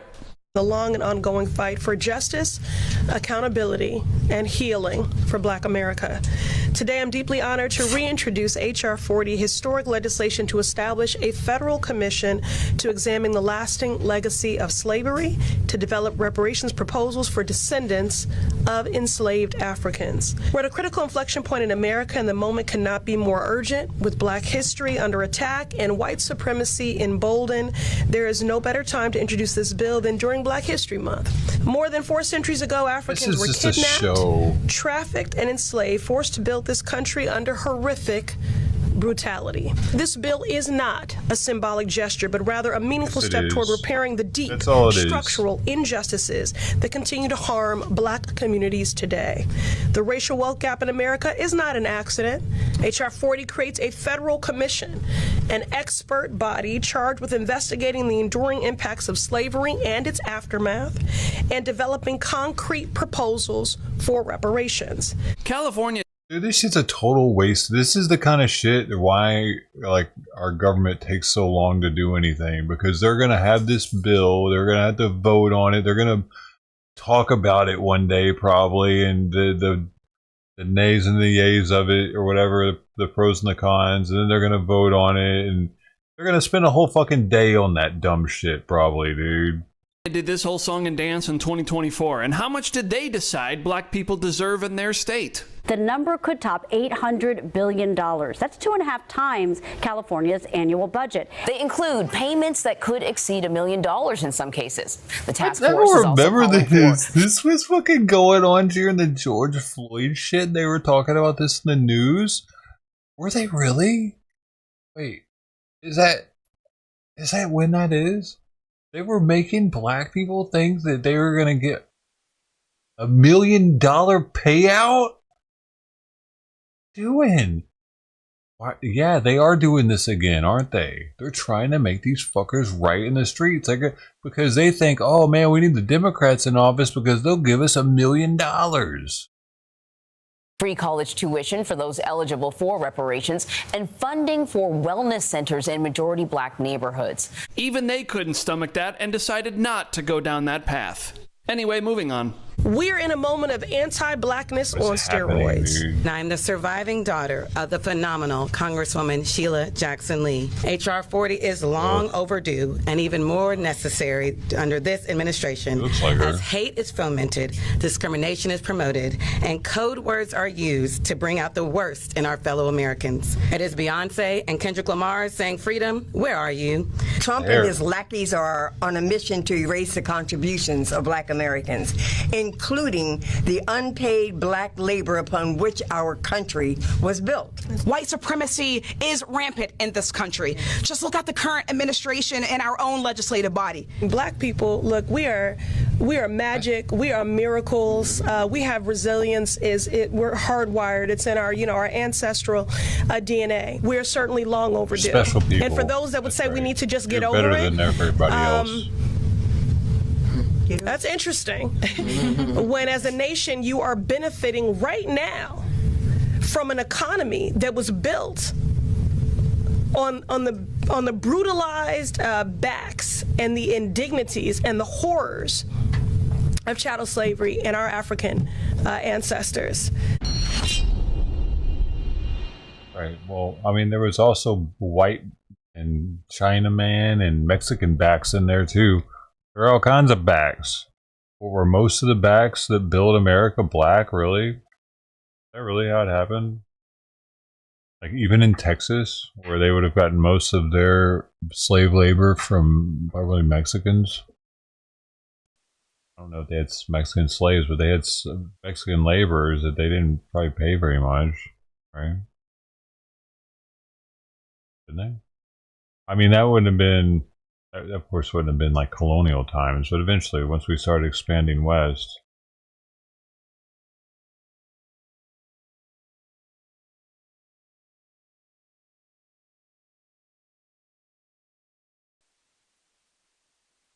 Was Jamestown built by black people? I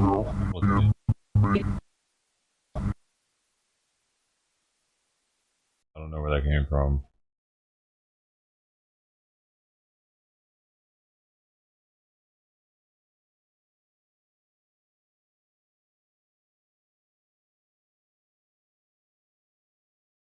No, Jamestown was not built by black people, but they were present in the colony from 1619 and contributed to its growth.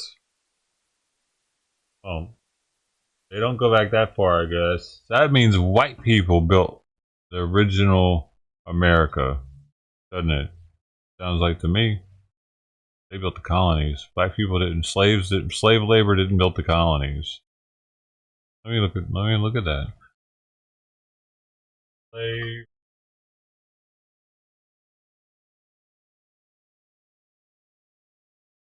Colonies. Yes. Oh, enslaved people played a crucial role in building the American colonies, providing the labor force necessary to develop plantations and settlements across the continent. Meaning that, wait, where is this getting this fucking? This is AI, by the way. Meaning that to a significant extent, the colonies were built with slave labor, particularly in the southern colonies, with large-scale agriculturally relied heavily on enslaved Africans.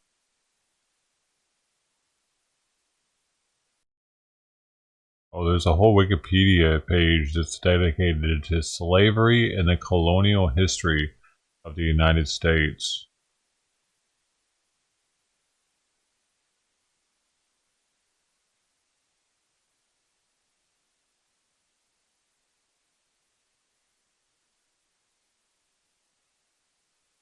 What are the percentages slaves to citizens?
The AI says that there was 21.5% of the population in America in 1776 was enslaved.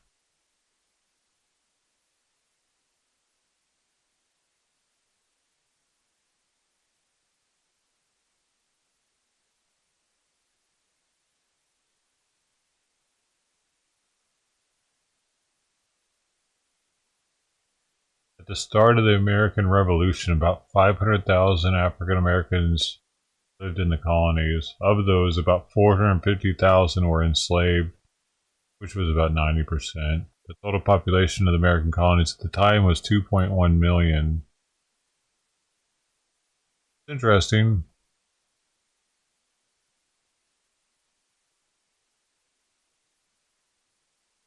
Slavery was legal and protected by law in all 13 colonies when they declared independence from Great Britain in 1776.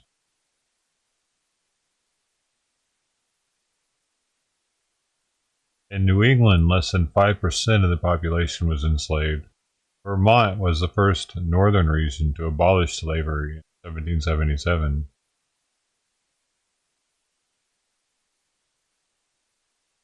I didn't realize it was that high of a percentage, though. Almost a quarter of the population in 1776 was enslaved.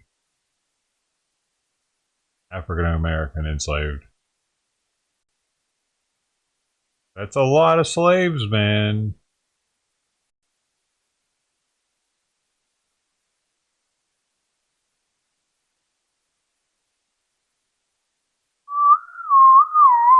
Here's the numbers. You can see for yourself.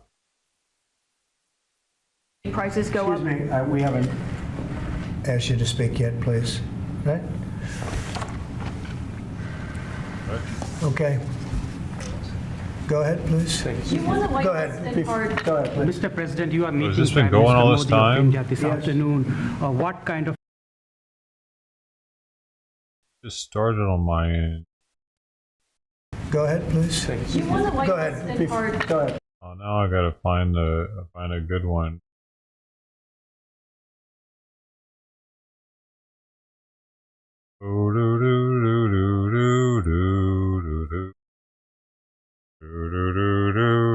Just we're charging. They all start at this bad time. Do they all screw up?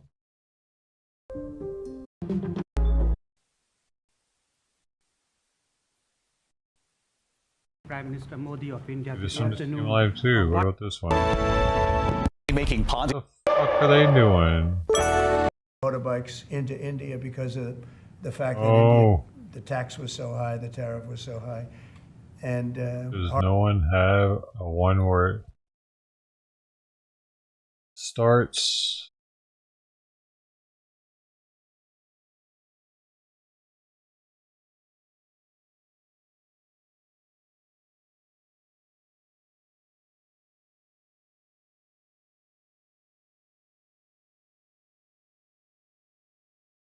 Dude, what is going on with the media lately? And does his channel started up at the right time at least? He doesn't even go live on his channel anymore, does he? Damn it. Those would start on time. Fucking shit. Well, it looks like the whole beginning of it got cut off everywhere. All these are bullshit stations.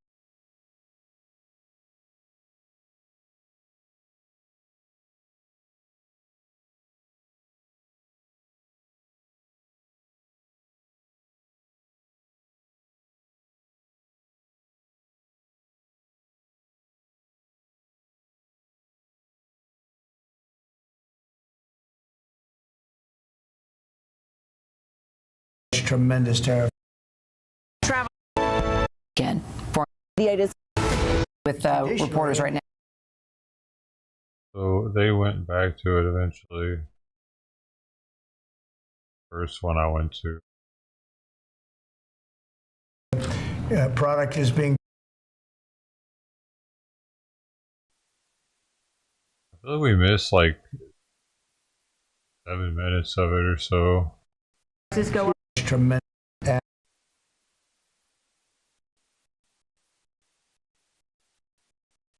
Please, right? Okay. Go ahead, please. Go ahead. Go ahead, please. Mr. President, you are meeting Prime Minister Modi of India this afternoon. What kind of trade and tariff relations would you like to have with India, and what's the vision for India? Yeah, India traditionally is the highest, just about the highest tariffed country. They charge more tariffs than any other country.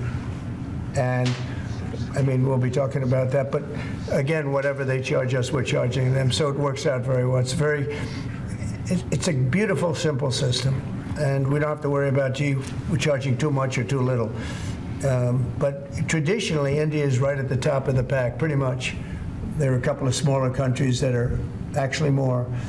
But India is a very, they charge tremendous tariffs. I remember when Harley Davidson couldn't sell their motorbikes into India because of the fact that India, the tax was so high, the tariff was so high. And Harley was forced to build, I guess they built, I don't know, that was a while ago, but I think they built a factory in India in order to avoid paying the tariffs. And that's what people can do with us. They can build a factory here, a plant or whatever it may be here, and that includes the medical, that includes cars, that includes chips and semiconductors, that includes everything. If you build here, you have no tariffs whatsoever. And I think that's what's going to happen. I think our country is going to be flooded with jobs. What should consumers expect? Are prices going to go up short-term, well, long-term? Not necessarily. I mean, not necessarily. But I'll tell you what will go up is jobs. The jobs will go up tremendously. We're going to have great jobs for everybody. This is something that should have been done many years ago. China did it. I mean, China did it at a level that probably nobody's ever seen before. If you manufactured a car, you couldn't send it into China. The tariff was so high. So everybody went and they built in China. It was no big secret. So we're going to see, but it's going to mean tremendous amounts of jobs. And ultimately, prices will stay the same, go down.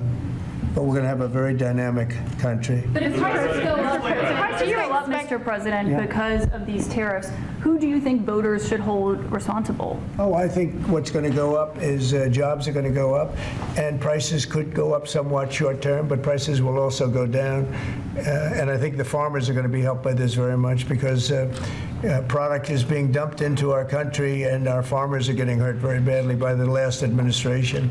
The last administration hated our farmers, like at a level that I've never seen before. I think our farmers are going to be helped. Jobs are going to be helped, but our farmers are going to be helped. Our manufacturers are going to be helped. And again, if somebody wants to come in, including the car companies, if they want to come in and build car plants, they'll do it without tariffs, and therefore prices won't go up. There could be some short-term disturbance, but long-term, it's going to make our country a fortune. So Americans should prepare for some short-term pain. No, you said that. I didn't say that. Well, if the prices go up. Let's see what happens. Nobody really knows what is going to happen other than we know that jobs are going to be produced at levels that we haven't seen before. We know that we think interest rates are going to ultimately be coming down because of things that happen, and they go hand in hand with the tariffs. But we think that the prices for some things, many things, it could be all things, will go down. Ultimately, will go down. Mr. President, can you explain the timeline here, sir? There's a period of time for a review, a report, 180 days. What's the earliest date that you think tariffs will actually be implemented and executed? Well, I would say, maybe I'll ask Howard to answer that because he's going to be the one that's implementing. What do you think? Our studies should be all complete by April 1st. So we'll hand the president the opportunity to start on April 2nd if he wants. So I think we'll be ready to go on April 1st, and we'll hand it to the president, and he'll make his decisions. But remember, if they drop their tariffs, prices for Americans are coming down. Our production's going up, and our costs are going down. Remember, it's a two-way street. That's why it's called reciprocal. And have you spoken to any American CEOs directly about this? Or are they calling you and asking for I've spoken to many, and many love it. And they say this is going to be the thing that makes our country really prosperous again. And this is going to be what pays down to $36 trillion in debt and all the other things. And this is going to be, this is an amazing day. I think this is going to be a very big day and in a very positive way for our country. Yes, please. Mr. President, you've talked about the VAT and the EU before and your concerns with how the EU treats you. Do you have a number in mind on the European Union? Do you have an idea where that number is going to land? Well, what they are now is they have a 20% VAT tax, which we're considering to be similar or the same as the tariff. Plus, they charge lots of fees, and they're doing something else. European Union's been very tough on our companies. They sued Apple, they sued Google, they sued Facebook, they sued many other companies, and they're American companies, and the kind of numbers are staggering. And the court system over there is not very good to our companies. If you know that Apple had to pay, I think, $16 billion in a penalty, a court case that was really shocking because most people thought they would have won that court case, people that watched it. So they've been very tough. Airlines have called me up and they said, could you help us with Europe because they're charging us so many different fees. I got a call from the head of American, United, and other airlines saying every time we land a plane, we get just absolutely killed by the European Union. And so they haven't been treated as good. You know, we think the European Union is wonderful. We all love Europe, love the countries in Europe. But European Union has been absolutely brutal on trade. Canada has been very bad to us on trade, but now Canada is going to have to start paying up. And Canada's been tough on the military because they have a very low military cost. They think we're going to, you know, protect them with our military, which is unfair. So Canada is going to be a very interesting situation because, you know, we just don't need their product. And yet they survive off the fact that we do 95% of what they do. And Canada is just absolutely, I say it, and sometimes people smile and sometimes they say great idea, but Canada, their taxes would come down greatly, their security would go up greatly. Amazing things happen to Canada, and really Canada in this particular, why would we pay $200 billion a year in subsidies to Canada when they're not a state? You do that for a state, but you don't do that for somebody else's country. So I think Canada is going to be a very serious contender to be our 51st state. Going with Canada, there was obviously a delay in implementing those tariffs. I spoke to Governor Trudeau on numerous occasions, and we'll see what happens. But it just sets up so good for them. Look, the people would pay much less tax than they're paying right now. They'd have perfect military protection. They don't have any military protection because and you take a look at what's going on out there. You have Russian ships, you have China ships, you have Chinese ships, you have a lot of ships out there, and you know, people are in danger. This is a different world today. It's a different world. They need our protection, yes. You mentioned Elon Musk and the efforts that he's undertaking with your authority. You granted him new authority this week. Will he secure any new government contracts while he is working on Doge? No, not if there's a conflict. If there's no conflict, I guess what difference does it make? But we won't let him do anything having to do with the conflict. Are you personally checking to make sure there's no conflicts of interest? Yeah, I am. He answers to you. Sure, he does. First of all, he wouldn't do it, and second of all, we're not going to let him do anything where there's a conflict of interest. Mr. President, your negotiations with the EU there's discussions ongoing already. How quickly do you expect that you'll hear back from them about any of these other measures? I can't tell you. Yeah, the EU's been very nasty. It's just been, they haven't treated us properly. Look, we were great to them on NATO. Essentially, it's a similar group of countries. When I came in, my first term, I raised their fees. I mean, they were not paying. We were paying for, in my opinion, almost all of NATO. And now, you know, I had the bad moment with the press where the press said, well, does this mean you won't protect them? And I said, I won't protect them if they're not paying. But because I said that, the Secretary General, as you know, said it was the greatest thing he's ever seen because the money came pouring in. But they don't treat us right on trade. They don't treat us right on the military either. I mean, if you look at Ukraine, we're in for probably $200 billion more than Europe. Why are we in for more than Europe? We're in for more than Europe. I mean, think of it, or NATO. I mean, let's call it NATO because Canada's in. By the way, Canada is just about the lowest payer. Also, they shouldn't be. They are just about the lowest payer in NATO, in addition to everything else. So Canada's really been taken advantage of. And if they had to pay just something modestly fair, they wouldn't be able to succeed as a country. And that's why I feel they have to become a state. Yes, ma'am. Thank you, Mr. President. Is it your expectation that partners will offer major concessions and that you actually don't end up applying those tariffs? No, I think that a lot of them will stay the same, and whatever they pay, I'll pay. I mean, we'll have a lot of them stay the same. I think some. Look, I heard as an example, EU lowered their tax on cars down to the exact same amount. That they were much higher. They were approximately 5 times higher, and they lowered them down to the exact tax that we're charging. That took place like yesterday or the day before. Is that a correct statement? I think so, yeah. Do you expect any exemptions or waivers? I don't expect that, no. This is a simple system. I mean, there wouldn't be any. And in the case of Apple, I gave them a waiver, an exemption in my first term because Samsung was in South Korea. And Samsung didn't have to pay the tax because it was a tax on China. And Apple makes a lot of their product in China. So I did that because it wouldn't have been fair. But now this applies to everybody across the board. This is a much simpler way of doing it, much better way. You had that major call yesterday with President Putin of Russia. President Zelensky responded today basically saying any agreements they won't accept unless they're made with Ukraine. Will Ukraine have a seat at that table for those negotiations? Of course they would. I mean, they're part of it. We would have Ukraine, we'd have Russia, and we'll have other people involved too. A lot of people, a lot of forks in the a lot of forks in this game. I'll tell you what, this is a very interesting situation, but the Ukraine war has to end.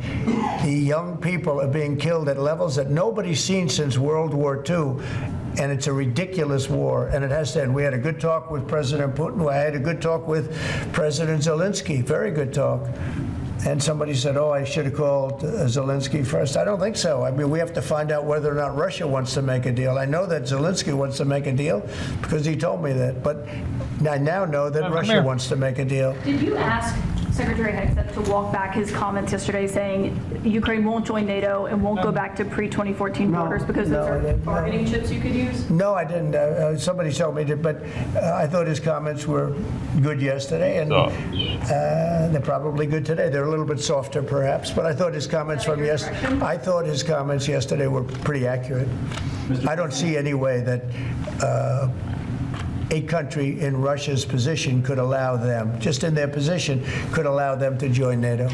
I don't see that happening. And long before President Putin, Russia was very strong on the fact that I believe that's the reason the war started, because Biden went out and said that they could join NATO, and he shouldn't have said that. As soon as he said that, I said, you know what? You're going to have a war now, and I was right about that. This is a war that would have never happened if I were president. But you don't think it's President Biden's fault, not President Putin? I mean, he's the one. I think Biden is incompetent, and I think when he said that they could join NATO, I thought that was a very stupid thing to say. I thought when he said, well, it depends if it's a minor incursion. In other words, it's okay if Russia does a minor incursion. I thought that was a very foolish thing to say. The other thing that got it started was how badly Milley and these stupid people, these bad generals, how badly they did with Afghanistan. I was going to pull out, but we were pulling out with dignity and strength, and we were going to take our equipment with us and everything else. They are... I mean, what they're doing is what they did with that. I think Putin looked at that mess and he said, wow, this is a great time, I'm going to go in. But what the Americans said, I'm not blaming Americans, but I will say what they said had a big influence on his deciding to go in. Yeah. When Elon Musk met with Prime Minister Modi earlier today, did he do so as an American CEO or did he do so as a representative of the U.S. government? Are you talking about me? No, Elon Musk. Elon, I don't know. They met. And I assume he wants to do business in India. But India is a very hard place to do business in because of the tariffs. They have the highest tariffs just about in the world, and it's a hard place to do business. No, I would imagine he met possibly because, he's running a company. He's doing this as something that he's felt strongly about for a long time because he sees what's happening and he sees how the country is really being hurt badly by all of the fraud, waste, and abuse. Yeah. So how does Modi know whether he's meeting with a CEO or meeting with a representative of your government? Well, he's meeting with me in a little while, so I'm going to ask him that question. All right? I'll ask him that question, yeah. On tariffs, what should we expect, sir? You mentioned obviously steel and aluminum and pharmaceuticals. What are you thinking about auto tariffs? We haven't talked about that much. I think autos are coming soon. I think they're all coming more or less at the same time. And it's not going to be a big shock to the system, but what it's going to do is it's going to bring pharmaceuticals back to our country. Much more important than the money. It's a lot of money, but it's going to bring pharmaceuticals back to our country. It's going to bring chips back to our country. It's going to bring automobile. We're going to do a lot more automobile manufacturing in our country. You know, when I did this, when I announced this during the campaign, they were going to build the largest car plant in the world in Mexico. It was almost under construction. It was just starting. And when they heard me make that statement, and they thought I was going to win the election, actually, it was a few months before the election itself. China was building the car plant. It was going to be the largest in the world.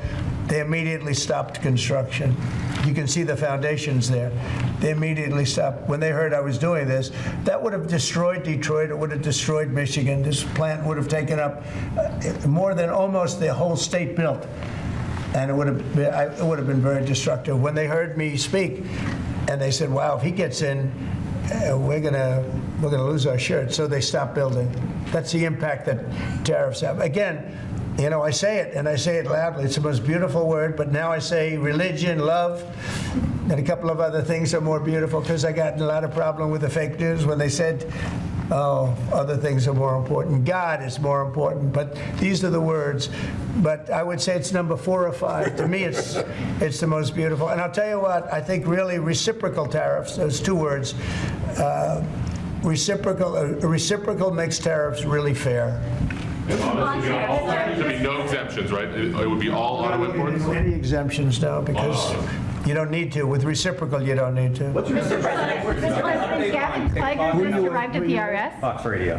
Do you have an update on the TikTok negotiations? Yeah, we have a lot of people. Timeline's running out. Well, I have 90 days from about 2 weeks ago, right? And I'm sure it can be extended, but let's see. I don't think you'll need to. We have a lot of people interested in TikTok. And fucking extended. I hope to be able to make a deal. I think it would be good. You know, people have learned it's very popular, and we'll have to probably get approval from China to do it. But we have a lot of people that are interested, and a lot of people. I think China will be interested because it's to their benefit too. So I was able to get away, dude. We have a lot of people that are interested in TikTok. Quite a few. Mr. President, Yeah, doesn't it still have a security threat though? Today Like, at the IRS. what happened with Do you that? expect to close the IRS, or what are you expecting? No, I don't expect it, but I think that the Internal Revenue Service will be looked at like everybody else. Just about everybody's going to be looked at. So it's they're doing a hell of a job. It's an amazing job they're doing. And you know, that force is building. I call it the force of super geniuses, but it's building. And you know, they go up and they talk to some of the people about certain deals, and the people get all tongue-tied. They can't talk because these people get it. They're very smart people. We need smart people. Yes, Brian? On tariffs, sir. Yeah, Brian? Yes, sir. Mr. President, I know that during the campaign, it was huge in Pennsylvania as far as bringing back manufacturing. Have you talked to any CEOs since the tariffs were announced on steel and aluminum? What's the feedback from those guys? They are in love with it. As you know, in Pennsylvania, U.S. Steel is through the roof. They're all through the roof. That's why I didn't want U.S. Steel to make a deal with Japan or anybody else. I think it's going to do great. But I think maybe more than anybody else, the steel companies and aluminum companies, they're in love with what's happened. And this will eventually be the car companies and chip companies. We have to have chips made in this country. Right now, everything's made in Taiwan practically, almost all of it, a little bit in South Korea. But everything, almost all of it is made in Taiwan. And we want it to be made. We want those companies to come to our country, in all due respect. You know, they took the business away. Taiwan took our chip business away. We had Intel, we had these great companies that did so well, and it was taken from us, and we want that business back. We want it back in the United States, and if they don't bring it back, we're not going to be very happy. And you mentioned pharmaceuticals as well in China. That's national security to bring that back. Yeah, China and other places. We want to get the pharmaceutical and drug business back into the United States, where it should be. Right? Sir, on tariffs, are you concerned that the countries that would be most affected, like India, would just shift their trading to China? No, I'm not concerned about anything, really. I mean, I'm just doing what's fair. This is a very fair thing. This should have been done a long time ago. I would have done it, but then COVID hit. I was getting ready to do this years ago, and first term, we had the most successful economy in history, and then COVID hit, and this was going to be the thing that I was most waiting to do, but it was awfully hard to do this with Italy and France and Spain, and all those people were dying, and then we put tariffs on. See, I have a big heart. Sir, on Ukraine, when Putin says that he really wants peace, do you believe him? Yeah, I do. I believe he wants peace. I believe that President Putin, when I spoke to him yesterday, I mean, I know him very well. Yeah, I think he wants peace. I think he would tell me if he didn't. I'd like to see peace. Do you trust President Putin? I believe that, I believe that he would like to see something happen. I trust him on this subject. I think he'd like to see something happen. I think it could have happened a long time ago. I think Biden, number one, it shouldn't have started, but it did. And now all those cities are knocked down, like demolition sites. All those beautiful golden towers are knocked down. There's nothing going to replace them. But much more importantly, you lost millions of people. A lot of soldiers, but you lost millions of people. When they knocked down those cities, and they're all laying down on the side, they're laying down just in ashes and all crumbled up concrete. They literally look like a world-class demolition site. And many of them, almost all of them, but many of them, and this should have been done by Biden years ago. This should have never been allowed to happen. I know he's a friend of yours. But couldn't Putin just withdraw his He's a friend of CNN. That's why nobody watches CNN anymore, because they have no credibility. Okay, who else? Yes, please. Sir, if you could find a buyer in the United States for TikTok, do you think Xi Jinping will authorize the sale of it? Or I'm going to make it worthwhile for China to do it. I think so. I mean, I got to know TikTok because during the election, I ended up with 36% higher than my opponent with youth. Okay, that never happened before. That's always been a Democrat thing, youth. It became a Trump thing. And I think TikTok, I think Joe Rogan was a part of it. Some of the great people that I did interviews with were a part of it. But I think that TikTok was I think it was a big part. Look, as you know, we were up by 36% with youth. The Republican was never up with youth. And I focused on TikTok, and I found it to be amazing, actually, and very fair. And I think the image of TikTok is different than it was before the election. I think people saw it, and they view it as a positive, not a negative. Isn't that all? We don't. It's China's advantage to fucking bullshit. Have the deal be made. Why would we see it differently now? How much money do you think you'll raise from tariffs on an annual basis? That's the most interesting question. I think it'll be a staggering amount. It will be the external, I call it the External Revenue Service. That was a name that was devised by a few of us, but I think it's going to be a staggering amount. We've heard the number $1 trillion floated in meetings with senators. Is that a number you've thought of? I don't know, but already the Senate's saying, well, wait a minute, they're looking at some of the numbers and they're saying, whoa, look, we want to, I say America first. I say make America great again. That's what we're doing. I think it's the most important thing I've signed. I've signed some very important things. Right to try was so important. I mean, a lot of important things. Space Force, the biggest tax cuts in history. This could be one of the most important things that we've ever signed. Do you expect the Russians and President Putin to attend the summit in Saudi Arabia? Eventually, yeah. Not quite yet. It's a little early. They're having a meeting in Munich tomorrow. Russia is going to be there with our people. Ukraine is also invited, by the way. Not sure exactly who's going to be there from any country, but high-level people from Russia, from Ukraine, and from the United States. Do you want to have Russia back to the G7, sir? I'd love to have them back. I think it was a mistake to throw them out. Look, it's not a question of liking Russia or not liking Russia. It was the G8. And I said, what are you doing? You guys, all you talk about is Russia, and they should be sitting at the table. I think Putin would love to be back. Obama and a couple of other people made a mistake, and they got Russia out. It's very possible that if that was the G8, you wouldn't have had the problem with Ukraine. And if I was president, you definitely wouldn't have had the problem with Ukraine. Russia would have never attacked Ukraine. But you ask a very good question, the G8. It used to be the G8, and then these people threw them out. And I was arguing with Trudeau and with numerous of the people. Actually, Prime Minister Abe, a great man from Japan, agreed with me 100%. and some of the others did too. But I got there, it was the G7, as you know. They had already been terminated. I think it would have been very helpful, and it still would be helpful to have Russia be a part of that mix. And I think if they were, I don't think you would have had Russia be a part right now. Russia is part of the G20. They kicked them out, of course, because they illegally annexed Crimea. I mean, how would you have responded if Russia invaded or took over? They took Crimea during Obama. 2014. They took, well, now they're looking to take the whole thing. Then they took a big chunk of land and people, as you know, during Bush. And now they're trying to take the whole thing during Biden. You know, the only one that didn't give them anything is Trump. They never took anything with Trump, nothing, not 2 inches of property of land. But Crimea was Obama. And then Bush gave them a lot, if you remember. And then, in fact, it's a sort of a standard little phrase, and Biden's giving them everything because this is a war that shouldn't have been had. And the only one that didn't give them anything is Trump. It's just the way it is. What's your message to Wall Street about these tariffs? So there's been some nervousness on Wall Street about the impact. So, I mean, there hasn't been very much, and I think it's going to make the United States stronger, and in many ways it could make other countries stronger too. You know, other countries want to have a strong United States. They want to have a strong America. And I think it's going to make us very, very strong, much stronger.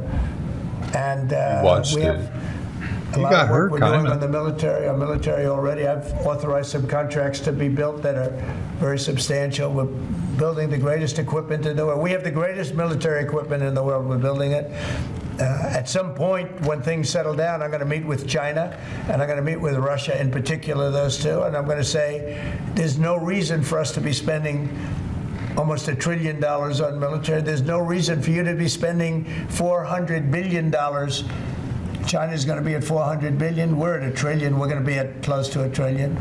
And I'm going to say we can settle this on, we can spend this on other things. We don't have to spend this on military, because, and I'm going to be meeting with China. You know, we were trying to de-escalate nuclear, and I was in a position where Russia had agreed and China had agreed we were going to start, and then we had a rigged election, so that never took place. But this one was too big to rig. We won by so much that it was too big to rig. You want to do the China meeting in the United States, or would you travel to China for that? For what? A China meeting.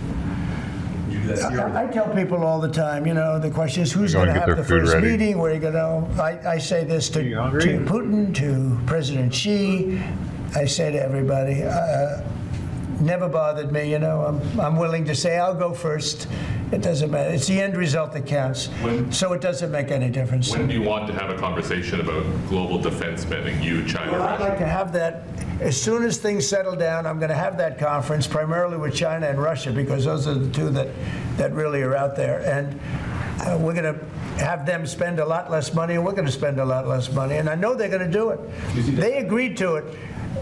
We were talking about denuking, denuclearing, and President Putin and I agreed that we were going to do it in a very big way. There's no reason for us to be building brand new nuclear weapons. We already have so many. You could destroy the world 50 times over, 100 times over. And here we are building new nuclear weapons, and they're building nuclear weapons, and China's building new nuclear weapons, and China's trying to catch up because, you know, they're very substantially behind, but within 5 or 6 years they'll be even. And we're all spending a lot of money that we could be spending on other things that are actually, hopefully, much more productive. Hopefully, there'll never be a time when we need those weapons. If there's ever a time when we need nuclear weapons, like the kind of weapons that we're building and that Russia has and that China has to a lesser extent but will have, that's going to be a very sad day. That's going to be probably oblivion. Do you see that as separate conversations, or do you see one giant summit with you, Xi Jinping, and Vladimir Putin? Yeah, I could see that. Let things calm down a little bit. You know, when I left, we had no Middle East problem. We had no Russia going into Ukraine. They never would have done it. Putin never would have done it. And I came back, and we got like the whole world is blowing up.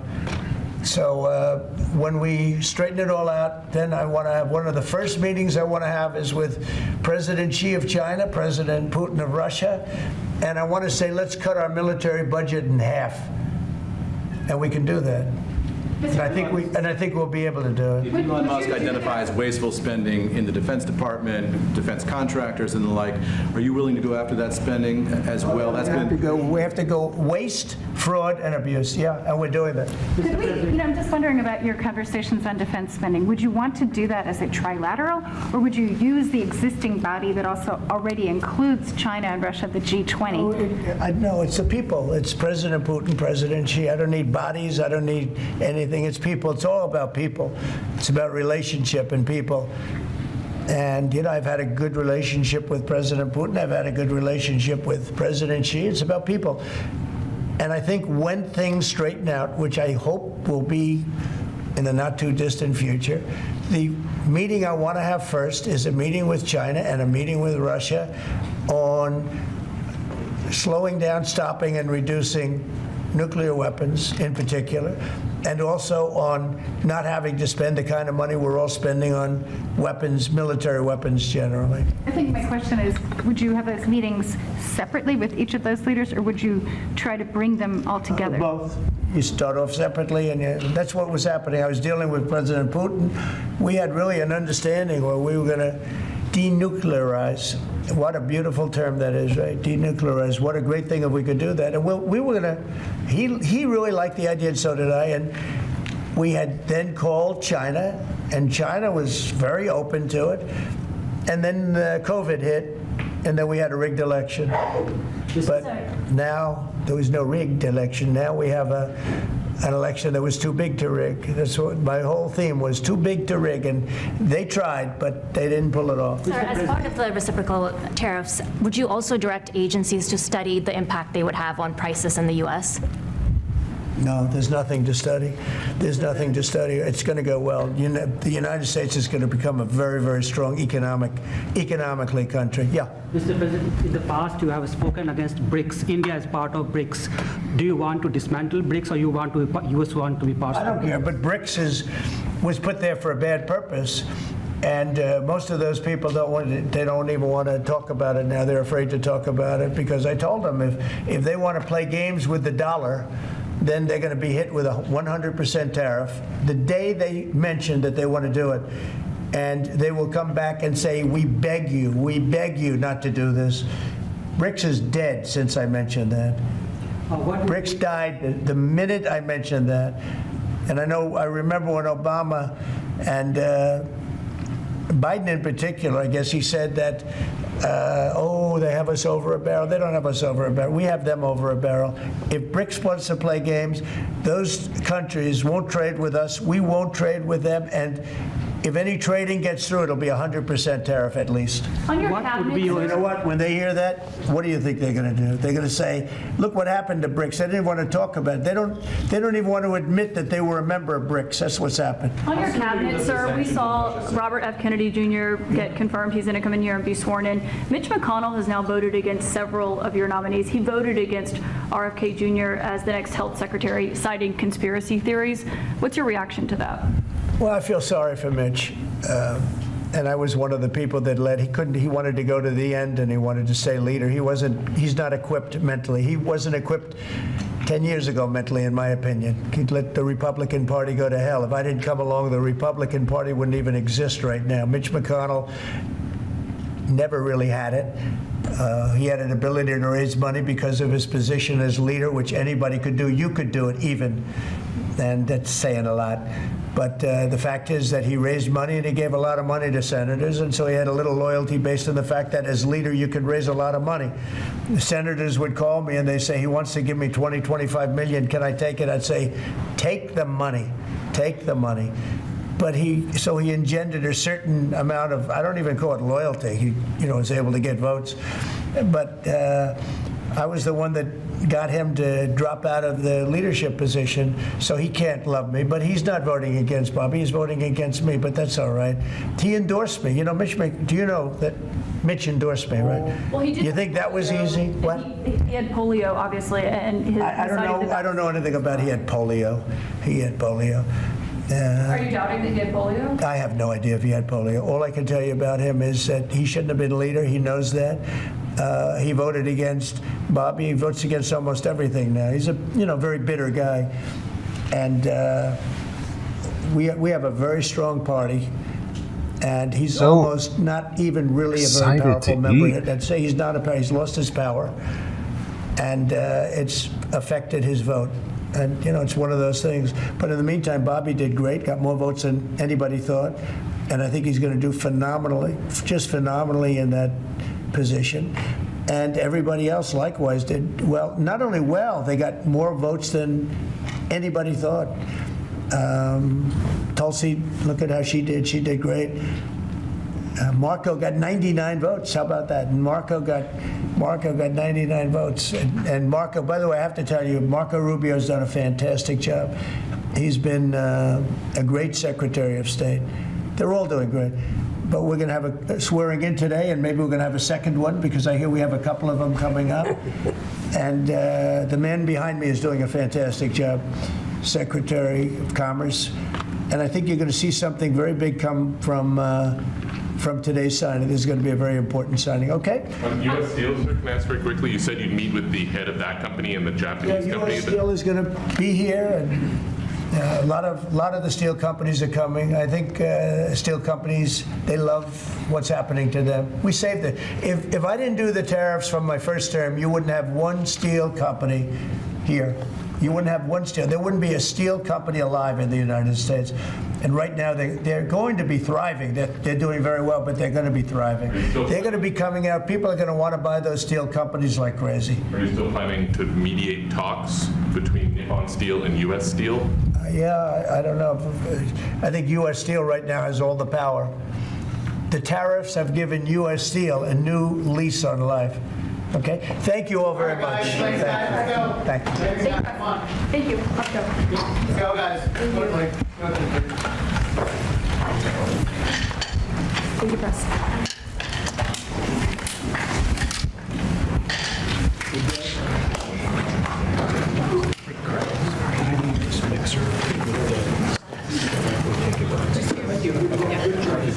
We can leave the stage, right? Okay.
Having a lot of freaking problems with broadcasts lately.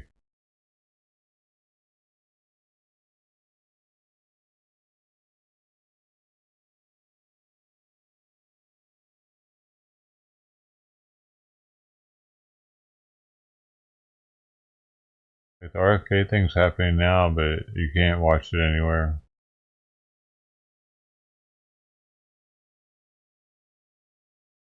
Frozen.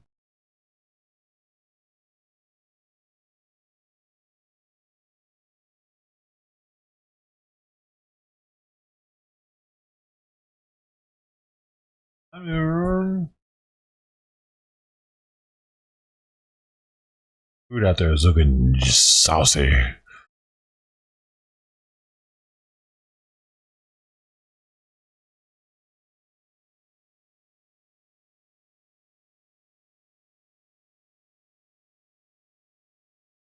Wanna be a tranny tonight.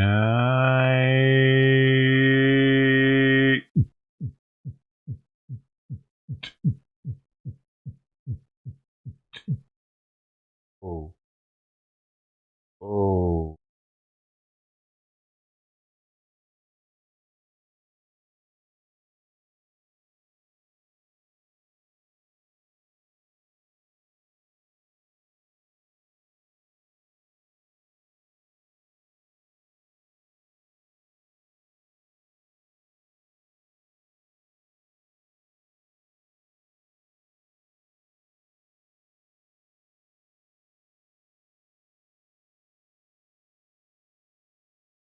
Car plows into Munich crowd ahead of security summit.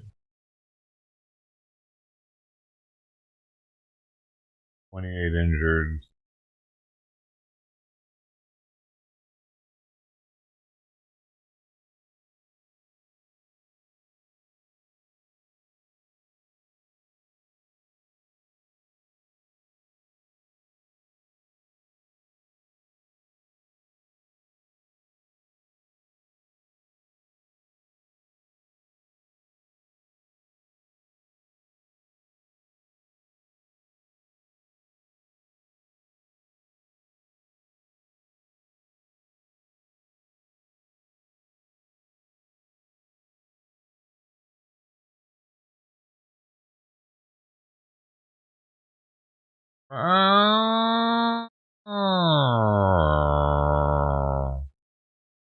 That's what Simon said. Quite like that.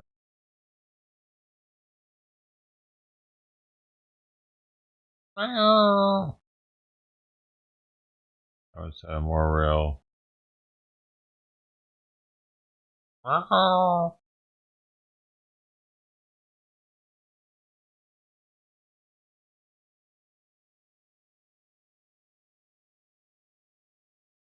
New York's top federal attorney resigns. And that really sucks.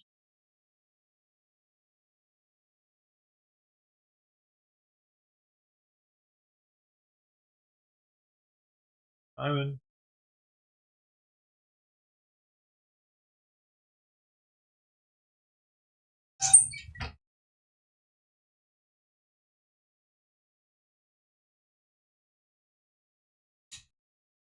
Just a liquor bowl. We won't.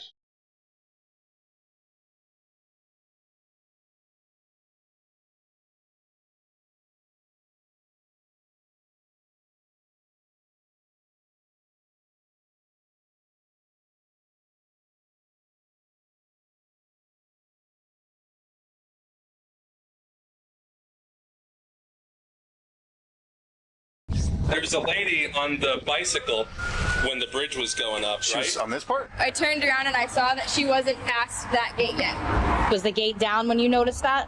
It was going down because our gate went down. Okay. And That's her bike right there. Her bike? Yep. Must have fallen off the bridge. It landed there. Goodness gracious. There is no camera that kind of just records everything that's happening here. No, we have no camera set. Yeah, I swear to God, I don't know how this happened. And I told my roommate, I was like, I don't think she made it. And she was like, oh no, like it's their job in the tower to kind of make sure everybody's cleared. Oh my God. On January 6, 2022, a sunny afternoon takes a dark turn when a cyclist in West Palm Beach, Florida begins crossing the Royal Park Bridge. When the bridge begins to open before she makes it to the other side, horrified bystanders are left to witness an unthinkable tragedy. As detectives investigate, a shocking secret is uncovered, leaving them determined to expose the truth and those who tried to bury it. Am I going to jail? The following report is based on official police records, and most of the footage has never been seen before. Just after 1 p.m., an officer with the West Palm Beach Police Department arrives at the bridge to meet with a witness, Brian, who has more information about the unfolding situation. How's it going? What happened? There's a lady on the bicycle when the bridge was going up, She was right? on this part? On this part. And she was about where the 30, 40, 50 feet up as the bridge was going up, right? And so he's yelling at her, I'm yelling, get off, get off. She just stayed on it as it was going up. And when it got to be like a 40-degree angle, he tried to grab her. She's on the concrete down She here. landed- You can see her. She's on this landing. Oh, she's still down? Lean over, yeah. You see the bicycle over there? Stand here. Oh, boy. And look to the back left corner. See the bicycle? Oh, yeah. It's there and she's there too, but she went head first right down the bridge. Wow. That's... Okay. Brian shows the officer this chilling image of Carol he managed to capture from inside his vehicle, mere seconds before she slipped through the gap in the bridge. Another witness, Diego, describes his desperate attempt to save her life. Yo venía aquí y dijo help, help. Y yo traté la manera de agarrar su mano. Pero si yo hubiera agarrado, me iría con ella. No. Beneath the bridge, another officer is faced with the sobering reality of just how far the victim fell. The area below, known as the bascule pit, descends another 40 to 50 feet down. Did you guys have a ladder down there? Wait, this? There's that kind of ladder right below us. Oh, below us. So we're going to take these stairs and go down to the next level, and then you can use those stairs. You'll see that it'll go straight down to her. Okay, and That's her bike right there. Her bike? Yep, must have fallen came off the bridge and landed there. Goodness gracious. It is January 6th. The cyclist would later be identified as 79-year-old Carol Wright. Alongside her bike, officers discovered a shopping bag with recently purchased books and a business card offering her services as a freelance writer. Another witness named Annabelle would later describe passing Carol on the bridge just moments before the disaster. And she was walking with her bike, and she was shuffling her feet with really tiny steps, and it didn't look like she could walk very fast. And so I kind of smiled and waved the common thing, and we kept walking. Towards the island is when we heard the bells start going off, and my roommate and I hurried off to get into the clear before the arm came down. I turned around and I saw that she wasn't past that gate yet. Was the gate down when you noticed that? It was going down because our gate went down. Okay. And I told my roommate, I was like, I don't think she made it. And she was like, oh no, like it's their job in the tower to kind of make sure everybody's cleared. Investigators will soon speak with the bridge's operator, 43-year-old Artishua Tisha Polk, unaware of the disturbing details that will later surface as they search for the truth. Below the bridge, first responders are faced with a daunting challenge. How are they going to get her out? I don't know. I work. They're going to have to come back, probably? No. I mean, you decided that the part, that team that does that, aerial structure. We have to, we'll call CID and see if they, I mean, it looks accidental, obviously, at this point. West Palm Beach Fire Rescue carefully brought Carol to the surface using a tripod and pulley system. Her death was ruled an accident, but investigators would eventually uncover a darker truth and a deliberate attempt to hide it. Before they speak to the bridge operator, her supervisor, 50-year-old Kathy Harper, answers a critical question. So when the bridge tender is opening the bridge, is he or she able to see if there is anyone near the guardrail? No. There's no visual there? No, because when they're at the control panel, you're like over further. Okay. So you have to walk away from the control panel in order to see it. And they are physically operating the control? Supposed to, yes. Okay. Kathy's husband, Tom, who also works as a bridge operator, demonstrated these procedures for investigators, who now saw the alarming speed at which the spans open. The bridge is preparing to open. Please move beyond the nearest traffic and pedestrian gates.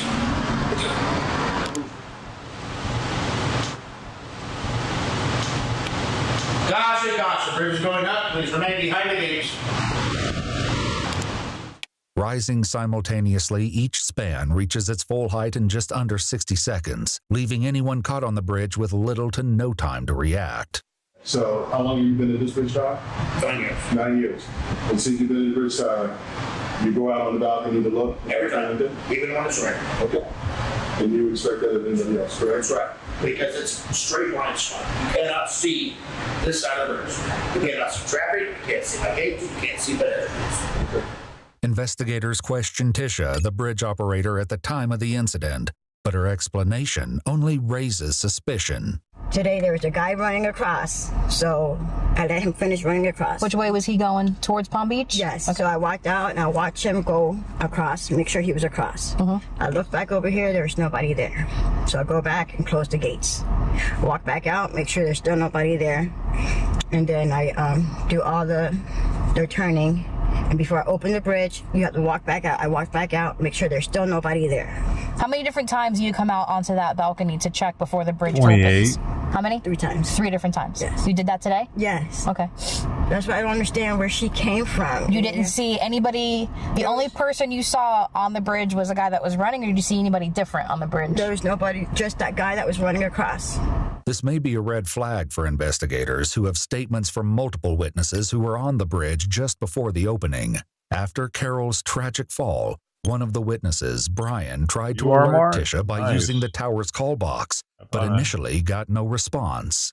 Like 10 minutes later, a guy came, he was knocking on the door, I came down, told me a lady fell in the water. Okay. That she was looking, trying to look, like to see inside the span. Interestingly, Brian's statements to police make no mention of this. If Tisha truly checked the sidewalk multiple times, it seems unlikely she would have missed Carol or the other pedestrians. The real truth of the matter remains to be seen as investigators search for a way to verify her story. Collecting evidence, however, would be easier said than done. There is no camera that kind of just records everything that's happening here? No, we have no cameras that record. Okay, so it's interesting. This is Brutal. a state Rain is run brutal right? today. It's not county? No, it's not county. Okay. Despite this setback, the city of West Palm Beach would later retrieve data from their own cameras. Meanwhile, a closer look at Tisha's background unveils a troubling criminal history, including several misdemeanor and felony charges. Do you have a procedure where she would have to get like drug tested now there's been an accident? Yes, I got You take her right now? As soon as you guys release her, I'm going to do a walk with her real quick, and then I'm going to talk to her. Kathy would later tell investigators Tisha's test results were negative. However, Tisha wasn't sent to a medical facility for further testing, and the sample was discarded, leaving them to take Kathy's word for it. Though Kathy isn't telling them everything she knows, evidence will later emerge on Tisha's cell phone that fills in the blanks. For now, investigators look for other explanations for what happened. Are there any distractions that occurred that would have taken your mind or your attention away from the bridge? No. Not at any time, at any of the bridge drawings that you got? So. So the phone didn't ring? No, you're not allowed to be on the phone when you're doing the opening. Is there a TV in there? Yes. Do you watch TV? You have to turn the TV off when you're doing the opening. No calls on the bridge phone or on your personal phone? No. Okay. Like, would anybody call you during the day if they knew you were at work, or do they know not to call you? My kids call me all day long. Okay. If you knew you were going to open the bridge, do you put your phone on silent? Do you turn it off? Like, what would you do with your cell phone? I leave it on the counter. Okay. If it rings, I just let it ignore ring. it? Yes. Okay. To verify her story, police obtain a search warrant for her phone. What they find leaves investigators in utter shock and makes it clear that more than one person has been lying to them all along. Now, Tisha is brought in for a final interview where they prepare to reveal what they now know. You remember us? Okay.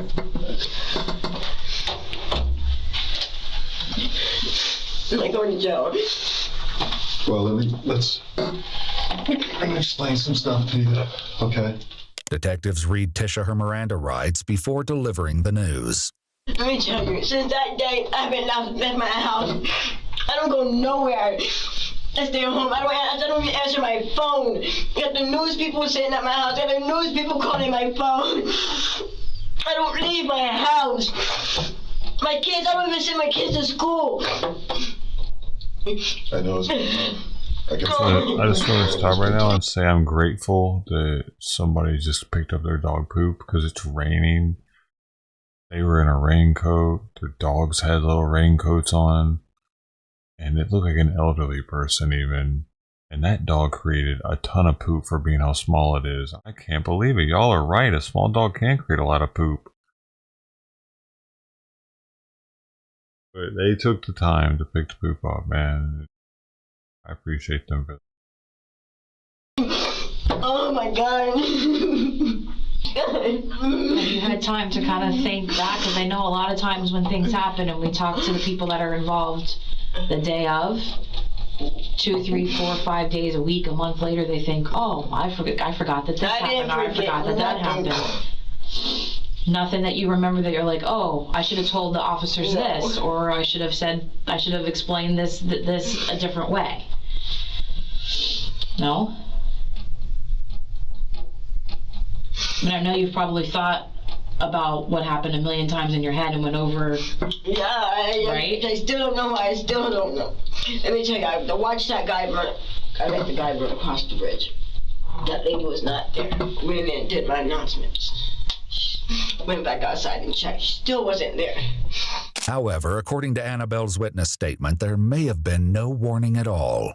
Do you remember at any time after you heard the bells, did you hear any kind of audible verbal announcement from anybody? No, ma'am. Okay. There was no lady there. You went outside on the balcony and checked? Yes. You have to, 3 times. According to city cameras, despite 6 bridge openings that day, Tisha is only seen on the balcony a total of 3 times. The last recorded time was at 9:03 a.m., 4 hours before Carol's death. Oh, wow. If we told you that it's possible that you didn't, what would you say to that? There is video that shows the bridge tower from the east side. Yeah. The side of the door to the balcony's on. Okay.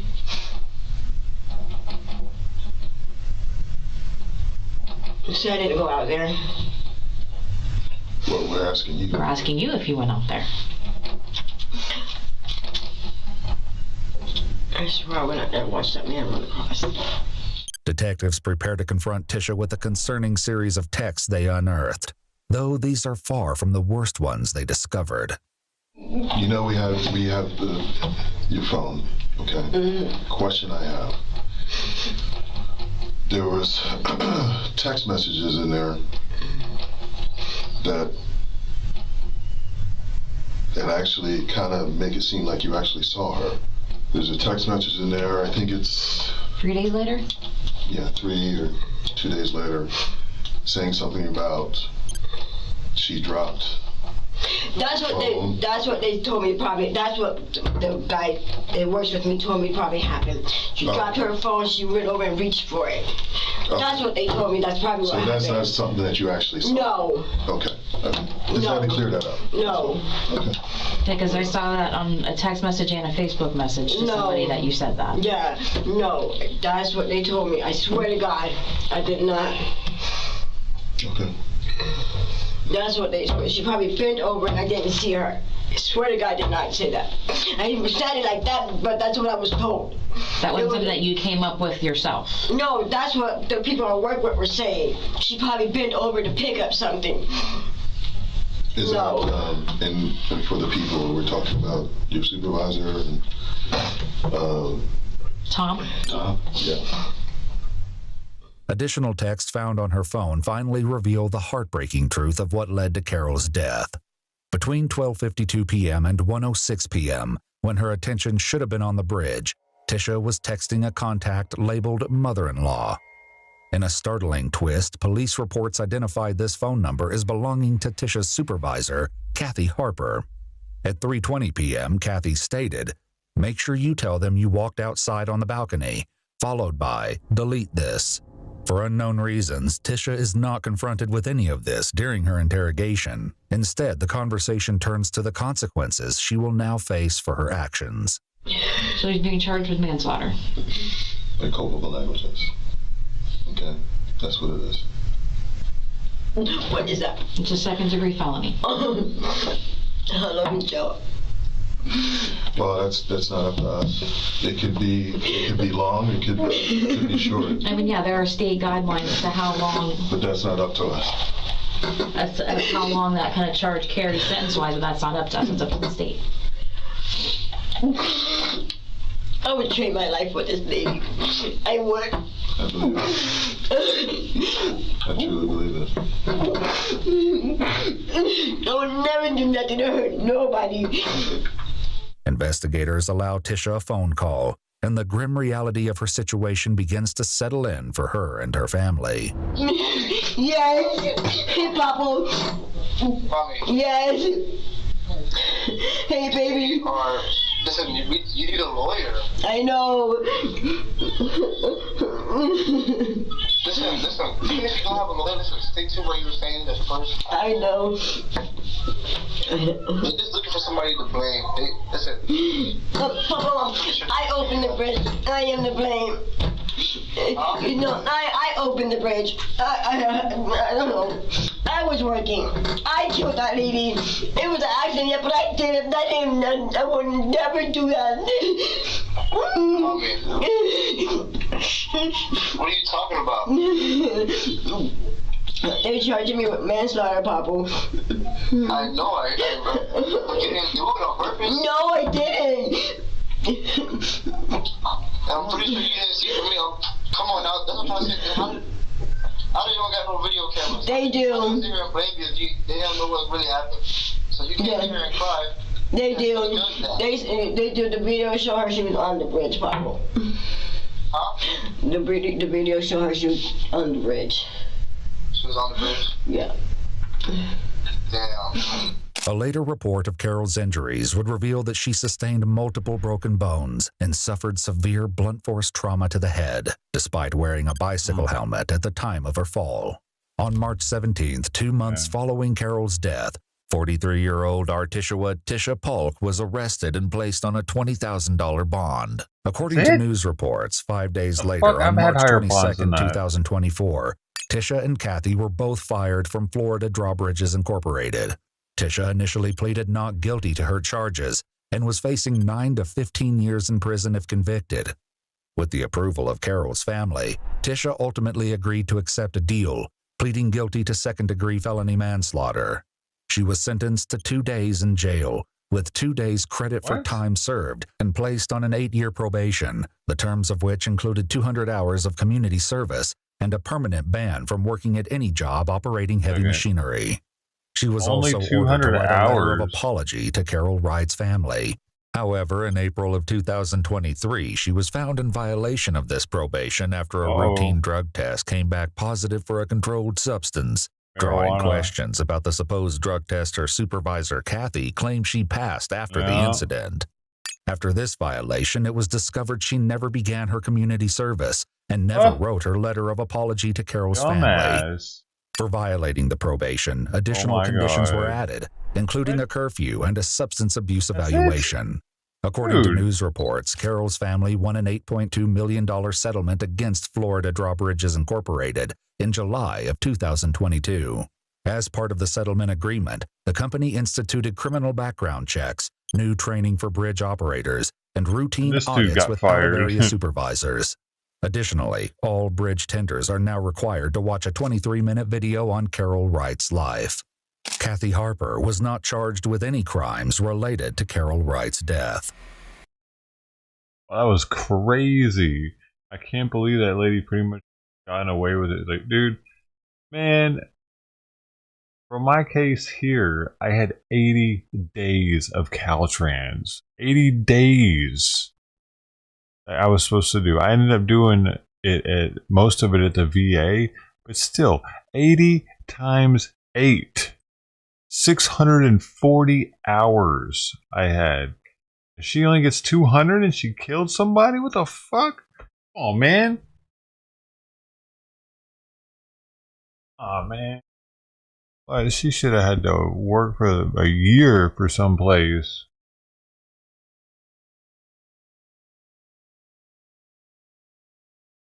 Family probably doesn't care. They got paid $8 million. That's their they get out of it, I guess. Do they care? Maybe they do care.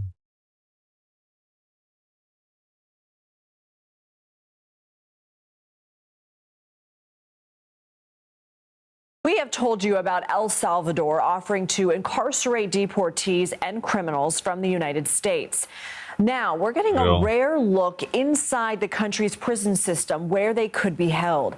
CBS News correspondent Lily Luciano traveled to El Salvador and got access to a prison housing some of the country's most dangerous criminals. Is it possible to get a tattoo like this if you're not a gang member? No, you gotta kill. You gotta kill to get those tattoos.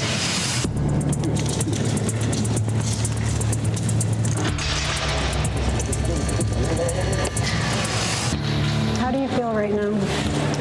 Gotta recognize that what happened to us is like that Titanic, that we were big and strong gang, but we got hit with the iceberg. Are you going to be here the rest of your life? Yeah, the rest of my life. We murdered a lot of people, and this is the consequence of what we did one day. How do you stay sane? How do you keep your head above water? Like, try to act strong in the day and cry in the nighttime. You cry at night? Yeah, because we know that we're not going to get out of here. It's a maximum security prison.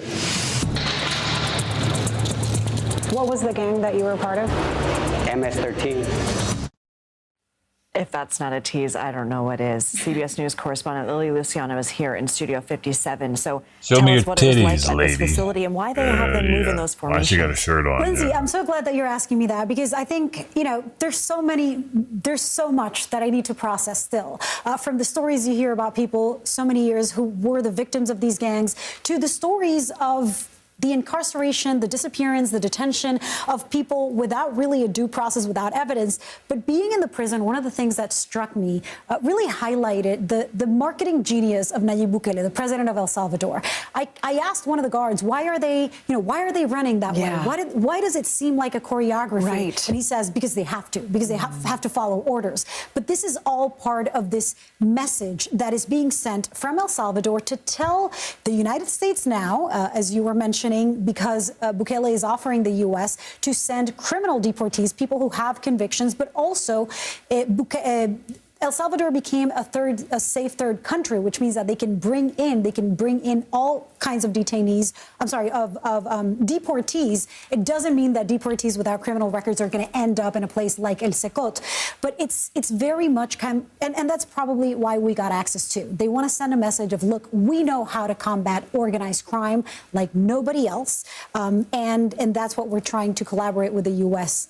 on to bring these gangsters. But it's important to note that of the 84,000 people who have been taken in under this state of exception, human rights organizations have documented thousands of cases of people who are just held under suspicion of belonging to a gang. I talked to people whose family members, whose loved ones were just taken with no real evidence, and they can now be held up to 4 years without the state having to show evidence. Just because the police, the military, and I did a ride along with the military to understand how it all works, says we suspect, you have a photo on your phone or something else. So there's a lot of questions around the legality. It's not just a clear black and white of good guy versus bad guy either. There's complexity here. How can people watch more? Inside El Seco, there's definitely those very scary, those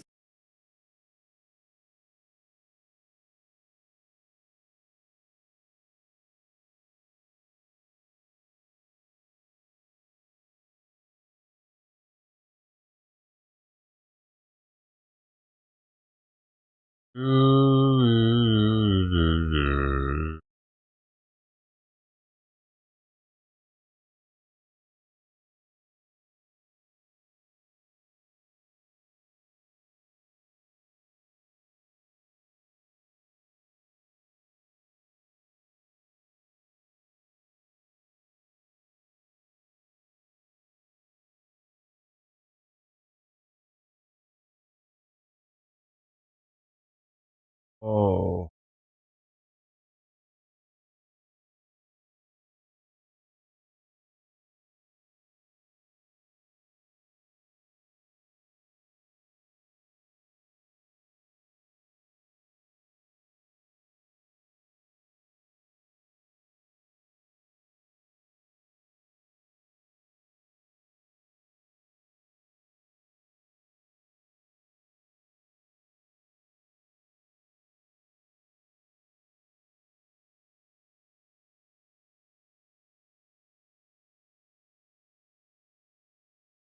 12:58.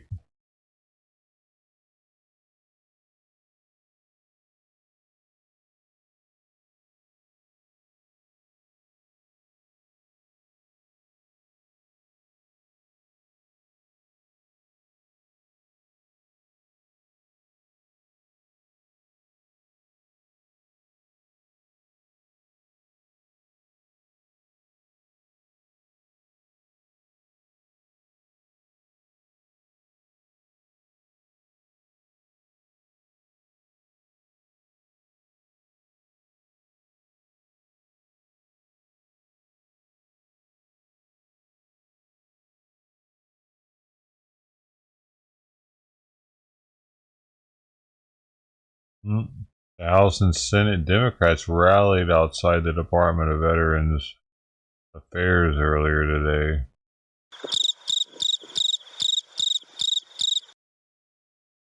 It's about time for me to get out of here, actually. Not much happening, not much left.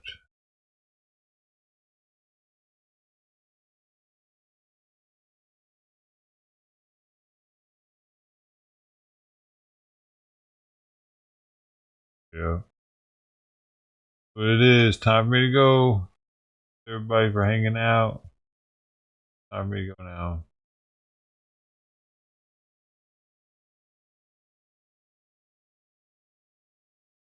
Ted, Bill, Mark, everybody else. Steve, everybody here, Miss Bungle, Tyler, Stone Coin,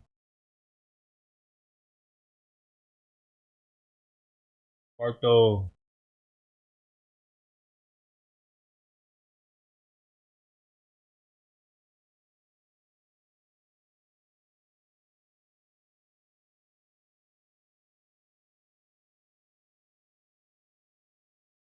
See y'all later now.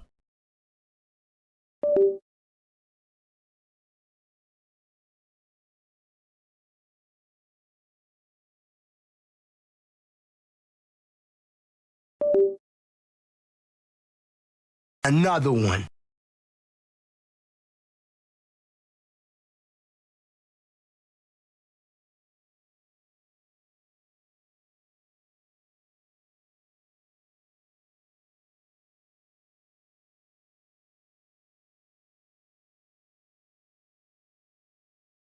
Fry TV, meow.